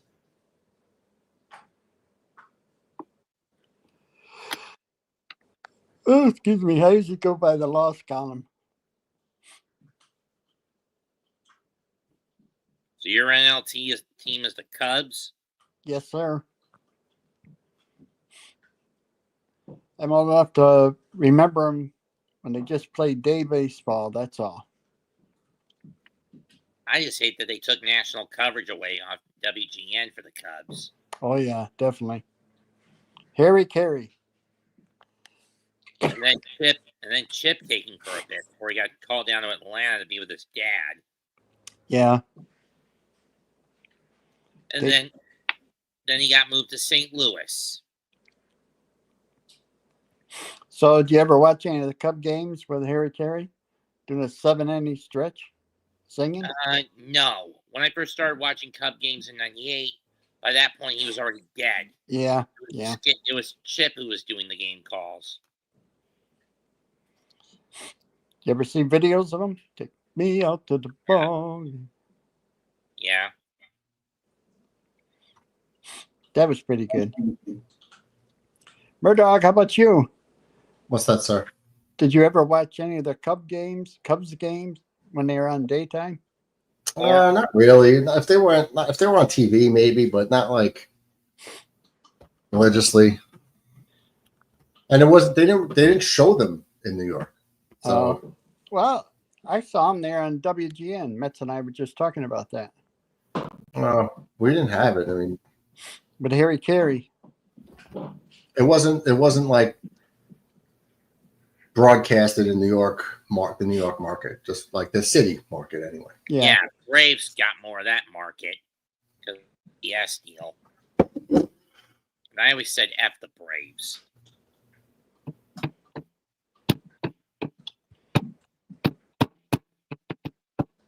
All right, so what are we at here? Huh? So 2 minutes left. So Drew Tranquil sacks him again. Gotta love it. Notre Dame safety is coming up big. Drew Tranquil is a former Charger. Yep. Oh, there's poor Kelsey. He got a haircut too. I want to see that prenup between those two. Yeah, I mean, that girl's got around, man. That girl's been ran through like Yeah. like America's Sweetheart thing in my ass. That girl's got a list of celebrities. You got to imagine. Oh yeah. The others that aren't on the celebrity list, Mm-hmm. I think I counted at least 13 public celebrities. Justin Herbert runs down the sidelines for first 20 something yards. 40. First down. 2-minute warning. I think Kansas City's out of timeouts.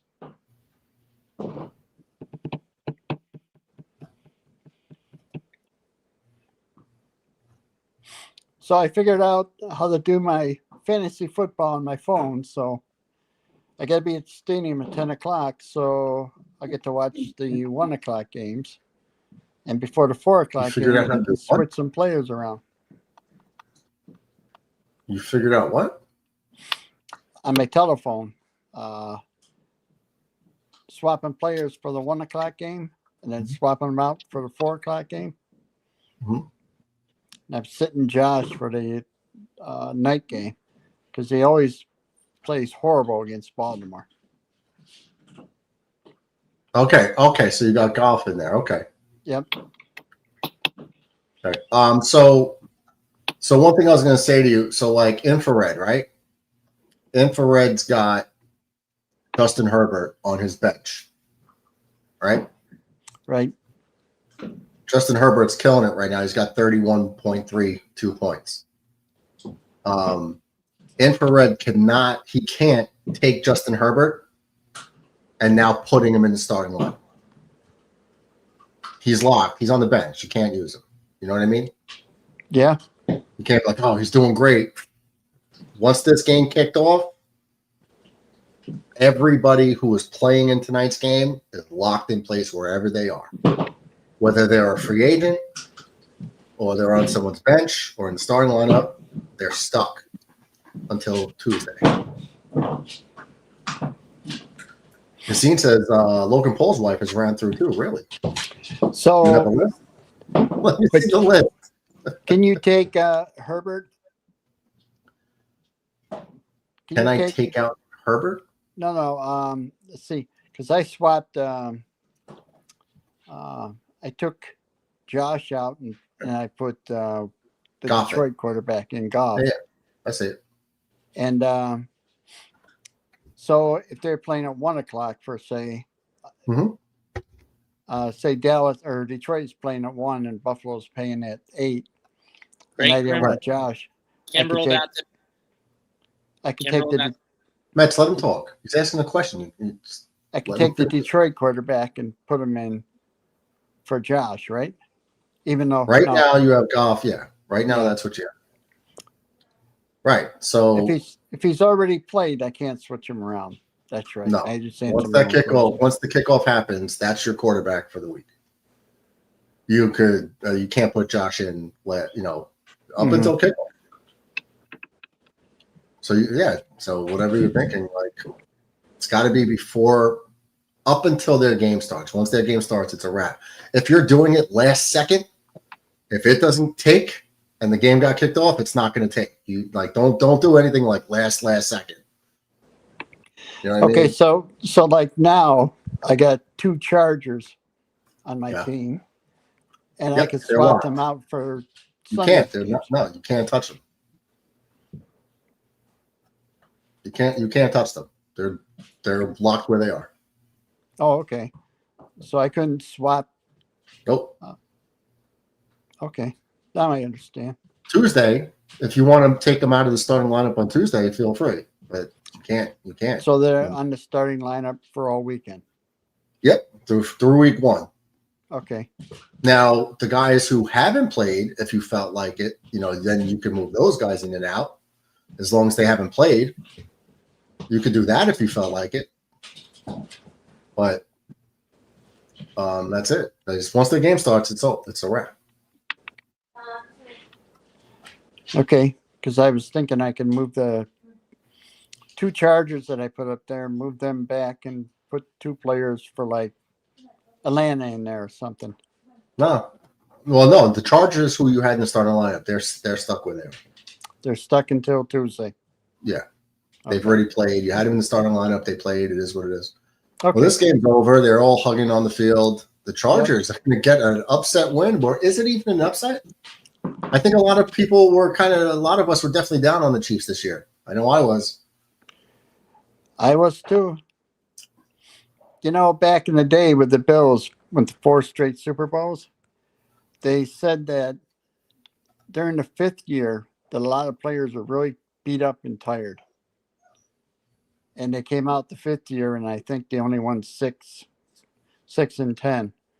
I know a lot of the other teams who had like runs like Dallas and so on, they said the same thing because they played so many more games.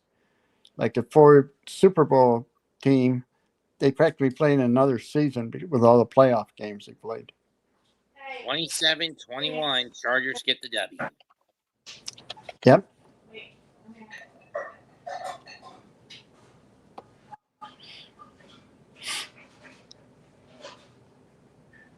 The referees didn't decide this game. Amazing.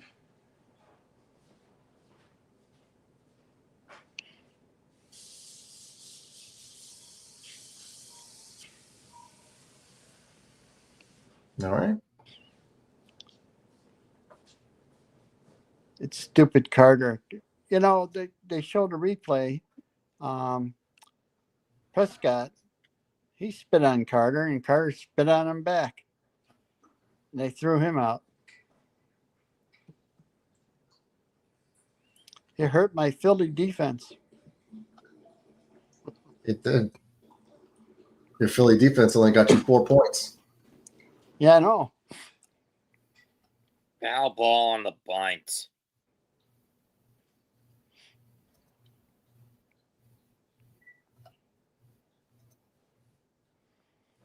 Oh, well. What are you going to do? That was close for the Rangers. DJ, have you seen? Did you see Mets' battles? Oh, that is a foul ball. Mets' battles. Yeah. This is Mets at school. Oh. Enjoying the sunset at Hogwarts. Oh, okay. It's a nice picture of him. It's very serene. I like it. It looks very serene. Yeah, he's got a cape on. And this is him in his sophomore year. He looks very regal, doesn't he? Got a stick, and look out for that bird. I mean, I don't know if that's Ravenclaw, or I think Mets has his own house. House of Mets. It's Ravenclaw. Blue and bronze are the Ravenclaw colors. Okay. Oh, is it? Okay, so you are Ravenclaw. Yeah, and is that a raven in the background here on the left? No, it's an eagle, actually. Oh, that's an eagle? Okay, I can see the white head on it. All right. Hang on a second. My puppy's getting in trouble.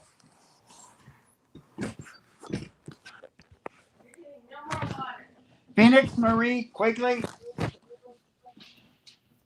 You're not supposed Phoenix to do Marie. that. Bad girl. Bad. Well, you know what they say, Mets. Mets, what do you always say? God will only respond to you. That's right. Don't even think about it.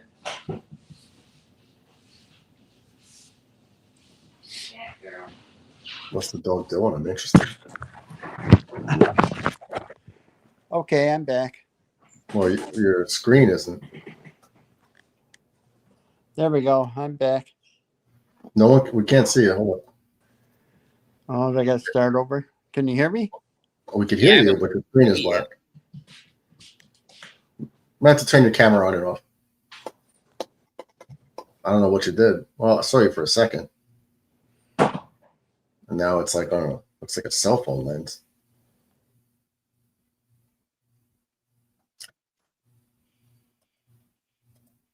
Well, in the meantime, until we get DJ back, hold on, where is it? Before we get DJ back, we could just pretend DJ's here and talk to DJ like this. Hey, DJ. So what did the puppy do? And Steven Oker will come in to pitch for the Astros to try to get the last out. I just brought DJ back in.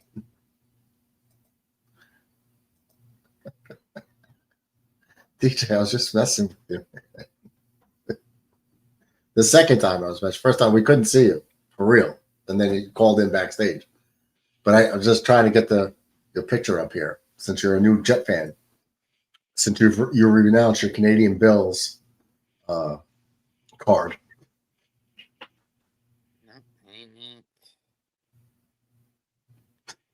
So it's Come backstage so I can put this up. Sunday, the Roku Sunday game. DJ, call back in. Is that K? First pitch from Okert. It's a Laz. Swings and DJ, misses. Strike. I had you backstage. I just wanted to put the picture up. Oh, okay. Chris says you're an honorary Jet fan for life. Who, me? Yeah, you. Yeah, right. Proof. Oh. Two. That AI. Proof is in the pudding. Too bad that's not me. That is that is you. That is not me. That looks exactly like. First off the jersey. Second off the belly. Third off the arms. You don't have that belly? No, I don't have this belly. I definitely don't have them shoes or them pants. We're going to go to the 11th. Or the glasses. I have reading glasses. I don't know. Well, you know what? Let's get an expert opinion on this. McAteer, is this DJ or not? Absolutely. See? I love it. Thanks, DJ. I can't wait for you to come to the next game. You know what? Let's get tickets together. We could sit next to each other. Where at? Back, you can come down to Tampa in 2 weeks. Hey, you ready, DJ? When you going to Tampa? Yeah, right. I gotta work. Come on. Let's go to the Jags game. Me and we can go into the pool. We'll do the pool at the touchdown end zone. You guys got to play the Jaguars. December 16th. Yeah, let's roll. Well, if I could, I would. I got to work. I'm working full time at preschool security, and I got to work at the stadium security. Yeah, but you guys only have you only have 8 games what a happened year, in right? Minneapolis. Do you have 8 games or 9 games in Canada, Buffalo, Canada this year? 9. You have 9 games in Buffalo, Yes, Canada. sir. Okay. Can you get us in for free? No. Oh, good idea, Mac. What did he say? You said no? No. Did he say no? No. What about a discount? No, TJ, you can get us one of the security, like yellow security vests. That's and what like a I'm saying. lanyard. No, the yellow are civilians. Lime green that I wear are There you go. law Go enforcement. get a couple extra lime green. You know, we'll wear some of your extras and, you know, we'll just have like a lanyard, whatever. We'll walk in with you so they won't question anything. We'll be professional for sure. But see, you got to have 2 other forms of ID. They'll look at me and be like, he's definitely security or an offensive guard. Yeah. They you got to have 2 forms of ID. Even the media has to have ID. Even you? Even me, and even as Well, I have ID. sheriffs. What if you ID. bring me in cuffs? Because that would probably make more sense. No, we don't bring you in cuffs. We take you out in cuffs. But just like go the other way. Just be like, we're trying to get him out of here. And like bring me the other way and we'll watch the game. What if I show up as the President Trump? We got. I was pardoned. The South Park Trump. That's what I'll just keep yelling that. I was I think it's pardoned. become incredibly stupid with South We Park. had to apply with the NFL for credentials so you can work the games. So got an NFL credential and got our place that we worked for credential. And then if you're on the field, you see people with an armband on their upper arm. I think this game's going to be yellow. I'm not sure. But to get on the field, you have to wear that. And then you got to go put your NFL credential under a, what's it called? A machine to CR. see if it's valid. Yeah. And then you got to stand there in front of a camera, and then it tells you if it's valid or not to get in there.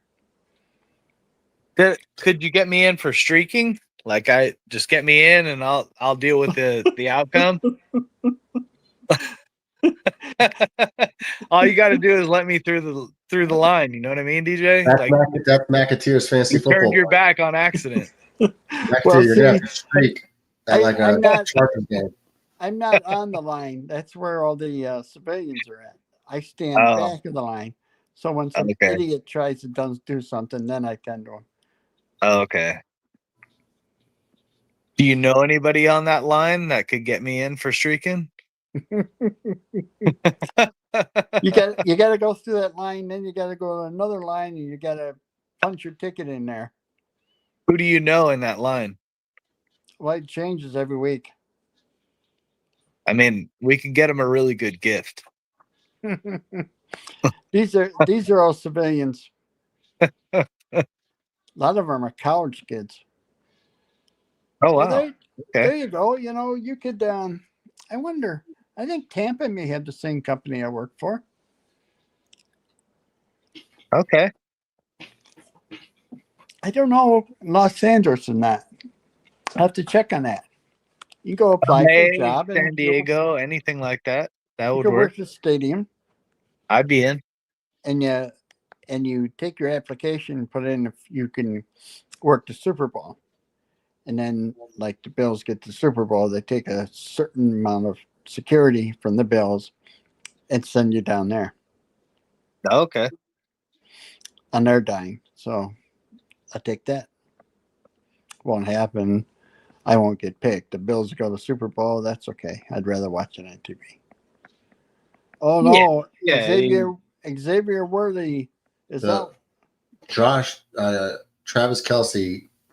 They both ran crossing patterns, and Travis Kelce, they ran into each other, and he left the game on the first drive. Yep. And he's out. He was out for the whole game because of his own teammate running right into him. That's what happens when Travis Kelce runs Kelce routes. Just I'm going to run wherever I want. Yeah. And run into a guy who's running a route. Sure glad I don't have him on my team. 6'5", 260-pound guy running over a 6 foot, 180-pound kid. Just crushed him. Sure glad I don't have him on my team. No. Well, he was on the bench for somebody. Whoever had him, he was on the bench, so it didn't matter. Luckily for that guy, imagine he started him and he was out in the first drive with 0 points.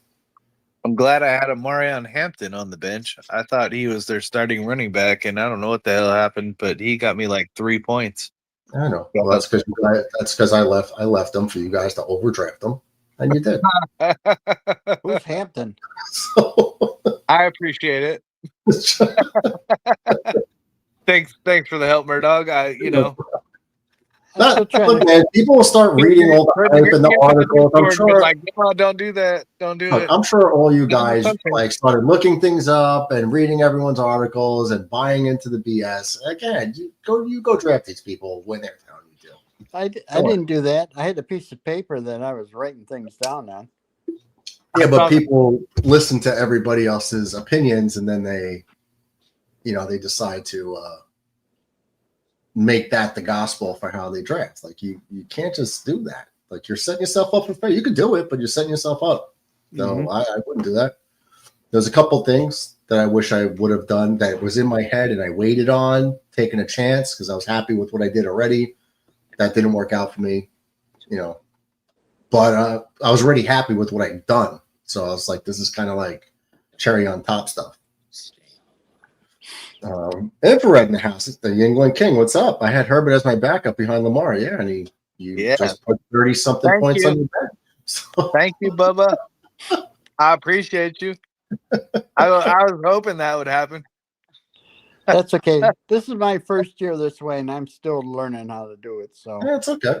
It's like I said, having hey, fun did with you see guys. that I added a defense and a kicker? I'm talking. I did. I said having fun with you guys and doing this. If I come in last, I come in last. But whatever. It's just having fun. You ain't coming in last, DJ. You have a good team. I wonder who's going to come in last. I Who's don't gonna know, get but I don't think it's going to be you. I who's really gonna don't. get kicked And in that's the not nuts being 7 times? facetious. McAteer's projected to beat him this week. I don't give a shit. I think Red and McAteer are going to be fine as far as the punishment goes. I don't think they have anything to worry about. I think I actually disagree. I think Infrared has a lot to worry about. I don't think so. I think let me look at Red's he's got a big week this week, and if he doesn't make it this week, the rest of everything is going downhill after that. You know what I mean? All right. No, he doesn't have a bad team. Thanks, Red. Where could Red improve? Definitely 1, 2 spots at minimum. I could see that he could have an upgrade. McAteer. You want to trade, Brett? McAteer is pretty good. You could upgrade here. You could definitely upgrade here and there. Okay. John Ratcliffe. I asked John Ratcliffe's father today. I said, while you guys are out, could you get a drug test for him? Because he is definitely on the fence. John Ratcliffe says he has the best team in our league. And I do not think so. Well, he drafted the best kicker, right? Boswell? Boswell? He got the kicker of his choice. So he feels it's the best kicker. So let that ride you to the championship. He thinks he has the best team, and he's relying on. He thinks he has the best team because of a rookie who hasn't taken a snap yet. Maybe, but he thinks that this, and in Harrison's year 2, he thinks that sets him head and shoulders above everybody else. Okay. And Buka has Evans and Godwin. If Godwin comes back to like halfway health, and Buka might become like a wait until next year kind of guy. I just it's pointless getting into the Ratcliffe on this stuff. He's gonna talk his shit. No, I know. He'll talk his shit, and as he starts stacking up some losses, then we'll see how his team changes real quick. I think Infrared's going to kick the shit out of him. I think McAteer's going to kick the shit out of him. I think I'm going to kick the shit out of him. So, and that's just for starters. I think you're going to kick the shit out of him in real life. I think Miggy has a shot to kick the shit out of him too. What about me? You? DJ has a chance to beat him too. A shot, yes. So you have to tell me how the waiver wire works. I did already. Yeah, I know, but I mean, how do I know if people are being waived? Do you send out a text? No, come Thursday, something like that. I think waivers start on Tuesday. You could start putting them in, and by like Wednesday or Thursday, maybe it's Wednesday. Maybe it's by Wednesday. It gets finalized. Like as soon as Tuesday comes, you could see who's available. Now, a guy might not get dropped, or a guy. Tuesday, you could put in a waiver claim. Put it that way. So how do I waive someone? Okay, so you could just drop somebody outright. You could just drop them, and that's it. You drop them, right? They're gone. Okay. And now you have an empty roster spot, right? So, right. But when it comes to the people who are available right now, like today, or someone that gets dropped over the next couple of days, but on Tuesday, when you go to like the available, like free agent pool, they'll be available, but you can't just grab them. Like on Tuesday, you'll have to like click on them, and if you have an open roster spot, you don't have to drop anybody. But if you don't have an empty roster spot, you'll have to select the person you want and then select a person that you're willing to drop for them. If your waiver goes through, meaning somebody who didn't have Like I have more of a priority. I have a higher priority than you because you drafted Well, first. that was what I was gonna say. Is you can look at waiver priority on your in the Discord or in the league as well. Yeah, you can look in the league. It'll show you your priority. But since you drafted, well, McAteer drafted second, you drafted third. So McAteer, you have the advantage over McAteer. I have the advantage over you. Until you use it successfully, then you go to the back of the line. But I've And already everybody- used 2, so I think I'm you at the didn't bottom. use, no, you didn't. You didn't use anything. You didn't use anything. That's not a waiver. It's not a waiver. They didn't play yet. They didn't play their games yet. You just dropped 2 people and picked 2 people up. They didn't play yet. Okay. The waivers happen after the games are played. Okay. After the games are played, let's say there's a player who plays yesterday, today, or this weekend, and come Tuesday, you're like, I want to pick this guy up.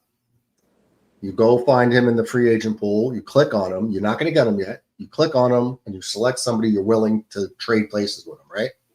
Make sense so far? Yeah. So I can't drop somebody tomorrow and then go in a free agent pool and pick up somebody. No, you can. I mean, if they haven't played, I guess. I mean, you could drop them. Yeah, that was the thing that Murdoch was saying. If they haven't played, you can just drop and pick them up immediately. But if they've already played, then they go into the waiver pool, and then it has to be on whatever your waiver claim is. Right. And So, like, depends I'm on your trying to get draft this spot. Yeah. Go ahead. So say on Tuesday, all the games have played, and you're like, I want to pick this guy up. You click on him. If you have a full roster, no spots available, you pick the guy you want. You have to correspondingly select somebody on your roster to drop with them. If your waiver goes through, meaning like everybody who's in front of you, which would be Mets, me, Red, Clancy, and Ratcliffe. If none of us have picked that player in a waiver, you would get him. But if one of us who have the priority for that particular player, we would get him. We would get first dibs on him before you did. So Ratcliffe, actually, since he picked 8th, Ratcliffe has first choice of anybody. You can't beat Ratcliffe's claim. He's number 1. So whoever Ratcliffe wants, he's going to get.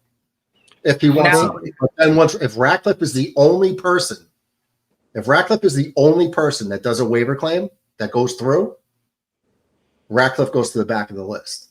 Now he's last. Everybody moves up one. Even if he just gets his player, let me finish the point so I have his train of thought. Sorry. If you put in a waiver claim and it does not go through because somebody else got the guy before you, you don't lose that. It just gets erased. Like you still keep the player you had. You don't lose a waiver claim. You don't lose, like, you don't get moved. You know what I mean? Yep. If you put in waiver claims for multiple people, there's a priority list in its own. Like your first choice, second choice, third, fourth, fourth, whatever, however many you put in, you have to prioritize who you want. You know what I mean? In what order? What takes precedence? So that could play a part in it too. Now, just one question. Say tonight I go in and I can drop somebody. Right. Well, if they haven't played yet, I can take them off my roster and I can go into the pool of players that are left over and just pick somebody. You pick the player and then it'll tell you that you have to drop somebody. Then you drop somebody. Don't just drop somebody and then pick up a player. Well, yeah, that's what I mean. I can pick a player, and if I can get them, then I have to drop somebody else. Yeah, but don't just drop a player and then go back because now I have an open spot. Like that won't work. That won't work for you. So I can go into the pool of players that haven't been picked, and I can click on that player, and then I can click on the player I want to get rid of. Actually, let me show you this right now. Okay, I can do this for you right now since we already played.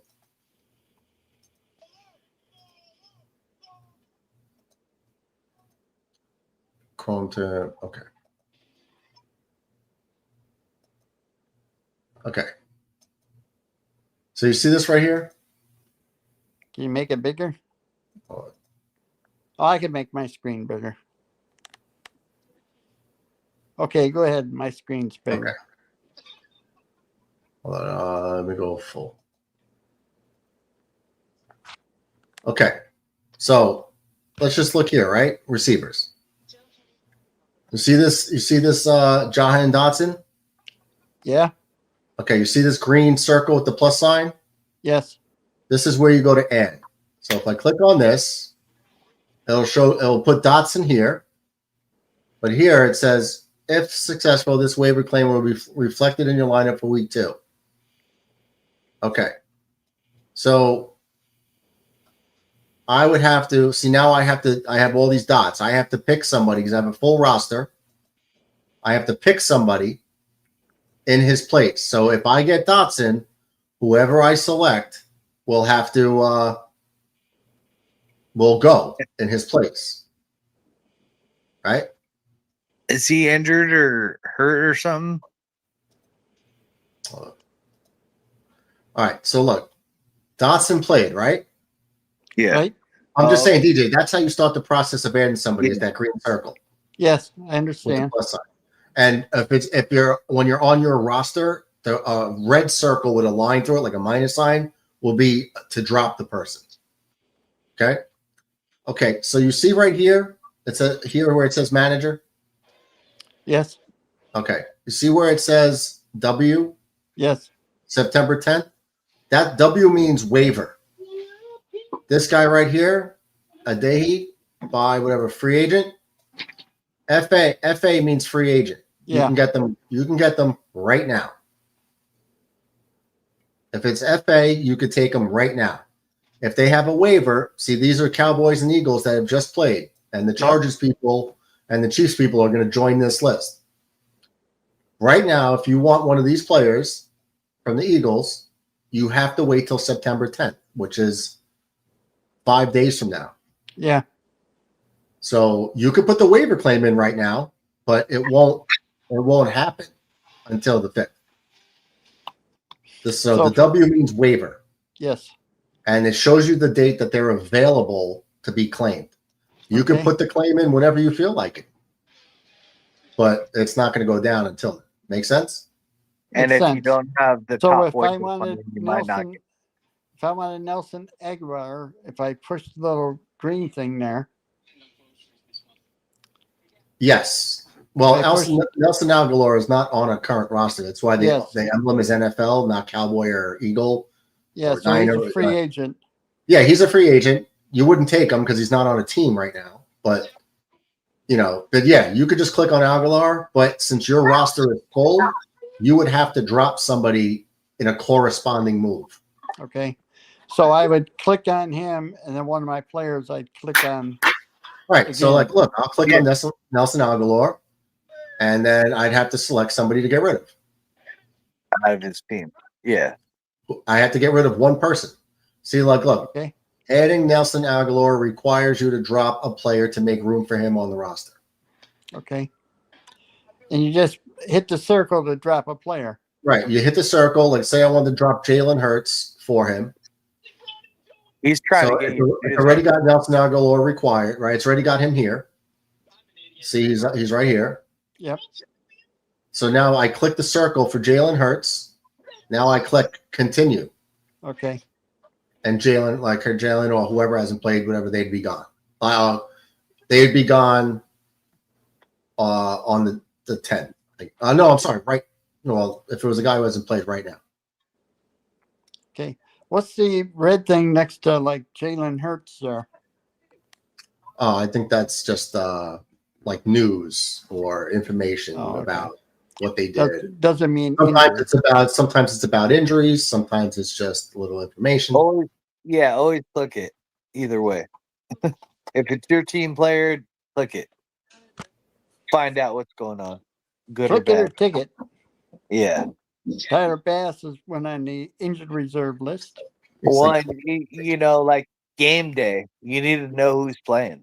Like, there's a lot of that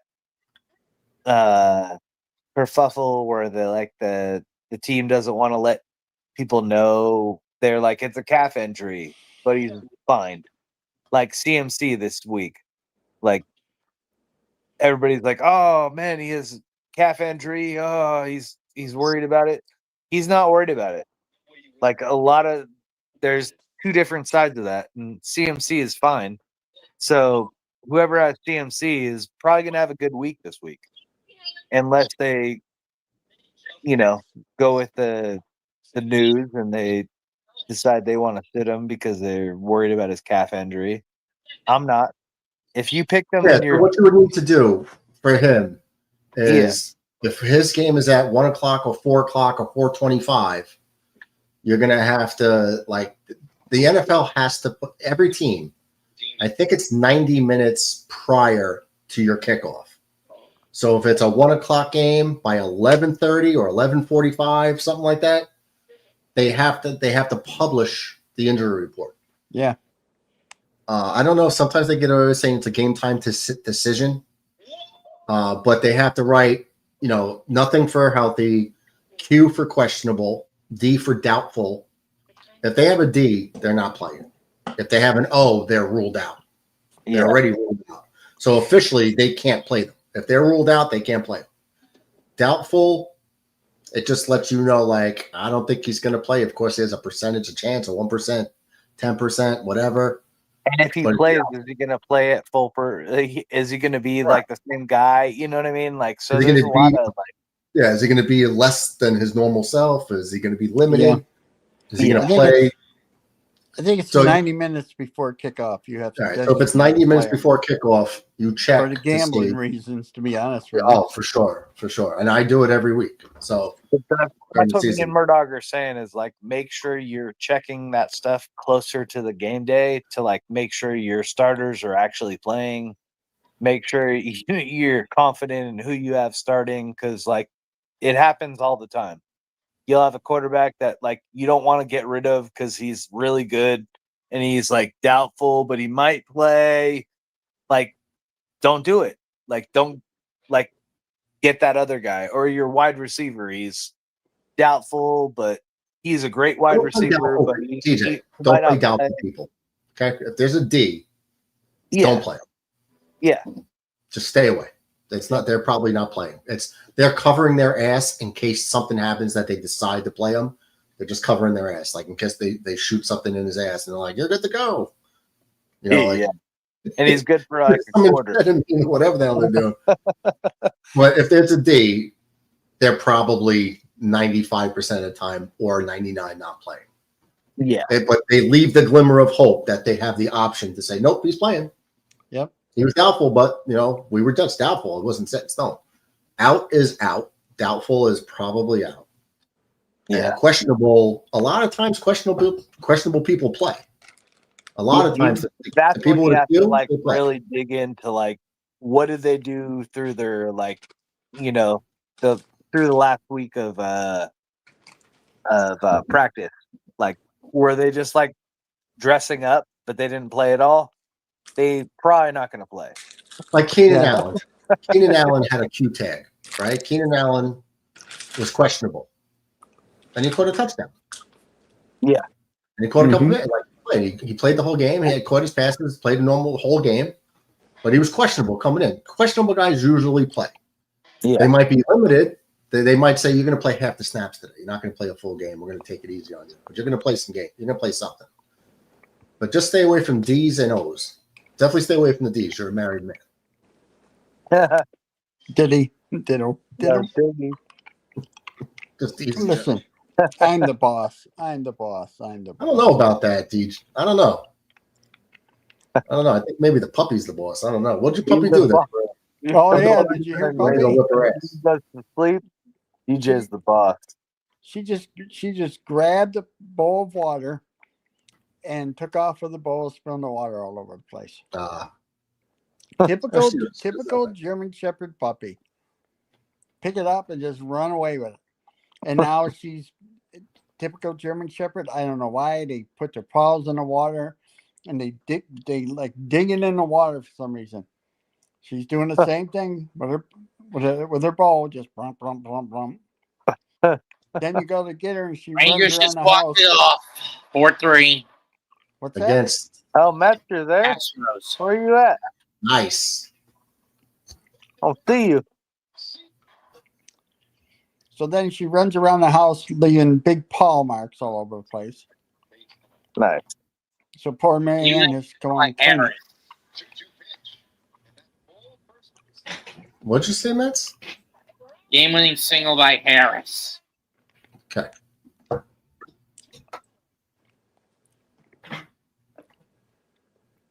I still think it over Ratcliffe. Ratcliffe, if you're here, call in. Would you dumbass? He thinks he's going to run through the league. I think he's batshit crazy. I can't believe. I think there's 3 of you. I think maybe 4 people besides myself that have a better team than him. and 3 of us are here, and Infrared's in the chat. And I think Infrared has a better team than him too. I know, and possibly Miggy with an auto draft. Miggy with an auto draft possibly has a better team than him. That's my opinion, because he's banking on a guy who had a mediocre rookie year and a rookie that he thinks talking about Boswell. Boswell is gonna. He's winning off of Boswell, brother. His defense and his kicker are going to carry him to the title, I guess. He thinks he's got like the 2017 Patriots or whatever team that was just scoring 25 points a game. There was like 3 interceptions and like 2 pick sixes a game for that team for like 6 weeks in a row. Mm-hmm. That team's not going to. Yeah, I don't know. Now look, it's fantasy football. Anything can happen on any week, So yeah, that's what I'm saying. Like Red's got Herbert. Herbert got 30-something points. And it's useless. It's on his bench, But why would he play him over Lamar? He won't, and he shouldn't. Yeah, because you can't predict. And then next week, Herbert could have 12 points, and be like, you know what I mean? So yeah, it's a crapshoot. You got to think, who are they playing? Who's my other option playing? What's this? Those are things you got to take into consideration. But all game script. But yeah, I still would have thought that. The team, how many touches they, all that stuff matters. So, you got to make these. I look every week. There's like 1 or 2 guys on my bench. So I'm like, I do it all the time, and I make late swaps, and I swap guys in. I make a late swap, and I regret it. It happens every time. So it's going to prepare for that to happen. It's going to happen throughout the season that you're going to regret a last-second move, by reading an article, and you're like, oh yeah, yeah. And then it's So, like, I had it right the first time. I swapped Josh and Goff around already. I can re-swap them before the game. Yeah, you can. Before their game starts, yeah, you can. Yeah. I understand the move, though. It's Josh is going against Baltimore, so you never know. As long as that game doesn't start, DJ, you can move whoever around you want, as long as it don't start. Yeah. But once that game starts, can't do nothing. Yeah, you can't change it. Did you guys see the video of that girl who rode a great white shark? She grabbed onto his top fin and rode him in the ocean in no cage. No. There's this girl. It's something like, her name is like something Ocean. Very attractive, by the way. She does a lot of social media. She's always in the water, scuba diving, shark cages, and she goes to all the shark places. Like I watch Shark Week all the time, every year, for the most part. I tape it, and she was in there with the great whites, and she was there with the great whites, and she actually grabbed the great white by his fin. What do they call it? A dorsal fin. Yeah, and just gliding with her. Oh, jeez. What's up, Mark B? No, Yankees lost. They got smoked. 7-1. Pam Schlittler lasted through 60 pitches in 1.2 innings. Gave up 4 runs. Stanton hit a home run in the second to make it 4-1, and the Yankees didn't do nothing from there. They lose 7-1. Only got 4 hits, I believe. 1 walk or 2 walks and 4 hits. Stanton had 2 of the hits. Yarbrough did good. 5 in the third inning in relief. Only gave up 1 run. Solo shot to Vladdy. But to give up 1 run in relief, 5.5 in the third of relief. But the Yankee bats weren't there, and Schlittler was terrible again in the first inning. And I always say, if Schlittler gets out of the first inning, he's good. If he can't get out of the first, it's a wrap. Yeah. What happened tonight? Couldn't get out of the first. But they had a lot of rinky-dink hits, broken bat hits. They weren't like beating him around. You know what I mean? They weren't like smoking the ball everywhere. Like broken back hits, little like dunkers that got in, just fell in between defenders. It was like one of those things. Then you get a walk. What really killed him was George Springer had like a 10 pitch at bat to start the game and still got on base. And then Kirk fouled off like 6 pitches for another 10 pitch at bat. So he had 39 pitches in the first inning. So 39 to 40. So that really took a lot out of him. So by the second inning, they put a couple guys on base again and a run scored, and they was like, all right, they pulled him, and then Yarborough came in and did the job. That's that. DJ, don't overthink everything. I know like you're going to be like on pins and needles with every little second guessing yourself on every decision you make. It's natural. It happens. I won't. Don't get too far into your head about it, because then you're gonna have the right answer, and then you're gonna make a mistake because you second guess yourself. I just want to know how to swap players around, and yeah, it's easy. You can And swap if you're a great player, all you have to do is go to the league, go to whatever team you're looking at, and whatever player you want, and you click on that guy, and then you say, "I want to trade him for this guy," or you can even trade 2 for 1, or you could do 2 for 2, but get like their worst player on the team for, you know what I mean? Swap it out to make it even. Yeah. But you could, yeah. Okay, you guys talking about something a little bit different. Yeah, I wasn't gonna say. I'm just saying, if you're looking around in the league and you're like, I need this or they need that, you go, all right, I want to trade for this guy, but I want to give you this and this, or I want to give you this for that. And they can actually not only just say no, but they can say, all right, well, I like that, but I want to do this for this rather than that for that. You know what I mean? Yep. And then you can say yes or no as well. So it's kind of cool. Trading is fun. But make sure you know what you're trading for. You know what I mean? It's not for the game. It's you're doing it for the year. Yep. Yeah. Ask Red, he'll tell you. He's not trading anymore. He says, Murdoch got me. Oh, what? You said I got him? Last year or something. It's not. Man, I got the better player. He got a few players to plug holes for him that he needed plugging. If he feels any type of way about it, fine. But I didn't hear that. I don't know if it discouraged him from trade. I mean,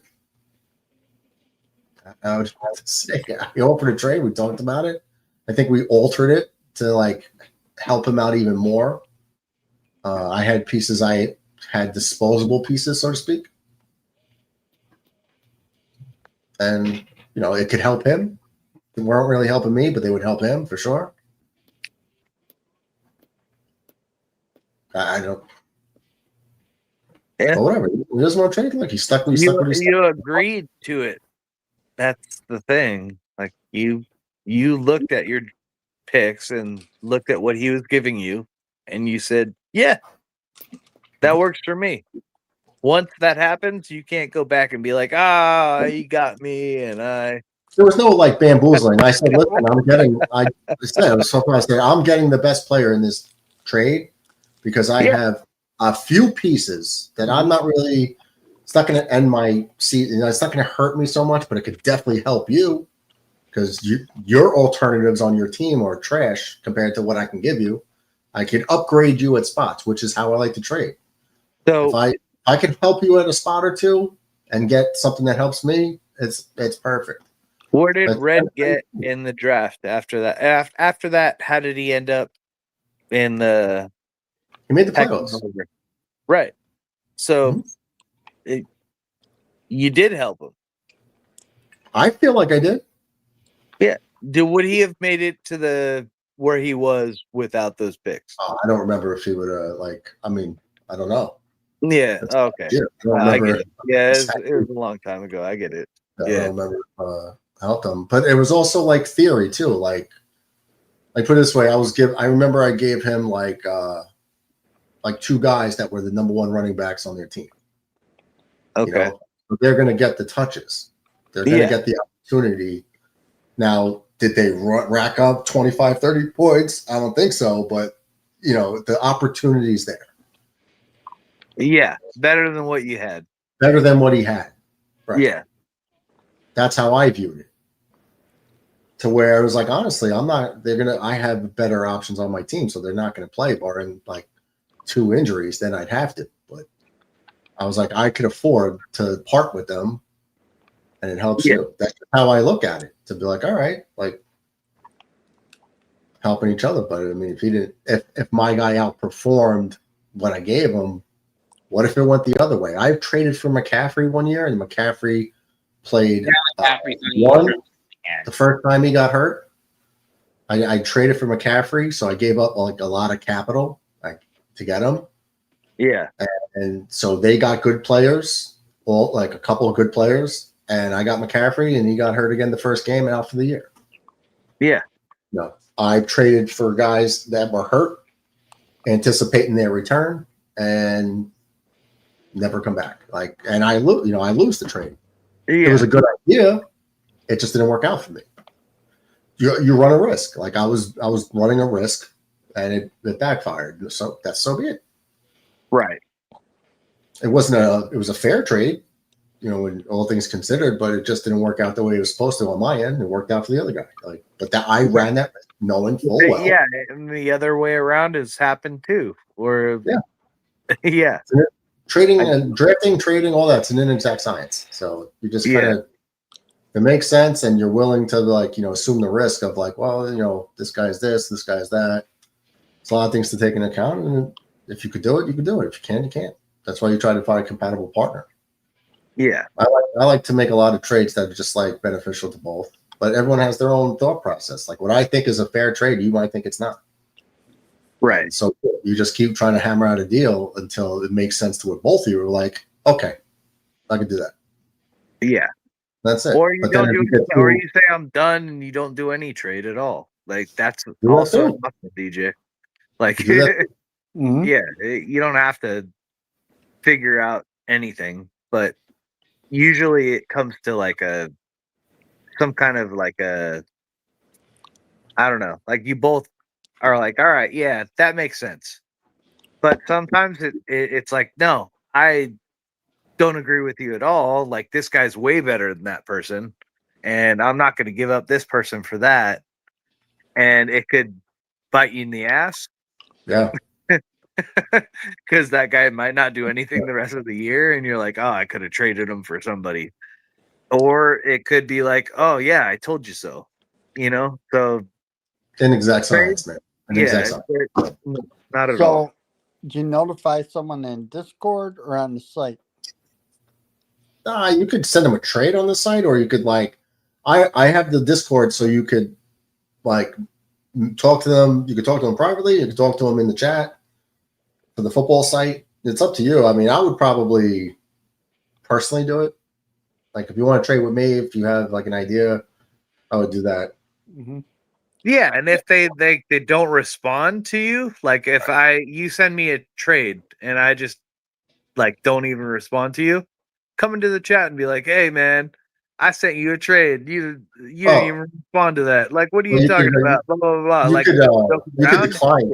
You could decline the trade and then start a new one, or you can counter the trade. I don't like doing that with the website. What I would do is if I want to trade, I want to talk to you first. Let's do the deal behind closed doors, and then once we agree, we'll put it officially on the site. So just send it to the commissioner for approval and see what happens.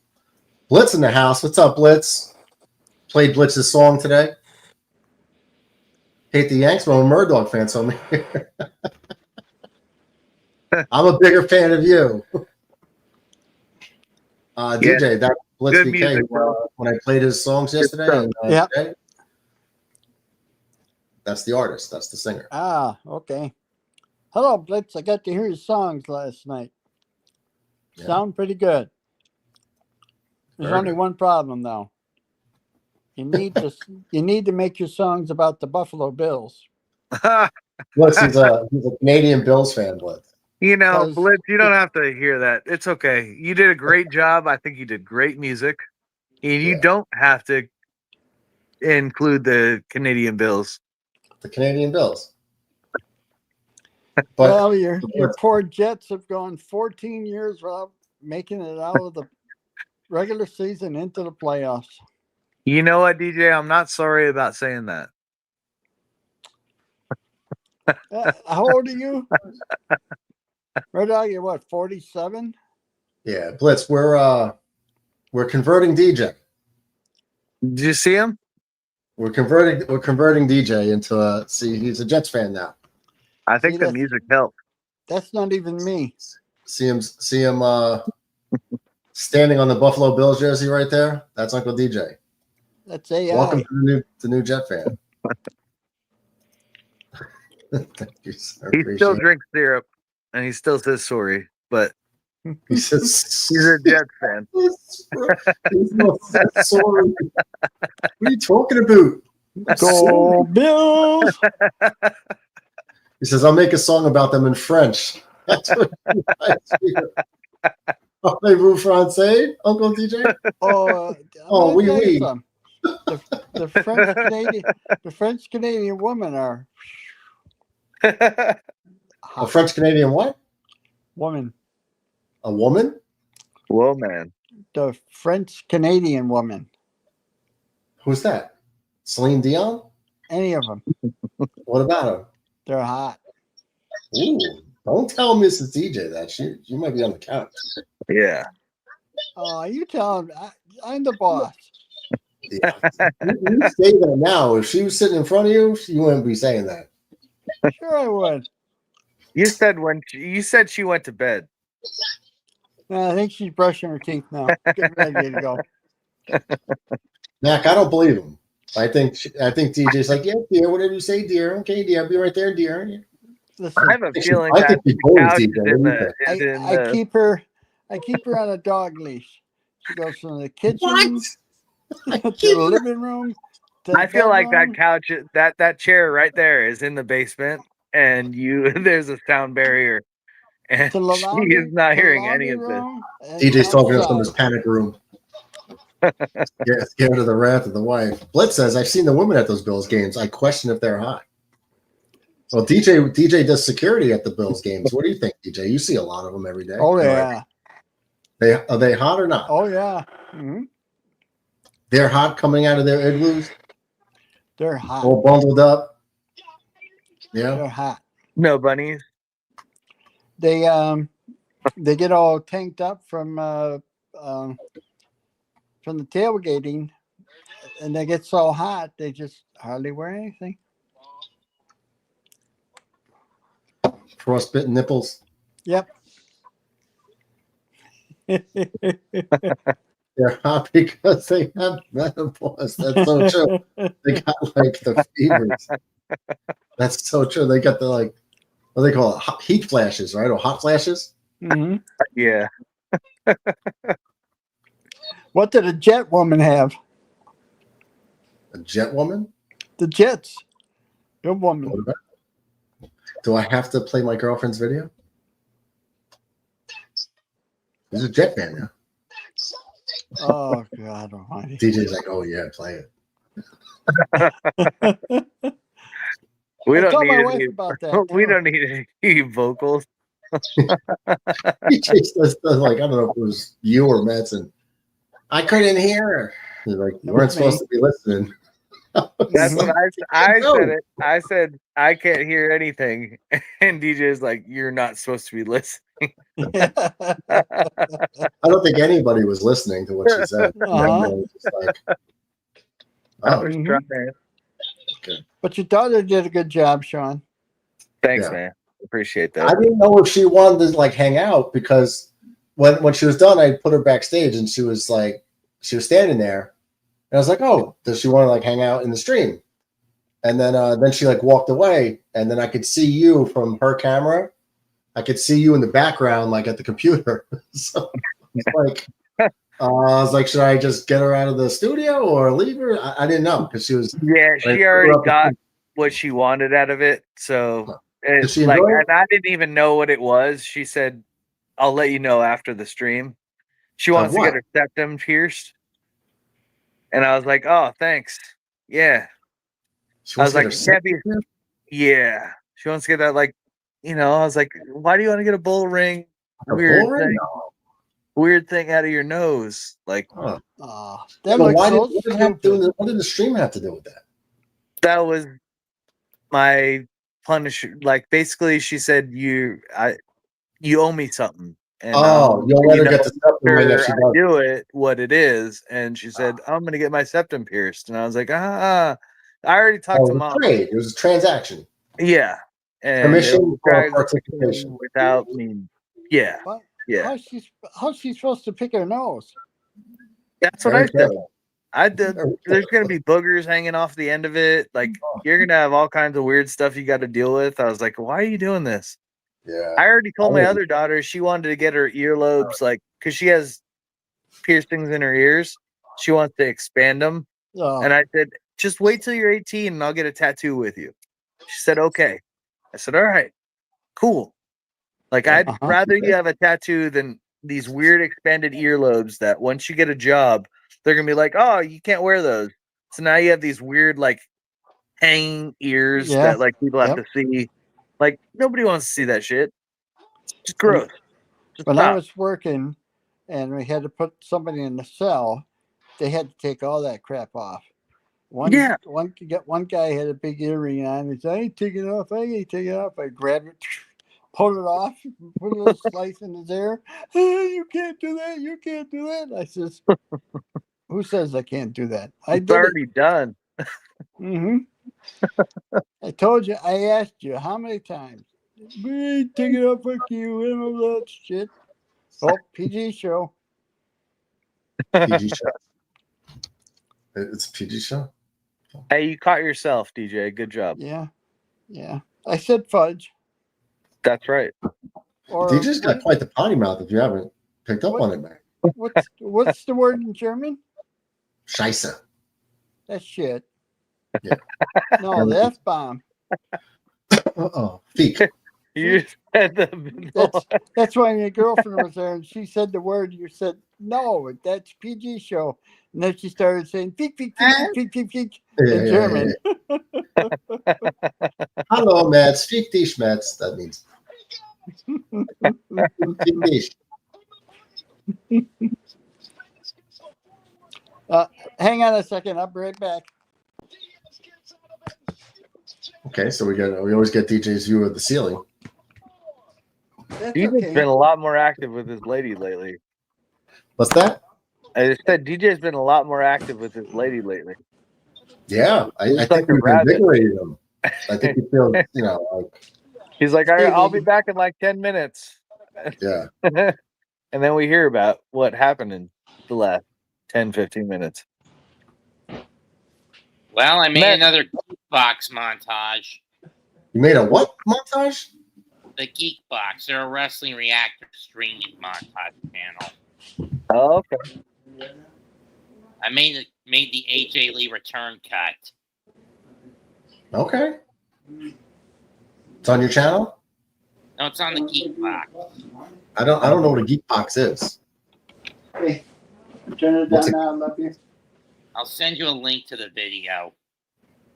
Okay. I just heard DJ say, I'll turn it down right now. I'm sorry. I love you. I won't do it again, honey. I promise. Yep. See, Mr. I'm the man. Come on. I heard it, DJ. We all heard it. You should have put us on mute. Imagine we just hear like, just hear him, stop it. Hear him getting his ass whooped. It's been sent, Murdoch. Check your Discord, your DM. Yes, sir. I'll check it right now. Oh. On the last one. Well then, DJ. I heard that. Oh. All right. Ah. Get some. PG-13, DJ. I'm back. I say good night to the wife.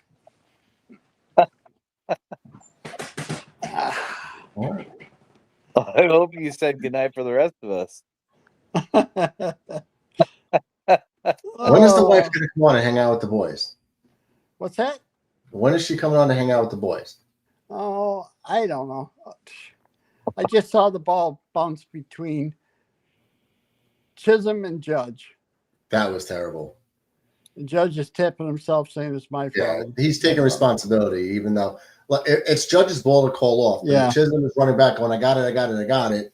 And Judge is like, okay, it's an easy play. Mm-hmm. For you to be like right here and the ball's like right there and you're here and then you're telling Judge with your glove up that you're going to get it. And then you do that again? The last second, it's like, mm-hmm. So, I mean, the guy's baseball IQ is in the gut. Yep. How'd that go with the hand up? Oh, Chisholm, not Judge. What?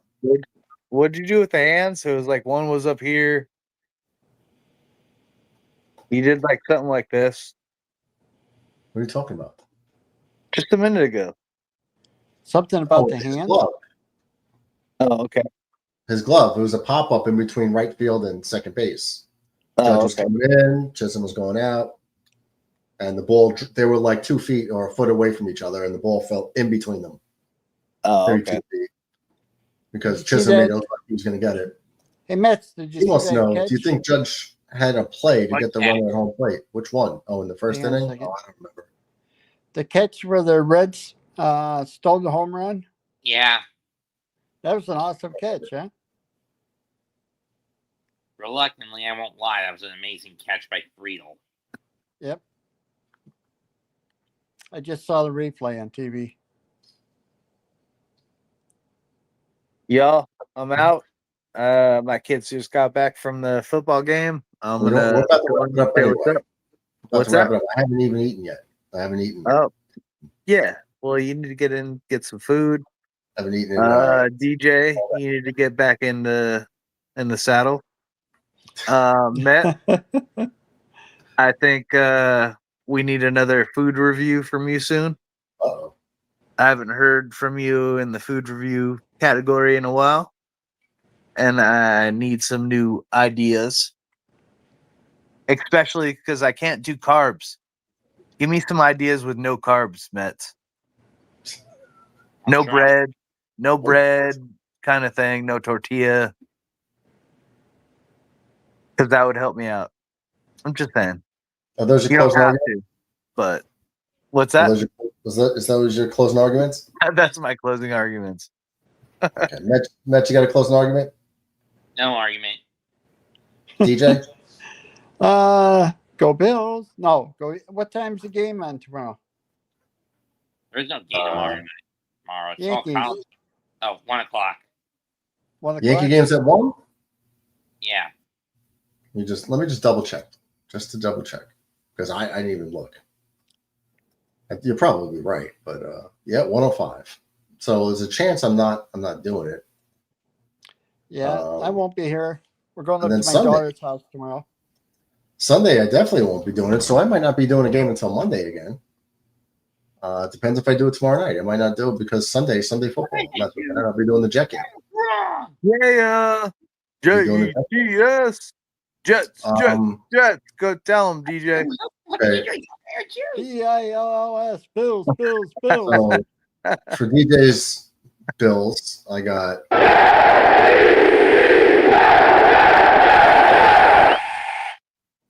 What the hell kind of noise was that? Oh, yeah. Sounded like. What kind of noise was that? It sounded like Ratcliffe's air conditioner. What kind of noise was that? What kind of kick is this? There's a kick. It is up. It is no good. No one missed. What kind of kick was that? That was a good kick, except for the cheating Giants had the hell. That kick is the reason why you have this. What's that? That's an empty Super Bowl trophy case. Well, you got one. It's pretty ancient, though. Yeah, well, it's one's better than none. See at the top, one is greater than zero. See that? You better get the mute button. That's ready, like third grade math. One is greater than zero. After the Bills win this year, you better have the mute button ready. TJ. Hey, not this week. Or do we have another playoff bust? Next week, the Bills come to New Jersey. What you say? What you talking? What? Second game of the year. About? The Bills come to Jersey. Yeah, you ain't leaving now. You can't leave. To play the Jersey Jets. You can't leave. Oh, the Jets could be 0-2 after the Bills swamp them. Let's stick around for our brother, homie. Let's be K. Triumph and Turbulence on the Chiron, the scroll on the bottom. All platforms available everywhere. We're playing his songs every night. Let's give him one. Which one we played one earlier, the 2.5 minutes, right? It was the schedule release. You want the schedule release again or the ooh? Which song you guys want? Go with the ooh. You want the ooh? Well, maybe we do both. Blitz BK. Listen, I want this job. I interviewed for a number of them, but I wanted this job. This is exactly the type of move the Jets should be making, which is let's go and try something new. JETS.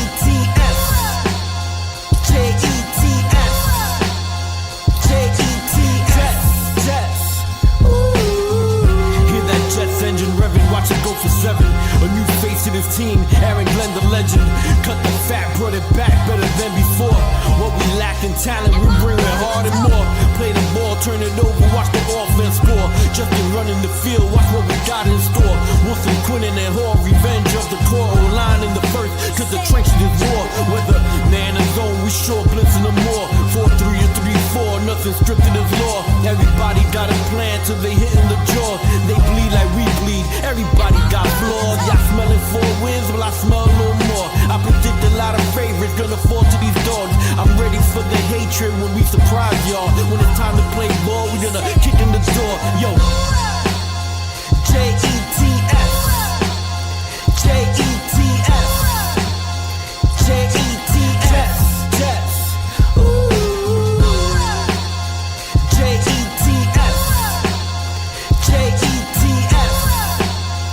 JETS, JETS, Jets. Ooh. And start building around offensively and defensively with Aaron Glenn saying this is my team and my stamp on it, and let's go.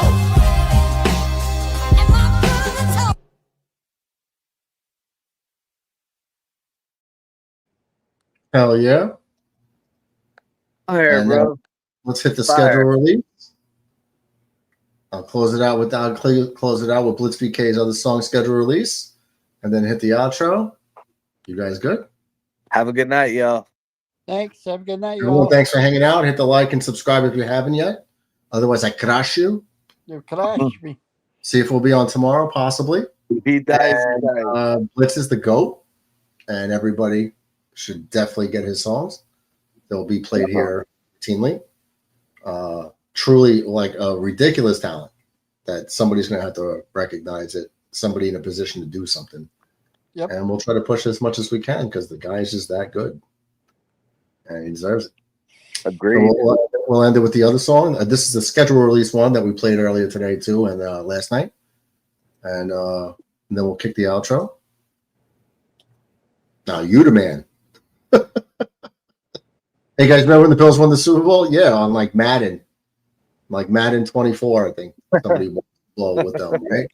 Boy, did you guys win on Tecmo Bowl? I think you won on Tecmo Bowl. No? You know, I was going to pass it on to my Bill friends about his new album out. You know, but I don't know, saying crap like that just make my mouth mute. He's sorry. You pass that along to the Bills fans. I'll pass this along to the. There's the kick. It is up. It is No good. No one missed. Damn. What the hell did I do with them? I haven't seen them since October. Yeah, my green goggles. We are going to rip through the Jets schedule that was released. It actually got leaked earlier in the day. It was confirmed by the Jets later on in the day. But I want to give you my thoughts about the schedule overall. Yo, week 1 and week 2, they come to our house. These teams trying to steal our bills. They trying to wild out. Throw them on the road with no bucks. They're gonna find out. Leave them sleeping with the fish. Got 2 or calling timeouts. Dak throwing picks and Bono's dicks. Next up, Carolina, that's one slow fix. Kill the cat when he shakes his tail. Barry Joe's Bengals and the Browns as well. I got a sound to sell. Hope this plan excels. Got a fan base. Hope he needs the next parcel. We done lived hard hell. Mental scars real. So the past we chilled. Ravens never more. This a fast rebuild. No more curse to fix. Grabbing crucifix. We cook all these teams. We eat birds and fish. Bring the Jags to the plate. We got sauce and dip. Then flush the Saints and the rest. Cause they all ain't shit. Yeah. Every week to week, they so weak. Game to game plan so unique. So we dream when these lead. Hope this team never sleeps. Scream 17 and 0. Never dream of defeat. No. Every week to week, they so weak. Game to game plan so unique. So we dream when these lead. Hope this team never sleeps. Scream 17 and 0. Never dream of defeat. No. Never dream of defeat. Shadow stitch the street. Turf cracks, cleats, scream, hall beat. Skip a beat, chains, fracture lanes, rupture phantoms in the mist. Precious scope precision, every hit a clinch fist. Stone swarm movement, pencil-rated like blades. Twisted face, fabric rivals trapped in cascades. Mirrors of the field split up. Flames slick in the fight. Your drive strikes like great peers. Opponents expire, cutting through illusions. Fit dissolve in the shade. Echoes choke, defense their blueprints betrayed. Routes morph to armaments, every yard's a siege. Mid-life cathedral creates the green ties prestige. Ashes rain in silence, empires fresh apart. Victory's a weapon called straight through your heart. Shit shake the heaven, time falls on repeat. Aging grace, a future, never dream of defeat. No. 17 and 0. 17 and 0.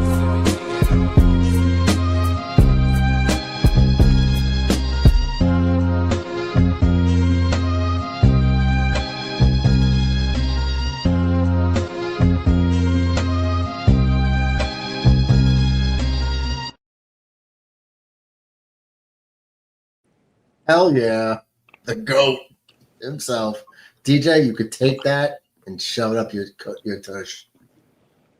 PG show and all. 17 and 0. I think that's Jets Johnny. I haven't met him yet. But I believe he was on the track with the GOAT Blitz BK. You just predicted a Bills record. 17 and 0. DJ, come on, man. We're going to finish a perfect 20 DJ, and 0. I think your Alzheimer's is kicking in again, buddy. 20 and 0. Okay. 20. Why don't you just include the preseason too? Nah. Blitz says yes, Jets Johnny. Okay, cool. I think I haven't met him, but I think he heard that he was on that track as well. So awesome, Blitz BK. He's the man. Definitely go out and support the homie. Yankees shit the bed completely. Just gonna have to wash that off and come back tomorrow. Now you got a 4-game deficit. You got to take 2 out of 3, man. You got to take 2 out of 3. Yep. You still got, because then you got the Red Sox, and then you got the Tigers. I think it's Tigers first, then the Red Sox. But you have a 12-game gauntlet of all 4 playoff teams. We took 2 out of 3 out of Houston. You got to win these games and then run the next 12, I believe, against like some shit teams. You got to win the games and put in front of you. Doesn't matter who you play, but it's come down to crunch time. I want the division, not the wild card. But I don't know. Tomorrow's an early game, 1 o'clock or 1:10, 1:05. I don't know if I'll be on for the game. If I'm around, I would guess I will.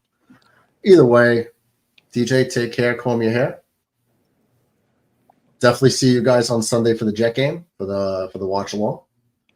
And other than that,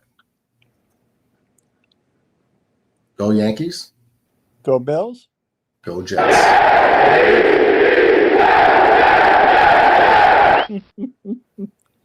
See ya. Peace, guys. Girls with their nails done.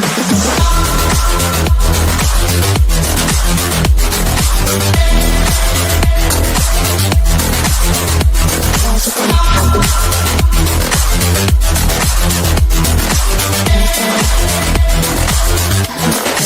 nails done.